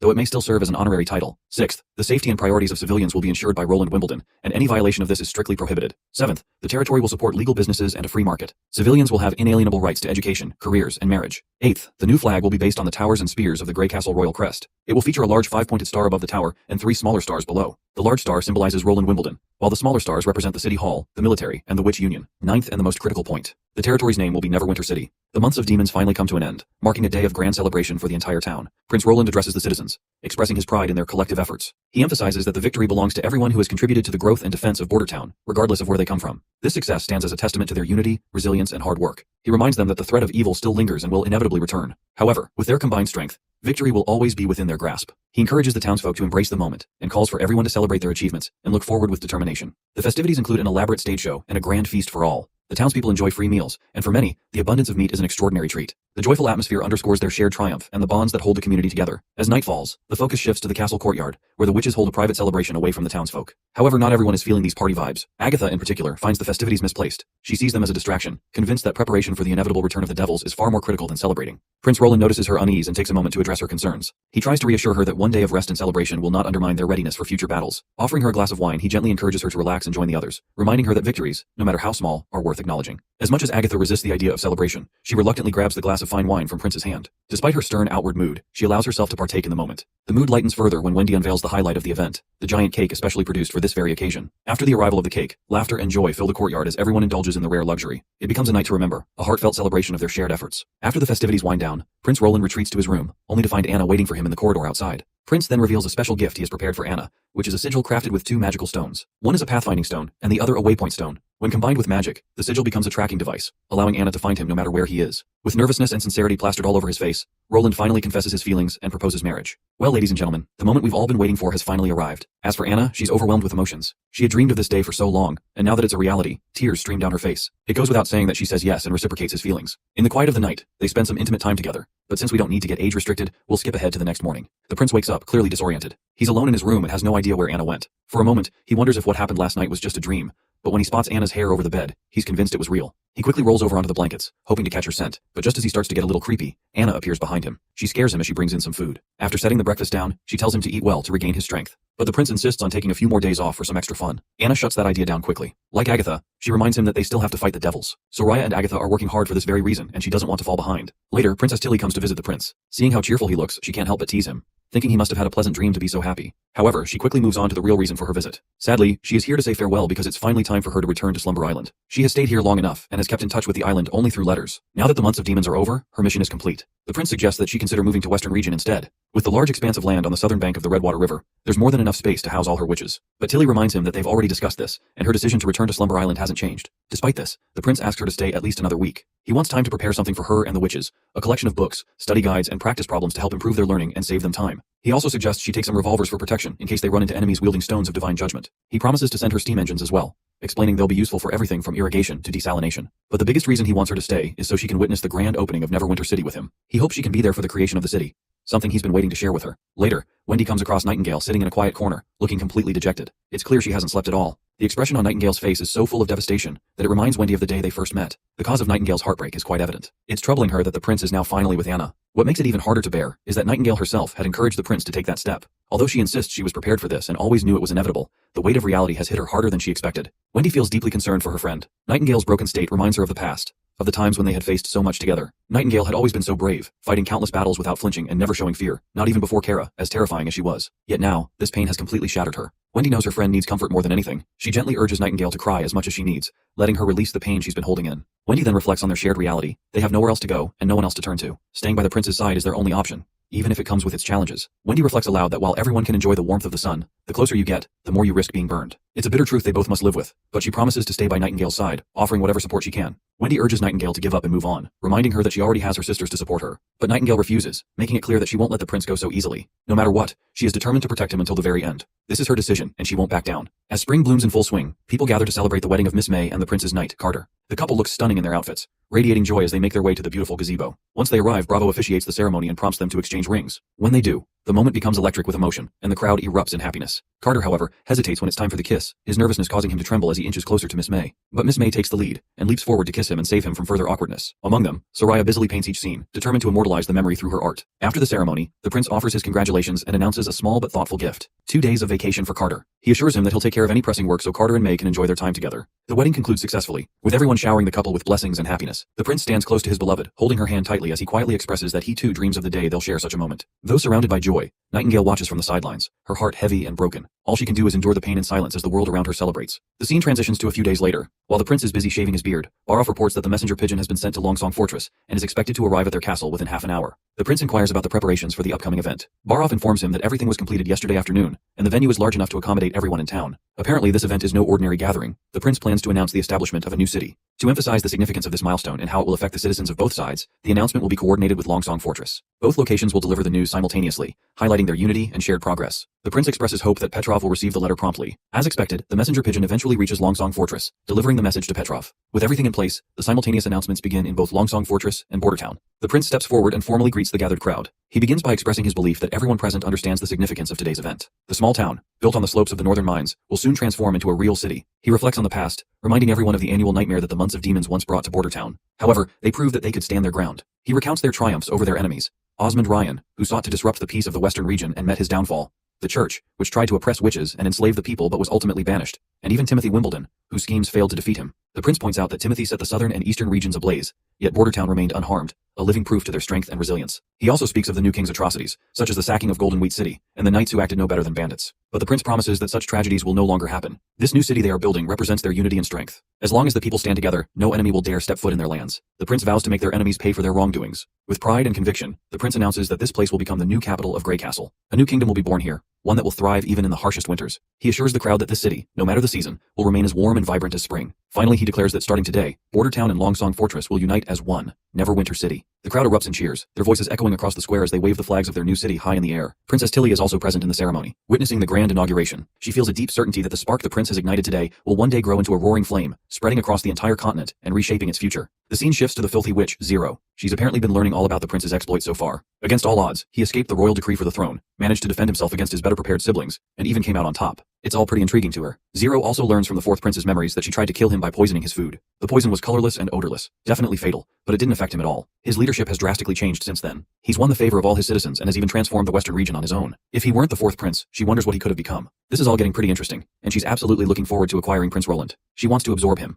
make him part of the church, just as it should be. That's when Isabella shows up. When Zero asks how her meetings went, Isabella mentions that she had a hard time befuddling those old men again, plus one geezer and two lunatics. Zero reminds her that it's not just about befuddling them. This connects to the church's entire lower system, which is maybe the core of the church. But they can't gather all the resources they need without the mortals helping them achieve their final objective. Isabella finally relents but says that, according to the others, it'll take until the second month of summer to move the resources needed for an attack from Dawn to Grey Castle. She then reveals, rather disappointedly, that they have only about 400,000 pills left in their warehouse. On top of that, Isabella isn't sure if it's a good idea to let mortals fight the devils. They're talking about millions of people, and using the pills would quickly deplete Hermes' entire stock. She worries the church might not even win. Once mortals take the pills, their value only lasts a day. They're useless if they don't take enough, but they die faster if they take more. Zero feels a little disappointed that Isabella doesn't seem to understand her point. She explains that she never intended to use their berserker army to defend Hermes. The final battle, she says, will most likely take place at the ruins of Tequila. When Isabella questions whether Zero is planning to attack first, Zero reveals her reasoning that time is their most precious resource. She never thought sweeping all the devils at once was possible. It's simply unrealistic. The divine texts mention that when the underworld gate opens during the red moon, the devils will build a towering black structure.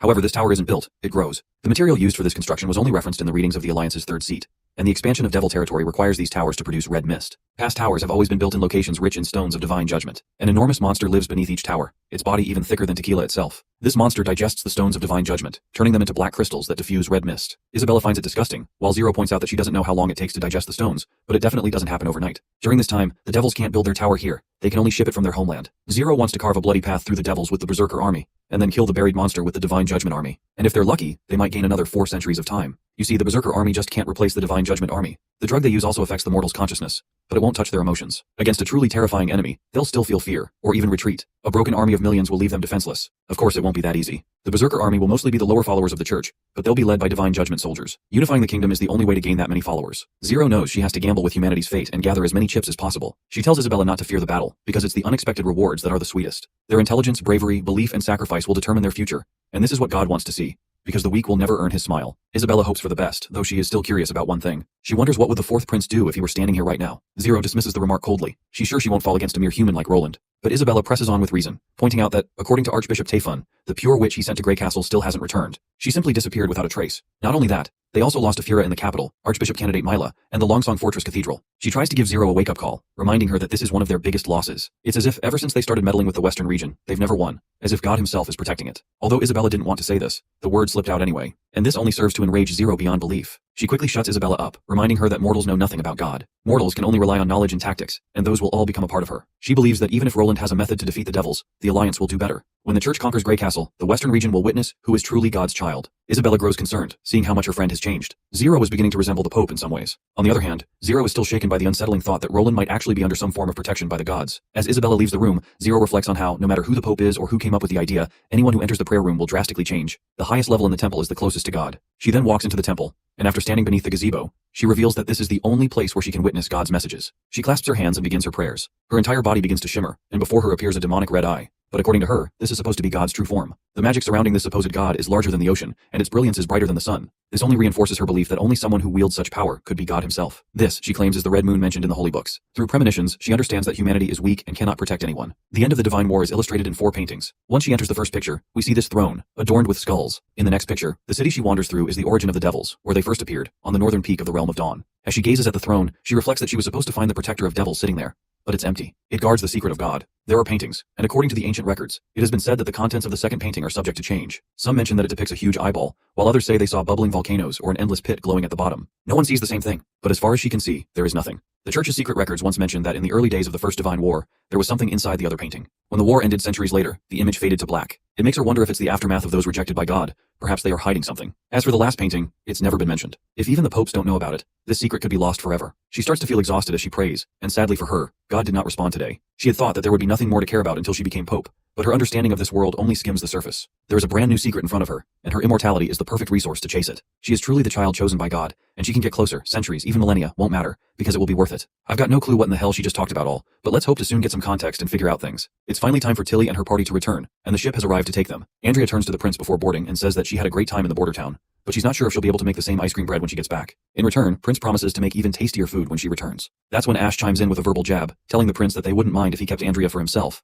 After all, one less loudmouth on Slumber Island won't hurt anyone. Of course, both ladies immediately throw their usual jabs back at her, while the prince turns to his sister and tells her that if she runs into any problems on Slumber Island, she can let him know, and he'll do his best to help however he can. And, he adds, the city of Neverwinter will always welcome her return. Tilly thanks the prince and says she's also looking forward to him visiting Slumber Island as well. With that, the witches begin boarding the ship, and both Shavi and Andrea wave their hands for the last time. The prince seems quite dejected to see them go, and Nightingale quickly picks up on it, asking if he doesn't want to let them leave. The prince expresses how a bit jealous he feels. There are over 300 witches living on Slumber Island, and he wishes they could all move to the western region. But they shake off the gloomy thoughts and decide to move forward. On a sunny day in the Neverwinter, we meet the prince and Nightingale inside the office. Nightingale reports that the fortress rats are scuttling around again, which could push things out of control. The prince had expected this. Eradicating the rats will be a long process, with occasional surges, but as long as pressure is maintained while offering them better ways to live, they'll eventually disappear. That's the reason Petrov had mentioned he hoped the prince could provide help with skills and labor. Nightingale then asks if he intends to send her, as she doesn't seem too keen on leaving him alone behind. The prince reminds her that she is in charge of the security department, and she'll need to frequently travel between locations to oversee various jobs. But Nightingale worries that their enemies might send a witch assassin, and in that case, only she can protect him.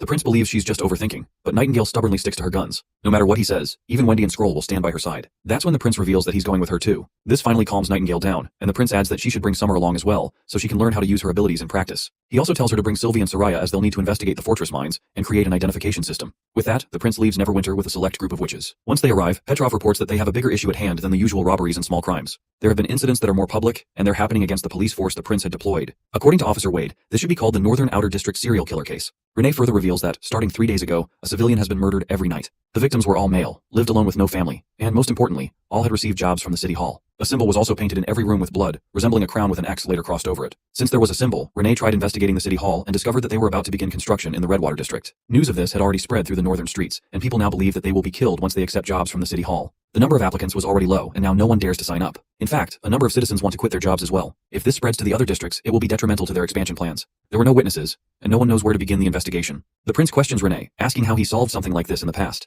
Renee reveals that the patrol never had a solid protocol. If it was a big problem, the victims' families would appeal to the city lord, and the lord would promise justice for the people. Only then would the patrol be pressured to make the criminals hand themselves over. The patrol, however, never cared if they were scapegoats or not, and they ignored victims who were foreigners or loners. That sounds quite horrible to the prince. You see, from what he's heard, this means almost everything is under the rats' control, so it's no wonder they were considered vital to the city. The prince has also observed that this world doesn't seem to have investigators. If there are no witnesses, it always results in a cold case. The prince quickly gives Petrov good news, telling him that the Department of Security will handle the case tomorrow. All he wants from Renee and Petrov is their cooperation. Nightingale then asks about his plans for this, to which the prince explains that he's not going to be directly involved. He needs to supervise the aristocrats on building the second city hall. The sooner he can finish that, the sooner Soraya can start making the ID cards. So the case is up to her now. He tells her that she will be in charge of the Department of Security and needs to decide how to crack the case. The entire police force of Neverwinter will eventually be hers to control. Wade, Renee, and anyone else will answer to her. But Nightingale reminds him that he was the one who told her that departments need to be balanced in power, and she doesn't fully understand how the city hall works. Wouldn't the Department of Security be lower in rank than the city hall? The prince places his hand over Nightingale's, startling her a little. He reminds her that the security of their land is more important than anything else, which is why she answers directly to him. It's also why she will control both the police force and any investigations involving the city hall or the military. All of their departments need to be tightly connected by a big net to prevent internal corruption. There's a saying that the strongest defenses always start to decay from the inside, and she will be the one to shield them from that happening. Seeing him putting so much faith in her just makes her feel flustered, and now she is looking forward even more to live up to his expectations. Later that night, overcome with excitement, she practically strangles Summer as she tells her they're going to catch all the criminals and make sure they never return to Neverwinter again. As Nightingale begins to plan their next steps, she tells Summer that her job will be to recreate the crime scenes. However, Summer objects, pointing out that she won't know what time of day the crime occurred, so how can she accurately recreate the scene? Also, after a week of practicing with Miss Wendy, she can only use her abilities 4 times a day. If she extends the duration of the illusions, that number goes down. Furthermore, she can't keep it up for more than 2 days at a time, or her exhaustion becomes overwhelming. Nightingale grows concerned. It'll be a problem if their recreations don't accurately reflect the criminal's presence at the crime scene. She then asks Summer if shortening the duration of her recreations would allow her to use them more frequently. Summer responds in a roundabout way that her magic drains quickly, and it won't make much difference. This makes Nightingale appreciate Spearpassy's power transfer ability even more. But since they don't have another option, she decides to take a gamble, predict a time, and hope for the best. She claims that her luck has always been good. After all, it's how she met Prince Roland. With that, the both ladies settle into bed. Morning arrives, and Renee formally introduces himself as Earl Renee Mead, at Nightingale's service under Prince Roland's orders. Nightingale reciprocates the gesture,